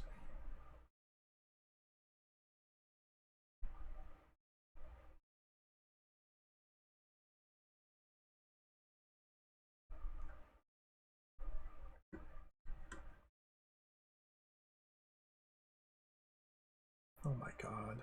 Destroy Klingon Psymitter. You must locate 6 Lepton guns and destroy 6 I-beam generators. So, 6 Lepton guns to destroy 6 I-beam generators. Does that mean to complete that specific objective, there are essentially 12 needles in the 10,000 haystacks that we have to just find? And once we've found all 12 needles, then we can complete that mission? And as far as I can tell, there does not seem to be any method of getting any hints or direction or clues as to where any of these Lepton guns or I-beam generators are. At least not that I've seen yet. So that's insane. I don't think we're going to be completing it this way. Constructing your own Psymitter. Federation-controlled Psymitter could neutralize the effects of the Klingon Psymitter and consequently cripple the rebellion. For Psymitter to be constructed, you must activate the Research Psymitter console using the dilithium Delta 6 crystal. So this seems like it requires 2 needles. I keep calling them needles because it feels like we're just searching for a needle in a haystack here. But this seems like it requires 2 key items. Blackmail the Klingon Admiral. One of the plants within the quarantine zone, a dusty old computer, stores records of some grave indiscretion on the part of the Klingon Admiral. Charges involve strong indications of cowardice on the part of the Admiral during his more youthful days at the Klingon Military Academy. While understandable to humans, this information would be fatal to an Admiral in the stiff-necked Klingon High Command. Anyone who obtains this knowledge could exert considerable pressure. You must activate the secure communications console using the blackmail file. Caution. The Admiral may not be susceptible to blackmail. What? Okay. So even if we do find the dusty old computer and extract the blackmail from it, it may or may not work. Klingons' fleet communications with the Klingon Empire are routed for security reasons through a signal processing planet at the edge of the quarantine zone. In this scenario, the Enterprise must locate the Klingon signals console and activate it using the Klingon codes file. It must then feed false information into the system and order the Klingon Admiral to abandon the mission. Peace virus. To do the peace virus, we have to find the peace virus ampule and the peace bomb. I haven't found the peace bomb or the peace virus ampule, nor any hints as to where they'd be found. Decian 3. The Enterprise must locate and destroy the source of the telepathic isotope dilithium Delta 6. This will prevent the Klingons from resupplying the rebel starships and holding their loyalty through telepathic domination. Decian 2 is the only known source of dilithium Delta 6 within the quarantine zone. Destruction of the planet's mining control console ultimately dooms the Klingon plan to failure. So that one, it doesn't say any items needed to do so. It just says destroy the mining console. In Decian 2, we know how to get to because it's in the center of the quarantine zone.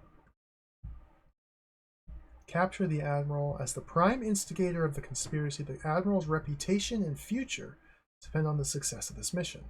Conversely, its continued success is vitally linked to the Admiral.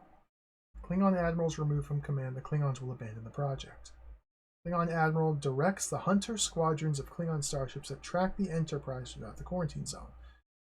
Should he become aware that the Enterprise is seeking him, he'll beam down from his flagship to his headquarters, which is on one of the Klingon-controlled planets. You must find which planet he's on and beam him aboard the Enterprise.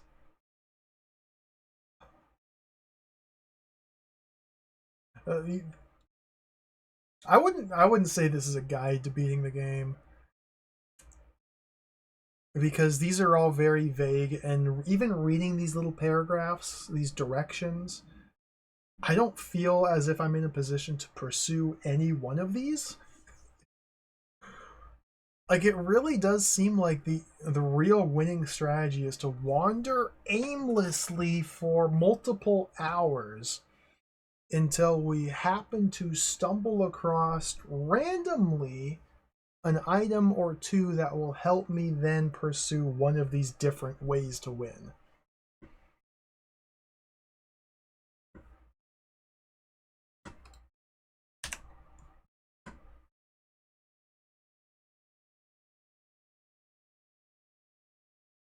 I think it's gonna be tough. Where's Mr. Spock?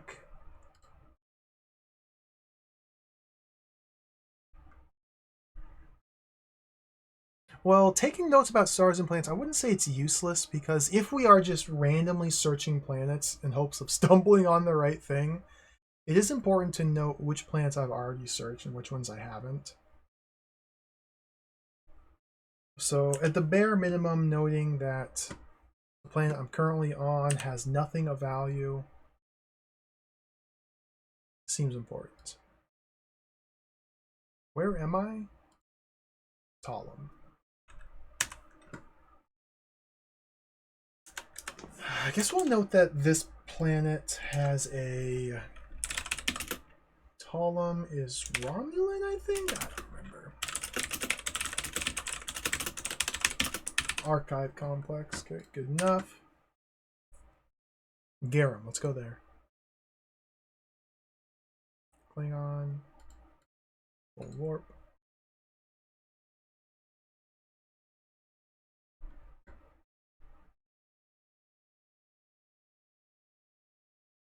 And again, if we look at the map here,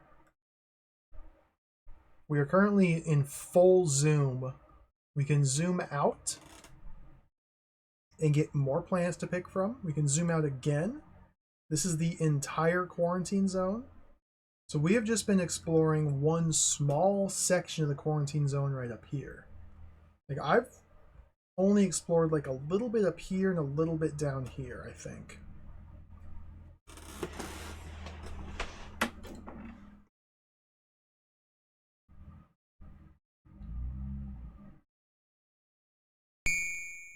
We made it.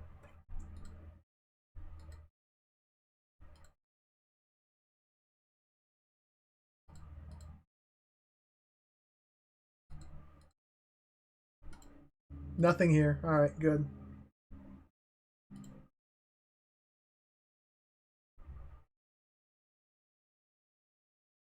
Garum, nothing.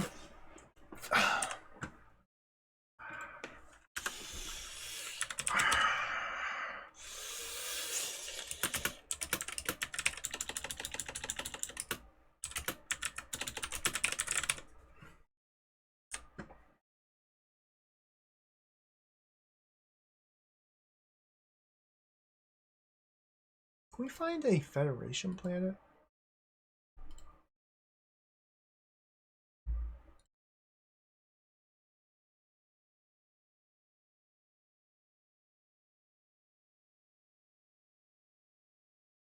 Can we find a Federation planet? Tassion.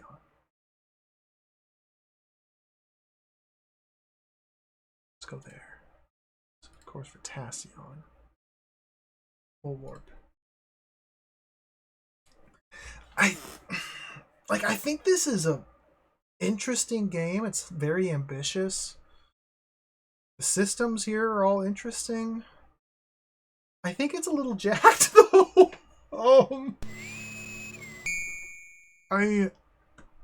I'm a little bit worried. I'm worried that this is just jacked.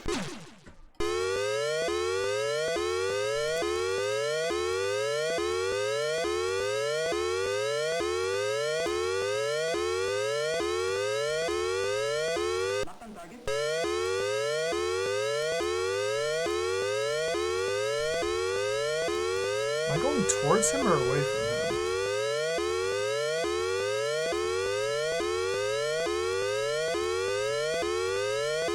I have no idea. Battle stations, all decks to battle stations. Not on target.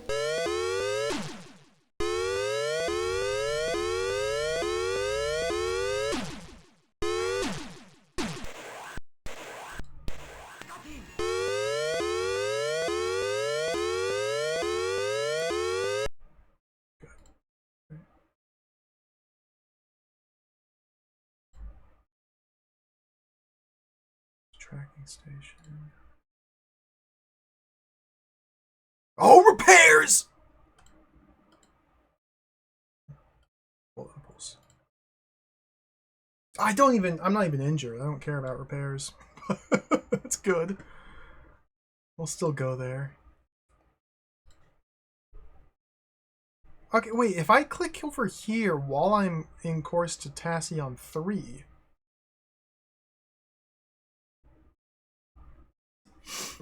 You're kidding me.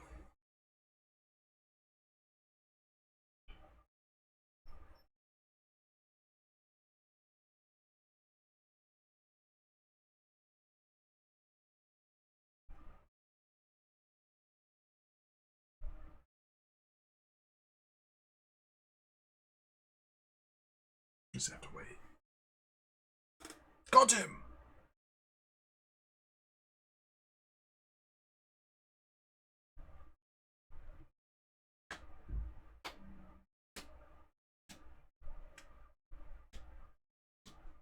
Now in standard orbit, sir. Okay, cool. We got our structure back up. We need some more warp dilithium. That's not Chekhov, Sulu. What are these other places? Mr. Spock. Weapons. Do I need weapons?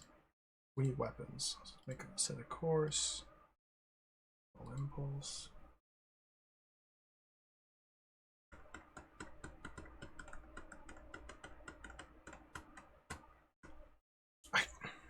I really wish I could get rid of these sub menus I'm not using and like actively choose who to put into which little slot here. The interface is so cumbersome. You almost always, if you're switching from person to person, you almost always just need to go to the bridge and select them. Despite how much easier it would be if I go straight to somebody at any given time. We just don't have that capability because these seem to just randomly get shuffled constantly. Let's check out this place. Like Mr. Spock's gone. Now Mr. Spock is contamination. Oh. Dilithium. Okay, let's go there.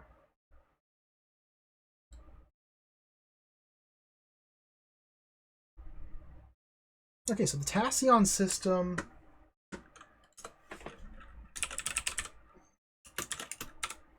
This place has repair and dilithium and weapons. Now in standard orbit, sir. So that's really good. So we should be pretty much fully stocked here. Impulses are a little low, but warp is now full. Repairs are full. That was worth visiting. And now we have 10,000 million trillion other planets to visit. Have I been to Puceal?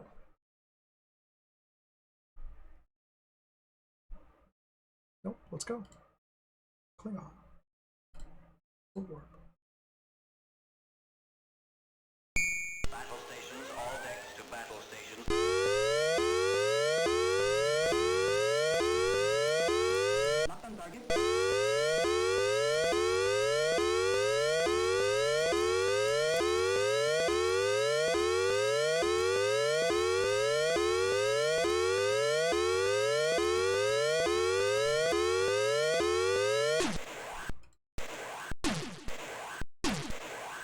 Got it.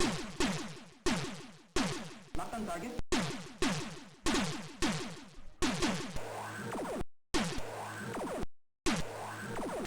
Got it. Not on target.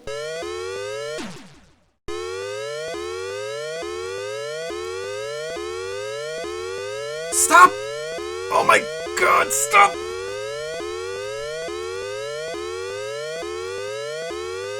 Okay, we're facing space north. We gotta rotate. Shooting at me.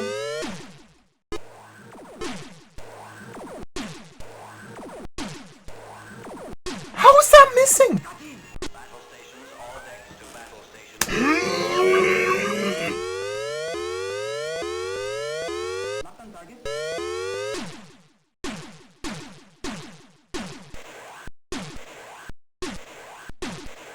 How did those miss?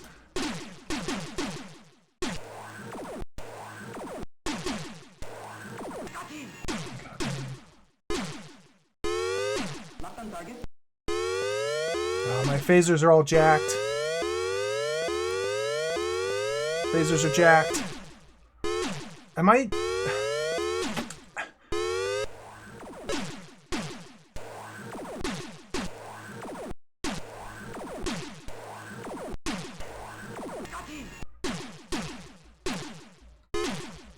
Not on target.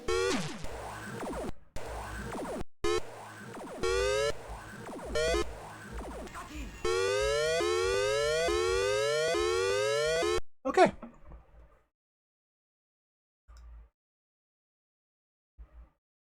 Suru?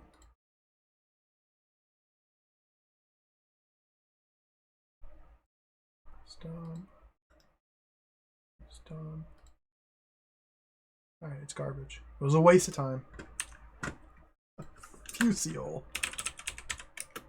Klingon, garbage.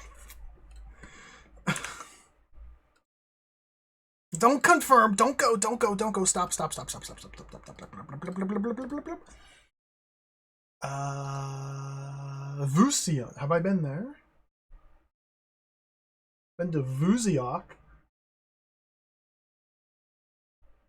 I've been to Pusiol. Have I been here? I don't think I have. Oh my god. I don't think I've been here. Okay, so the course. Sir Spock, Federation, Full Warp. Sir Spock, Enterprise, Status Report. I got jacked, man!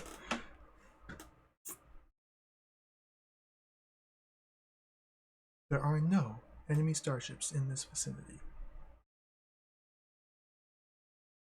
Thank you, Uhura. Tracking station. Nondescript. Weapons dump. Dilithium. No repairs. I don't need dilithium. I don't really need weapons. We could use the weapons for sure. We'll get some weapons.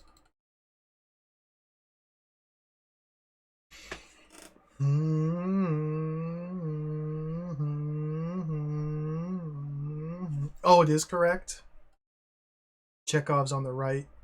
Sulu's on the left. Okay.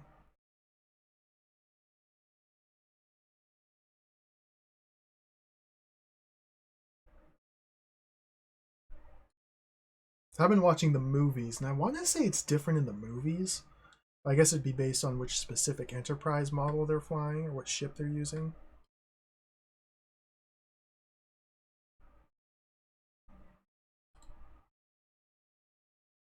Are we there yet? Can we not go faster?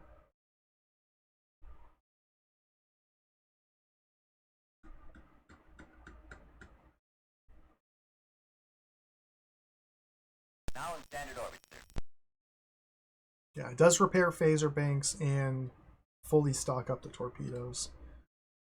It repaired some of these as well. Interesting. Even though this isn't a repair bay, it still repaired some of these numbers. That's really good. Do I need to go to dilithium? I don't think I do. Nah, we're fine.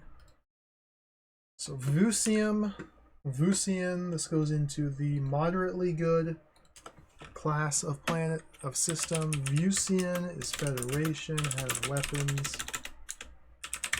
Weapons, that's about it. Weapons and dilithium. Now let's look for another planet. Mexar. Mexar is independent. Set course. Forward. Aye, Captain.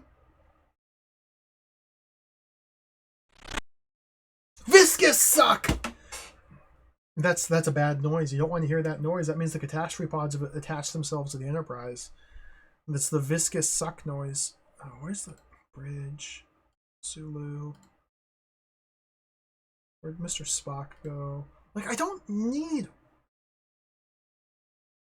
Why can't Mr. Spock take this spot, or this spot, or this spot? Like, when I'm not in combat, these are completely and totally useless, but I can't get rid of them!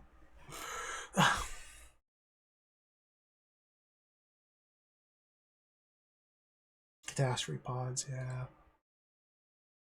Life support! Ah!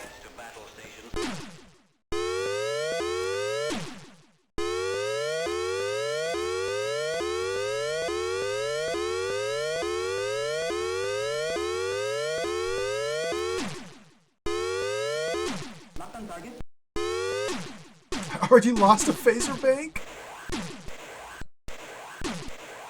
Yeah, terrible.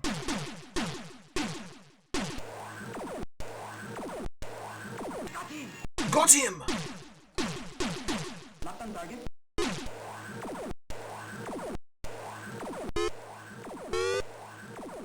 Got him!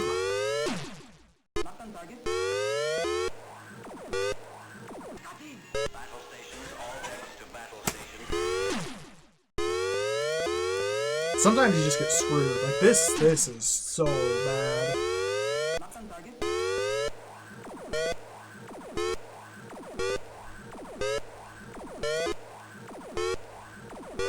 Hit him! Thank you.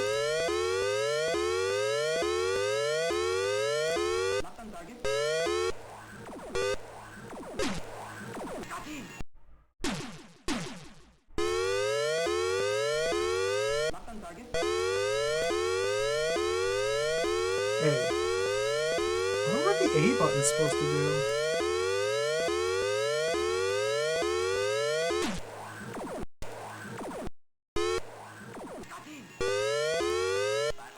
God, 3 in a row!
Oh man, crazy.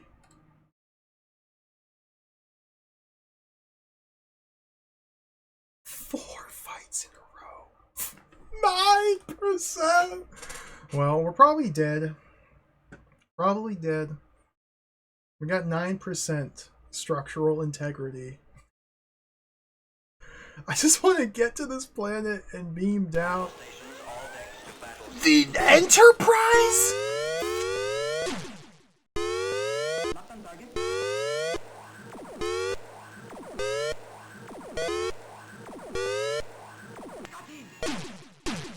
is the mirror universe? Spin.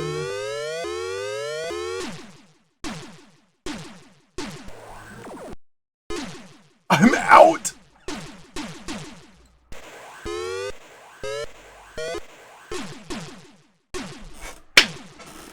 I'm dead.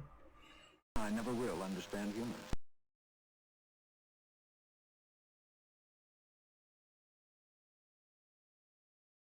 I never will understand humans.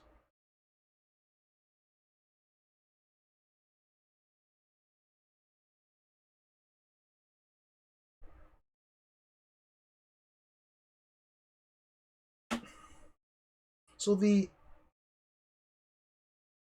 independent planets. Weapons stations. Pirate will.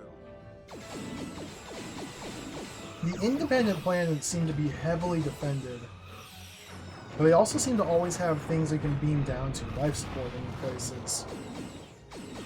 But like my last 3 deaths, I've died a whole bunch going to an independently controlled system to try to beam down, and I get attacked and destroyed. Just overwhelmed. And so maybe the independently controlled ones are more likely to be valuable or have things of value on there, but it's kind of indicating that I need to first find these upgrades before visiting these independent planets. Yeah, items that make rebels not attack you. All of the the passive upgrade items seem to be vitally important. Like incredibly important. And just simply exploring on your own with no direction or upgrades just is a disaster. Thank you, Kagrado, for the Star Trek bits, and Basil for the more Star Trek bits. Thank you, I appreciate it. Getting a lot of explosions and klaxons, and no Gorn sightings yet, but we'll see, we'll see.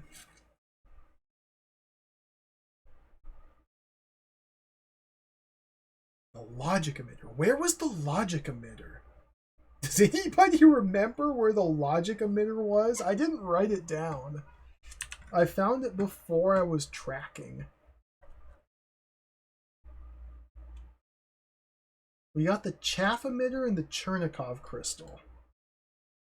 Those are the 2 passive items I found.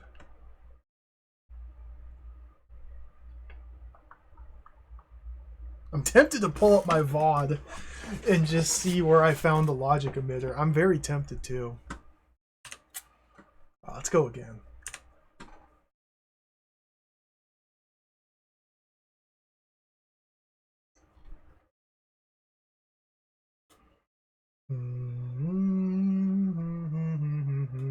Space, the final frontier.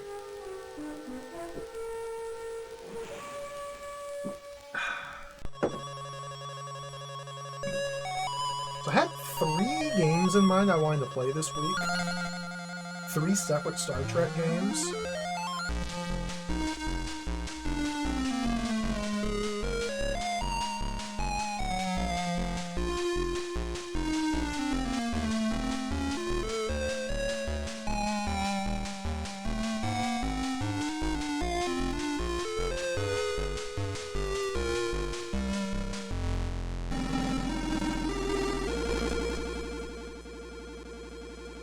Three separate Star Trek games I want to play this week.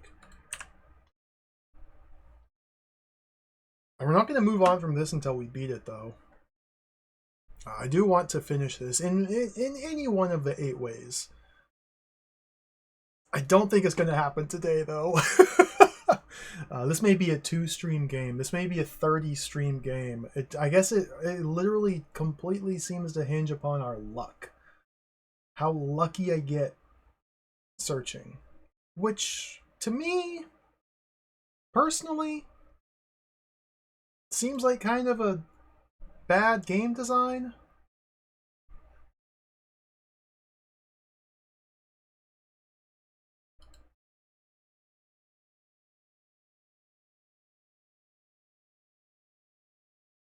Dizok. Have I mentioned Dizok? Dizok is garbage. Kurzuk? Have I been to Kurzuk? Kurzuk is garbage. Dixiac. Have I been to Dixiac?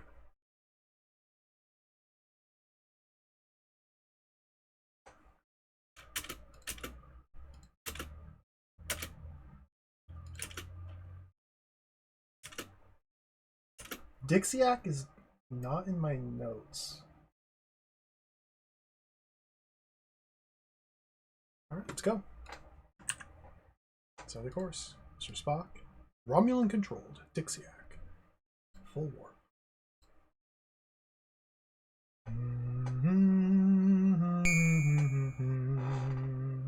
You've arrived at Dixiac, sir. Captain, I am detecting a gamma field emitting from Dixiac 3. Captain. Oh, God!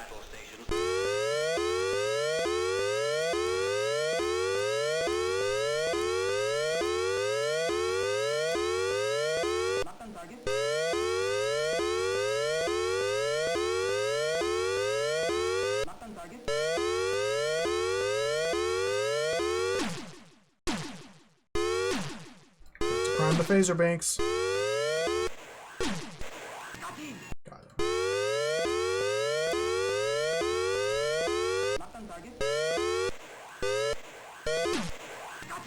Got him. Okay. Dixiac 1. Mr. Spock. Nebulous zone. Dixiac 3 is gamma. Dixiac 2. Life support. Confirm. Full impulse. This might be where the logic emitter was.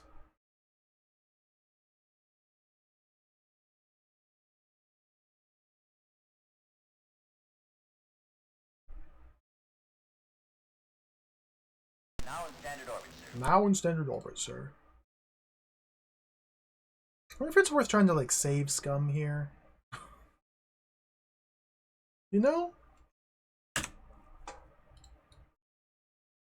You know? Let's put a save down. Let's overwrite slot 1. I don't care. Okay, now let's transport down.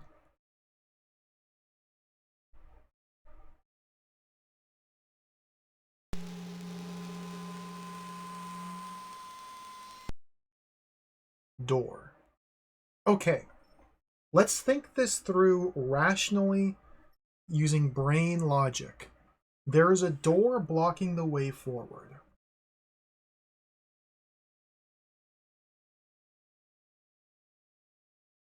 Walk towards it. It sparks and injures party. Well, okay.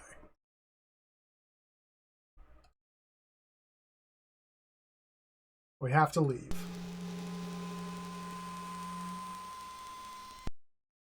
And we have to sit here and wait for everybody to heal.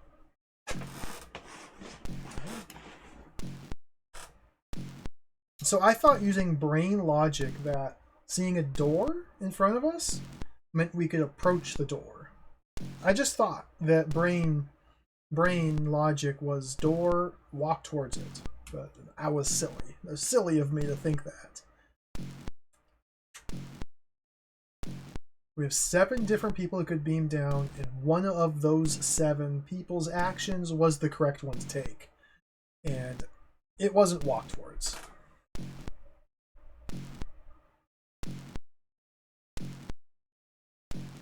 Might be faster to reload than sit here in sickbay and wait.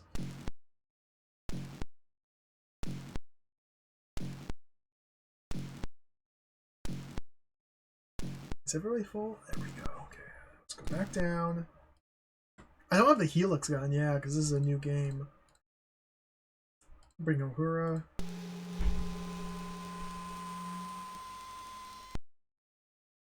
Door. Decode control logic. Oh, of course! The door had a control logic that Spock was able to decode to open it for us. I should have... It's obvious, really, in hindsight. I mean, look at this. Door. This just screams control logic. Move ahead. Whoa, what is this? Translate. Use against Romulan signals console.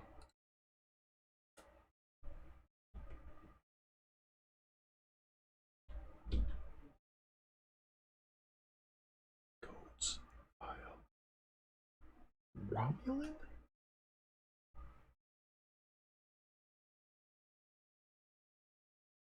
Codes?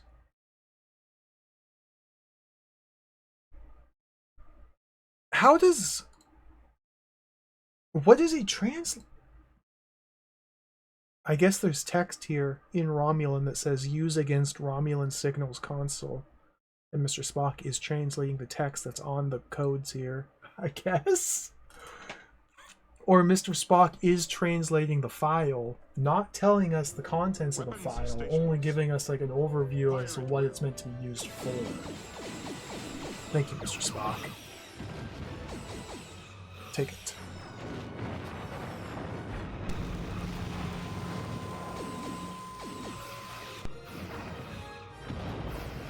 Romulan codes files.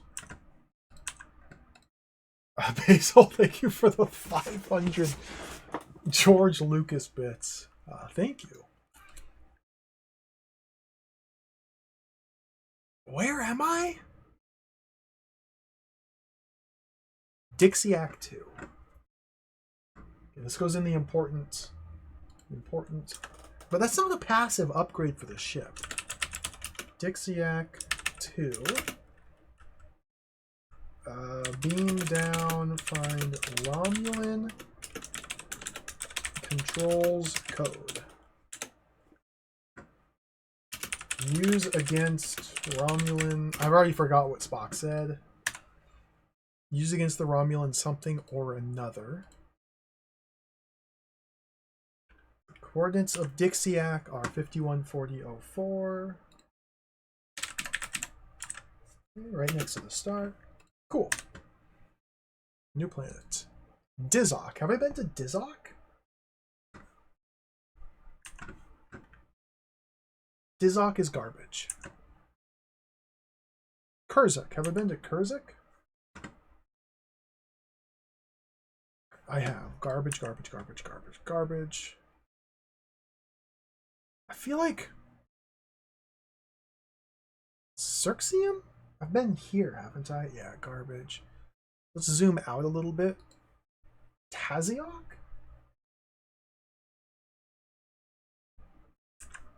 We've been to Taziok? Chaff emitter's here. Okay, we're going to Taziok to pick up the chaff emitter. Set a course. Full warp.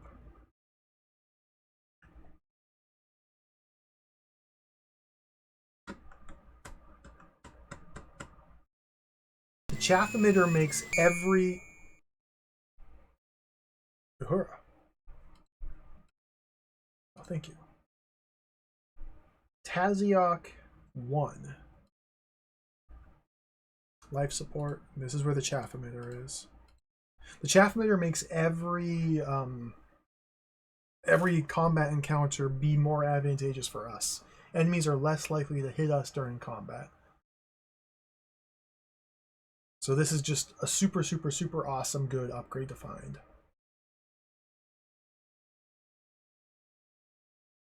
Who controls the Taziok system? Mr. Spock? It's Federation, okay. Of course it's Federation because Uhura got the message when he arrived. Now in standard orbit, sir. Speed down. I'll do another save here.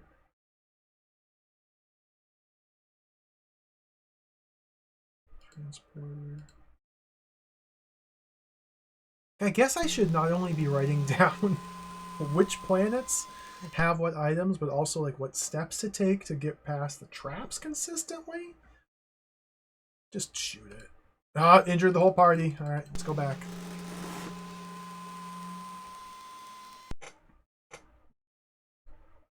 Load.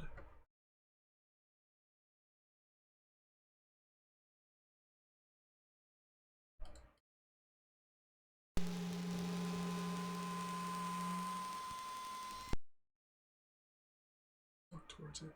Deactivated.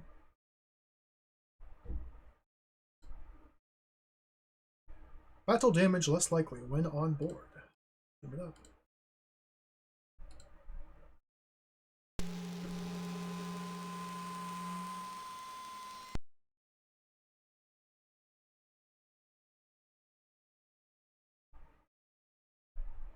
That's huge. Mr. Sulu. What else do we have around here?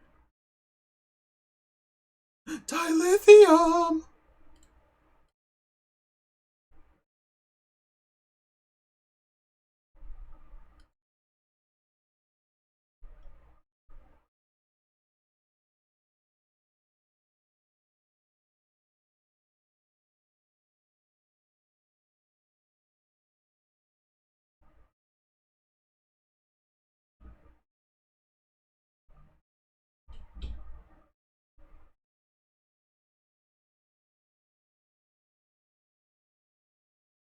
Now in standard orbit, sir.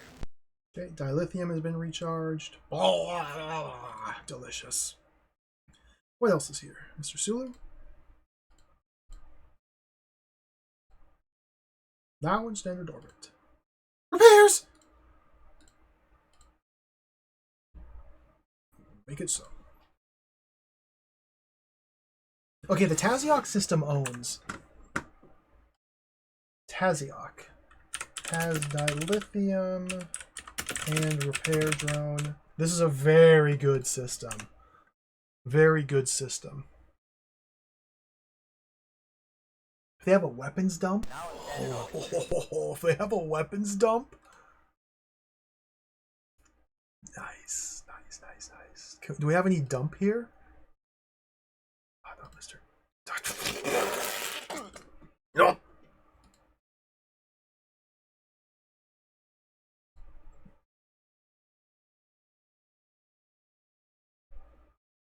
Weapons dump. Taziok. Dilithium, comma, repair, comma, weapons. It has the whole suite of repairs. So this is a primary good, awesome system that is good and cool and fun. We like Taziok. God!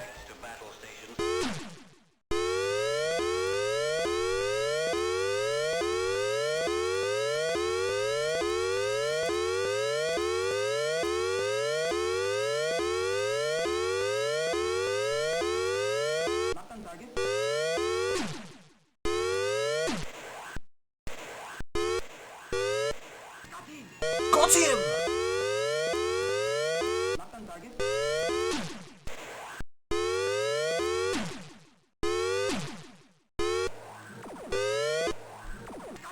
Got him!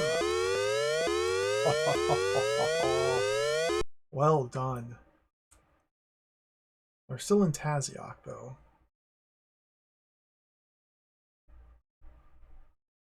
Do I need to do any repairs? Did I take damage there?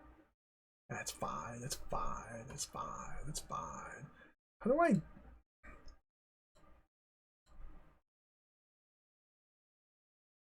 Cirxium. Have I been here? Yes. Surzom. I have Karzom written down, but did I just typo Surzom? Or is there also a Karzom? I have Karzom written down twice. So surely we've been to Karzom and Kurzom. So let's just say that they're both garbage. Kurziak. Have I been here? Just as a reminder, every time I need to see if I've been somewhere, that's Twitch. Why did that... There we go. I have to scan through this list of planets here. Kurziak. And so, like, the longer we play this game and the more planets I explore and document, the longer it takes for me to ascertain whether a planet has been visited or not. I should alphabetize. That's very smart. That would be wise. Or, like, use a spreadsheet or something rather than a text file. I don't think I've been to Kurziak. Nah, we're going here. So the course. Mr. Spock. So it's a Romulan system containing 5 planets. Take us out. Full warp. Captain, we have arrived. Battle stations. God! Battle stations. What am I even looking at? Not on target.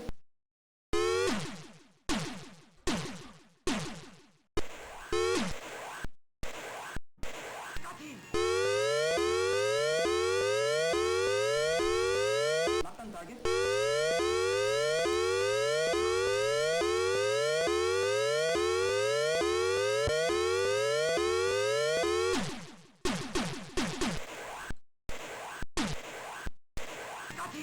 Got him!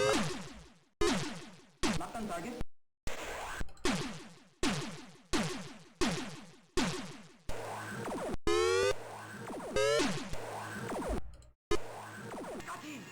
Nice. Battle stations. All decks to battle stations. Spin.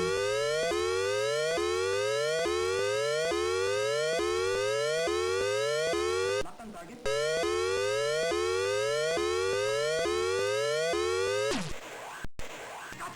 Got him.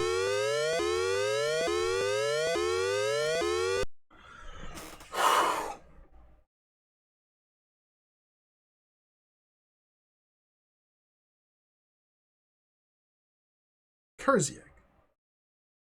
Is this where we were going?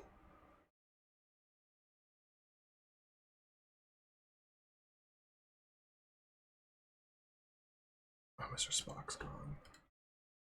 The ship's not even here! Stop. Tracking. Nondescript. Okay, there's nothing here. Kurziak. There's nothing of value to be found here in the Kurziak system, sir. Kurziak. Garbage. Goxies. Garbage. Bixium.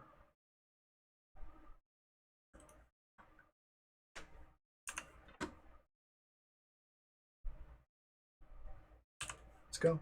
Unexplored. Set a course. Mr. Spock, Romulan, full warp.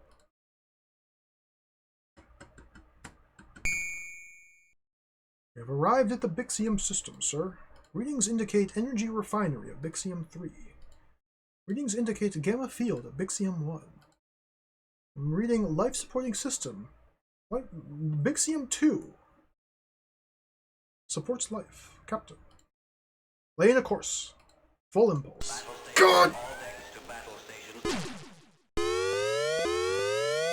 Not on target.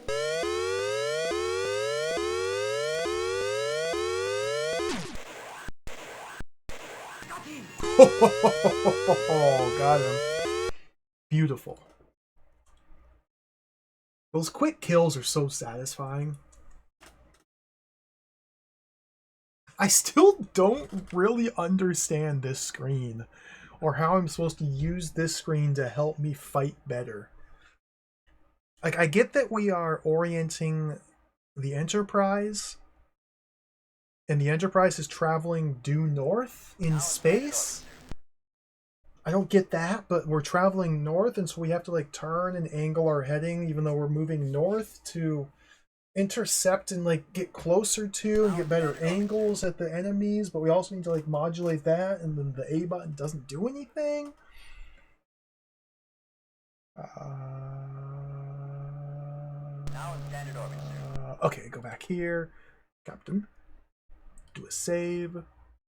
Slot 1. I'm just saving on the same save slot. It doesn't really matter too much. Let's transport down.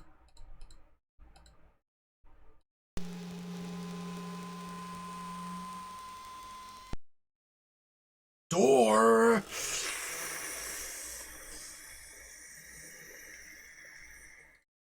Control code. Use Helix gun. I don't have it yet. Just use gun. It opens. How did the phaser open? Oh! Fluox. Use against door.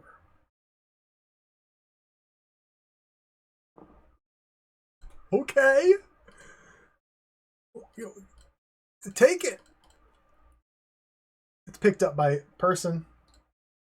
Move ahead.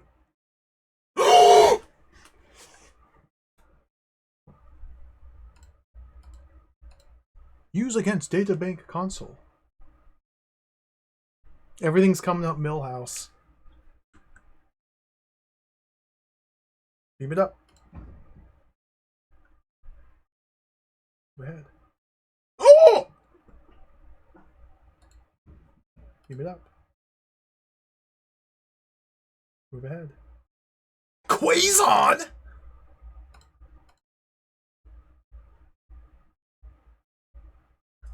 Quazon crystal?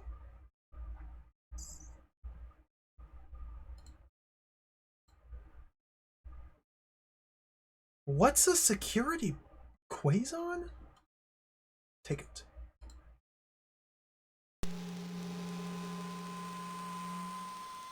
Oh, that was tremendous.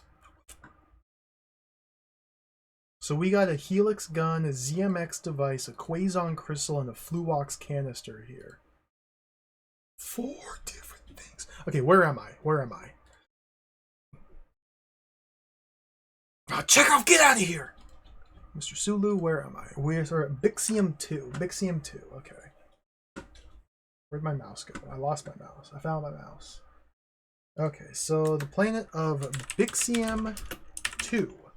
I don't get this at all. Coordinates? Shut up, Mr. Button. You are not brought upon this 584007. Come on. Can beam down and get Helix gun, Fluox canister, Quaxu, what else I get? Helix gun, ZMX device.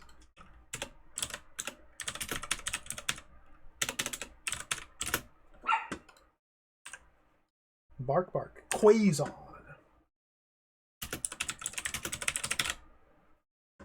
Thank you, Basil, for the cheer. Thank you for the 100 bits. Purchase a Fluox canister. Maybe. It's not a bad idea. Okay, so we got some good, juicy, delicious items here.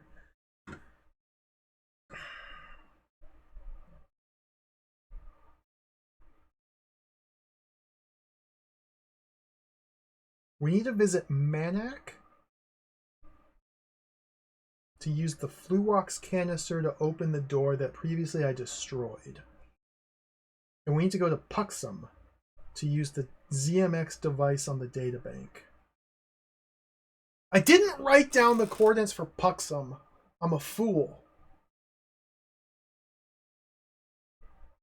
I didn't write down Puxum. I just wrote down Puxum V has a databank device. I don't know where Puxum is. We're never gonna find it again. I did write down Manak. Manak is a Klingon system at 50.14.30. So let's find it. 50.14.30. So 50.14.40. How do I find that? X, Y, Z? Like... So I'm currently here.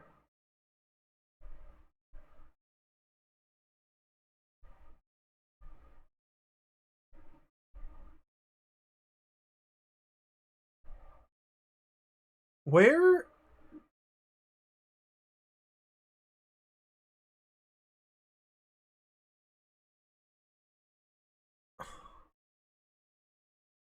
Trying to find a specific planet on this galaxy map is not easy. Like, how do I find anything?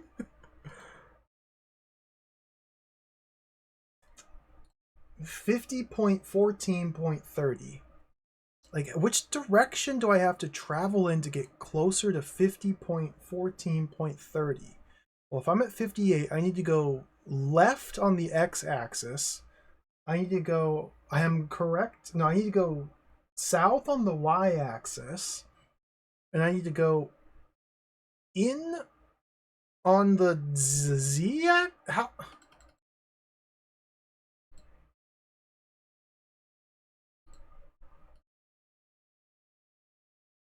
I don't know how to get anywhere.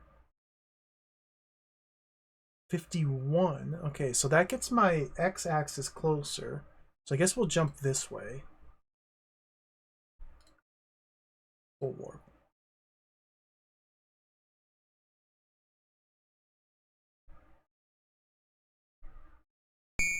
Okay. So now we're here, so let's 50.14.30. Not bosom. Bosom. Maybe we do want to go to bosom. That could be a good place. I kind of want to go to bosom. But bosom is too far in the X, but it's closer in the Y? God!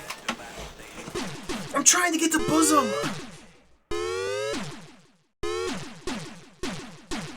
What is happening at the screen?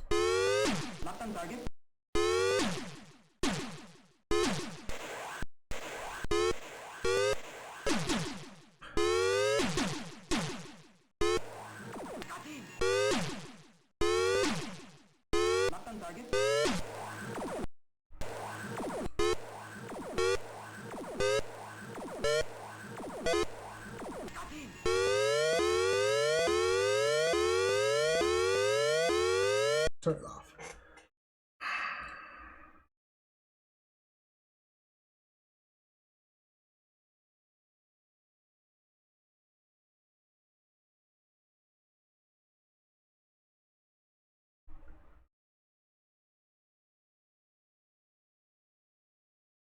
Maybe I go to regional zone. 50.14.30. I don't get it. How do you use this? Go back out to quarantine zone. So 80? No, we want 50.14. So it'd be like down here? No, up here? 0.30. Okay, that's 14, so it's kind of like this general area.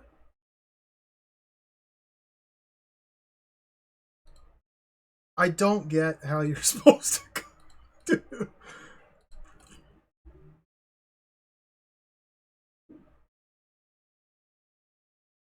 They're all so far away. Have I been to Tozox?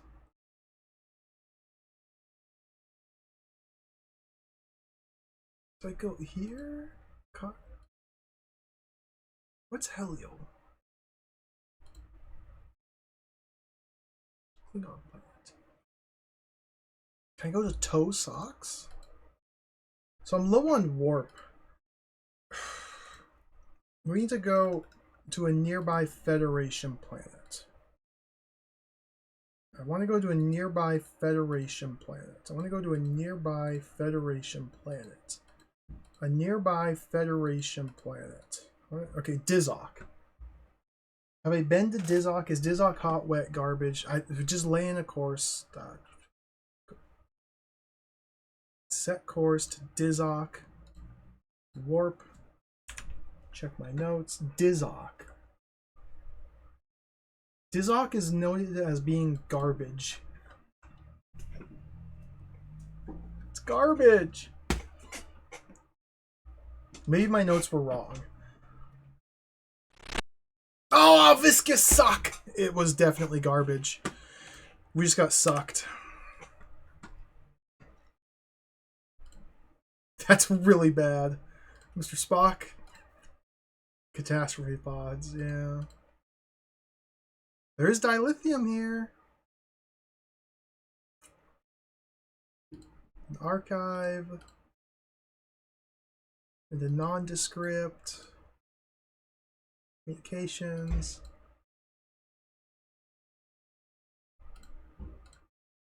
Let's go slurp up some dilithium.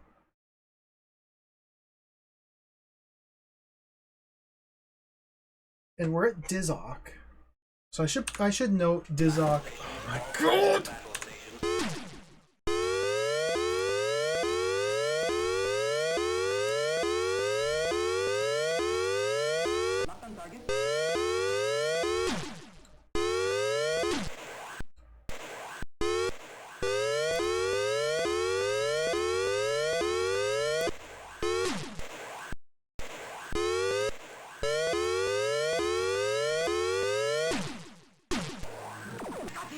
Got him!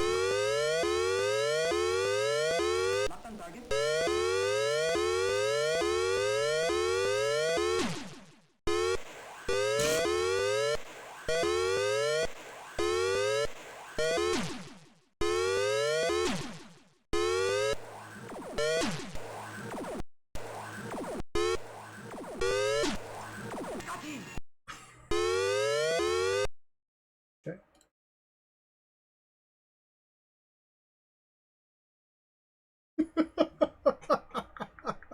This is...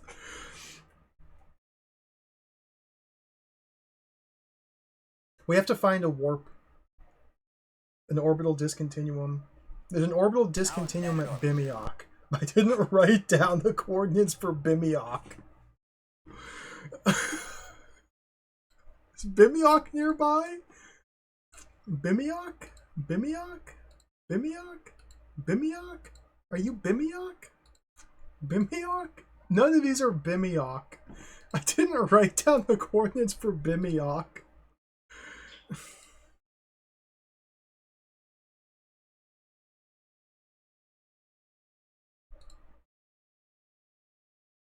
Where's Bimiok?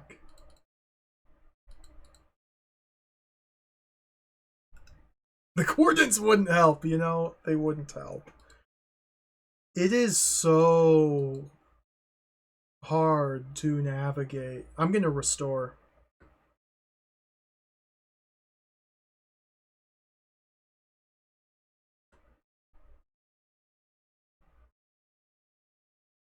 Okay, we've restored back to...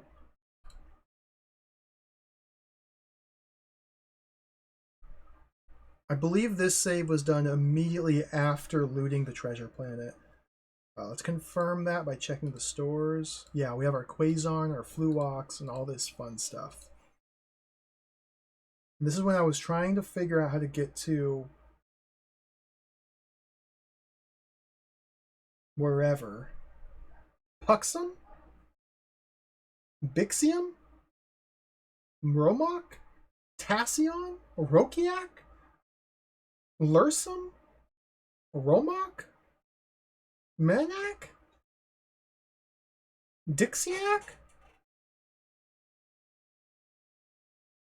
I don't know what I'm doing or where I'm going. Gessium. Have I been to Gessium?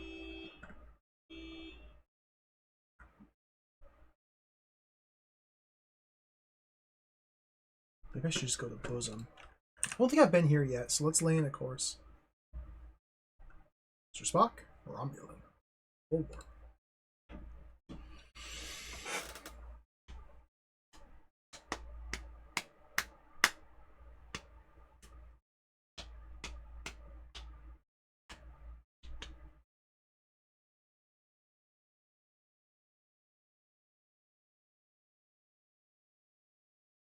This game is insane. This is kind of insane, this video game. What do we have here? Gessian 4, life supporting, laying a course. Can't go full impulse. Oh, of course, we can't just Cut in. You gotta obey Starfleet regulations, which means when in hostile territory, be sure to take as long as possible to get where you're going. Make sure to make at least one entire loop around the entire system before you can even begin to approach where you're trying to get to. It's very important. You gotta do the loop-to-loop. God. Get out of here!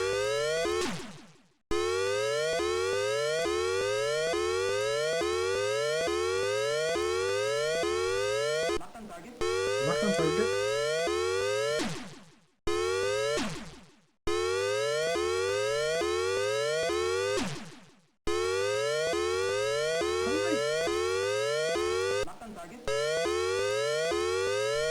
Hurry!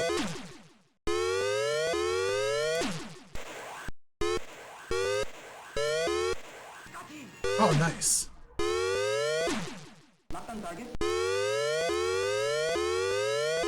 Should I be spinning and this? Should I be doing that?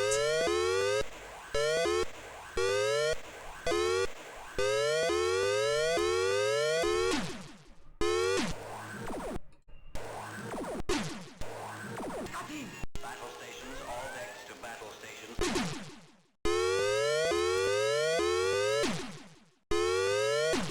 Locked on target.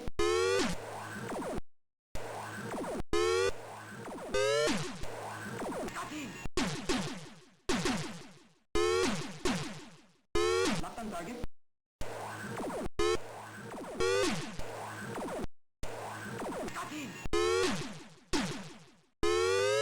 Locked on target. Should I be spinning and Ving?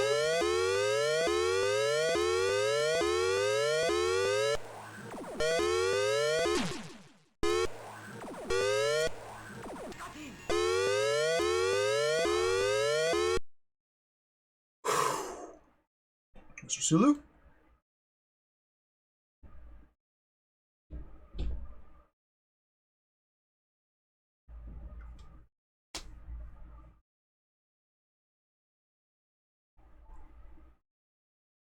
Now in standard orbit, sir.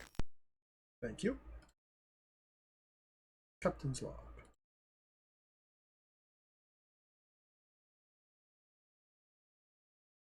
Transporter. Stores. Let's bring a ZMX to. Let's give that to Mr. Spock. Helix gun to check off. Romulan code, we don't need those. Quazon. Give that to Mr. Scott. Fluox. That should probably go to Mr. Spock, actually. The ZMX device, Bones, you can hold on to that. No? Nobody can hold on to that. Fluox.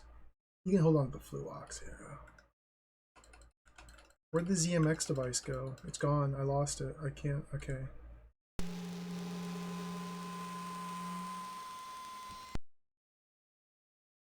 Psychogen! Wait! That's one of the 6 MacGuffins needed to do one of the 8 different ways to victory. Right? The Psychogen. We need to get 6 Psychogen canisters and deploy them to 6 rebel commanders. And we're 1/12 of the way by random chance. We're 1/12 of the way towards getting one of the possible ways to victory. Analyze. Use against rebel commander. Up, up, up, up, up, up!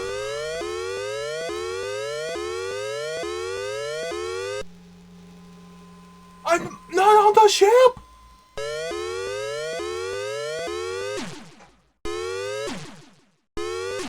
I'm not on the ship! Locked on target.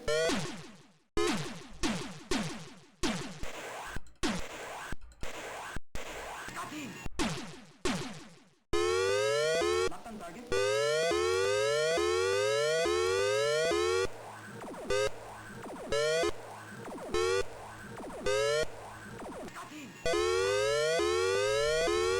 Locked on target.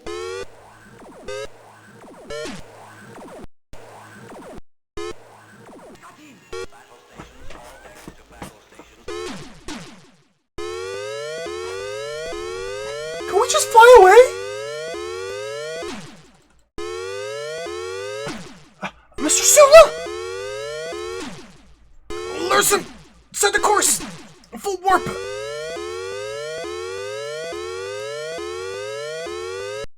Do we get away?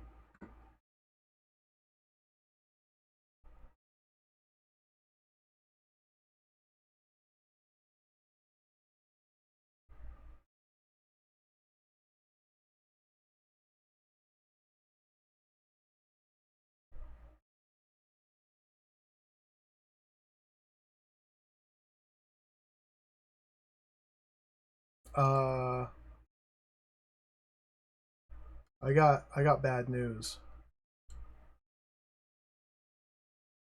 We're dead.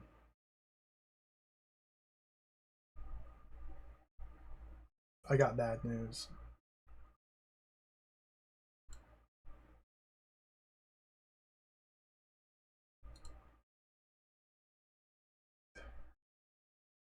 Hold on, let me check my nearby. Tassion. Tassion has repair, dilithium, and weapons. No, we just need to make it to Tassion here. We just need to make it to Tassion. This is a beautiful, beautiful, friendly, beautiful, beautiful, beautiful planet of beauty and friends and beauty and good and fun and awesome. We just have to make it to Tassion. It's a beautiful planet. We're going warp 3, so we might be able to make it. Do I still have... am I still viscously sucked? No, I restored after that.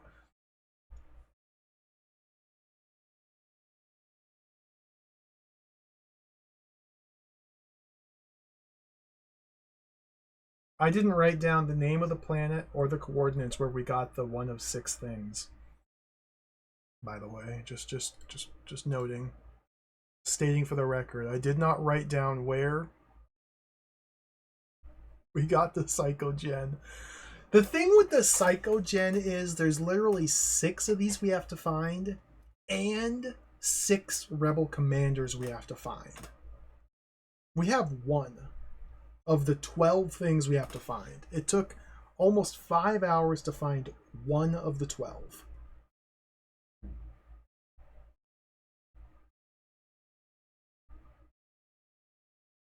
I'm not playing this game for 60 hours. I'm just saying. I think the odds of us successfully employing that route towards victory are slim to none. Tassion. Where do we want to go? Tassion has repair, dilithium, and weapons. We have to do probably dilithium first. Because I got nothing, yeah. Mr. Spock. That's a contamination zone. Captain. It's a weapons dump. Captain. It's a tracking station, Captain. Repair drone, Captain. Contamination zone. Our lithium mining complex. Confirm. Full impulse. Captain, you can only do half impulse. Well, then do half. 61, 33, 16. Okay. I don't know the name of the 61, 33-16. Now, we've already shown that I can't find a planet even if I have the coordinates, but Psychogen device 1. But it is good to write down. Canister 1. Okay, good. Thank you. Now in standard orbit, sir. Okay, that should give us all the dilithium we need. Blah, blah, blah. Battle stations, all decks to battle stations. Don't have time for this. Don't have time for this. I don't have time. I'm gonna explode.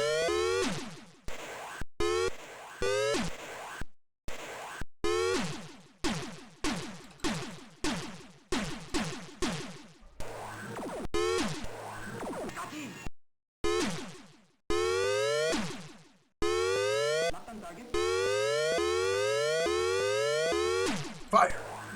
Fire! Fire! Fire! Battle stations, all decks to battle stations.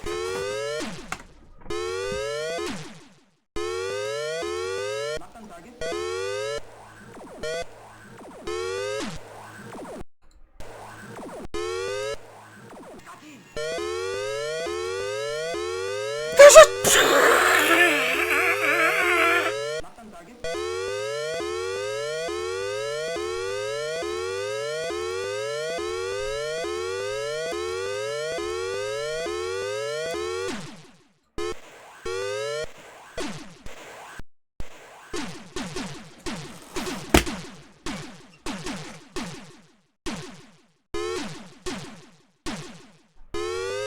I'm out of weapons.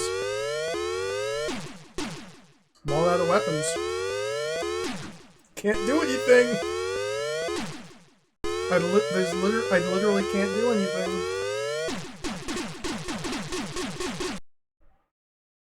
I never will understand humans.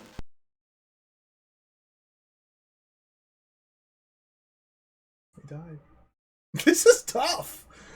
Oh man, this game is tough. Tough stuff. Tough stuff. Tough stuff. Jessium system. Okay, thank you. Let's make note of that. Jessium.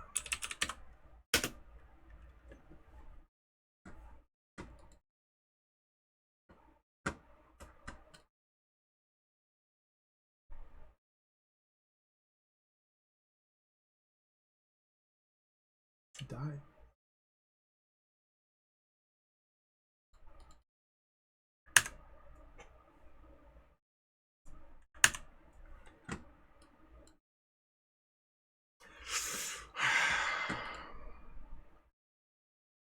I think we're probably going to call it here for the day. A solid 5 hours of Star Trek Rebel Universe is pretty good. One thing I want to see, before you reset, can I get a different game over just for fun? I never will understand humans. Space, the final frontier. This game is out of control.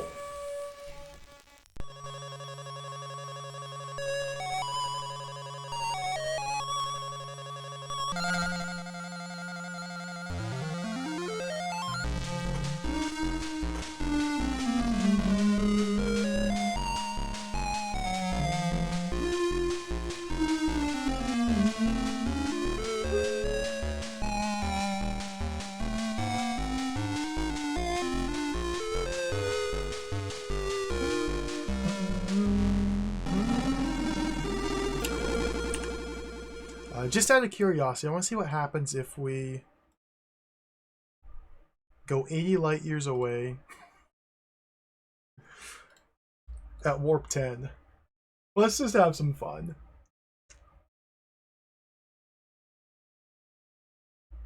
Presumably we'll never arrive, and instead we're going to explode the ship by pushing it too hard, but I think that'd be cool. I just want to see if I can squeak out a little different.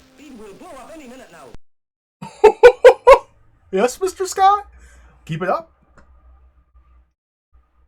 I never will understand humans. Oh. You should have listened to Scotty. Oh. Well, that's underwhelming. I was hoping we get like a close-up of Mr. Scott saying, hey, or something. But no.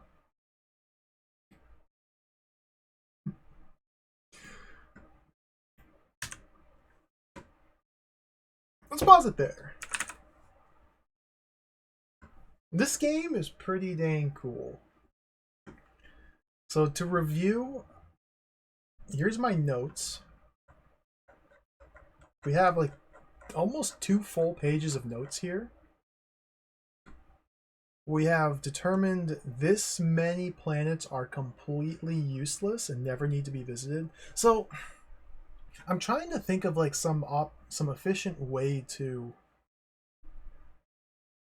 store these notes and like catalog these planets and more efficiently figure this out. So we got all these garbage zones. We got a couple cool things here. And then down here things get much more muddled. But like these were the good fun cool planets that had things of interest.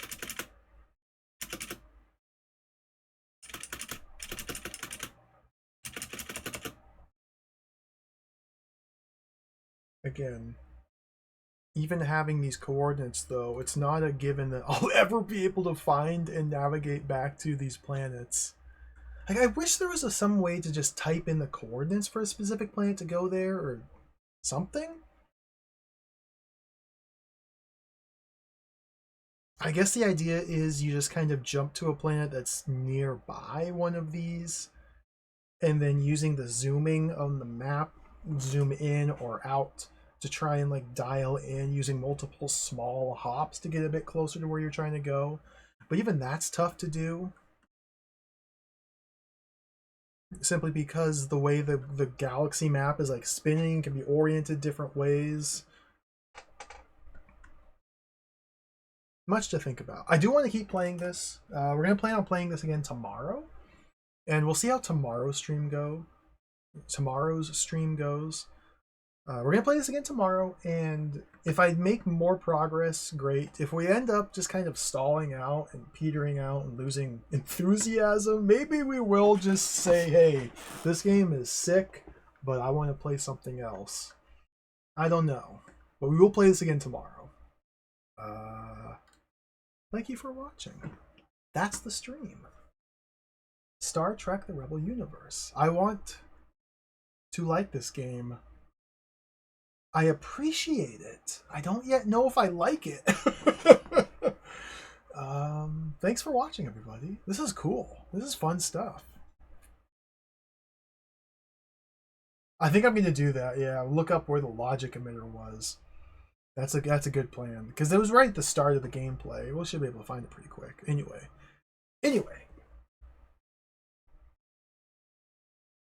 Thanks for watching. We'll do it again tomorrow. We'll pick this back up tomorrow. Let's find out who's streaming. I'm going to do a raid. I got to run.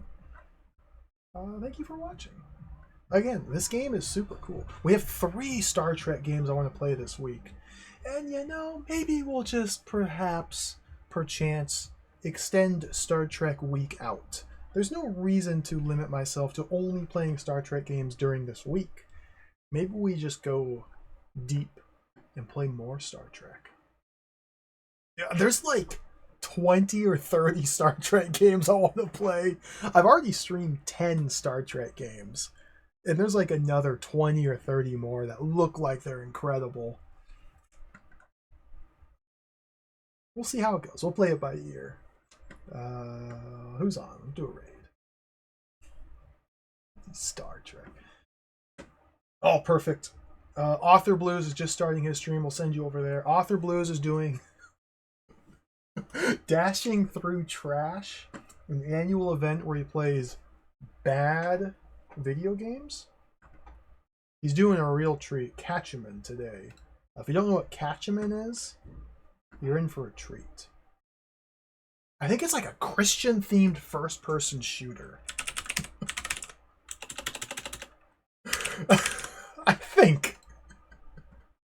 We'll raid Author Blues. Take care. Thank you for watching. I'll be back tomorrow to play some more. Adios. Farewell. See you later. Bye-bye.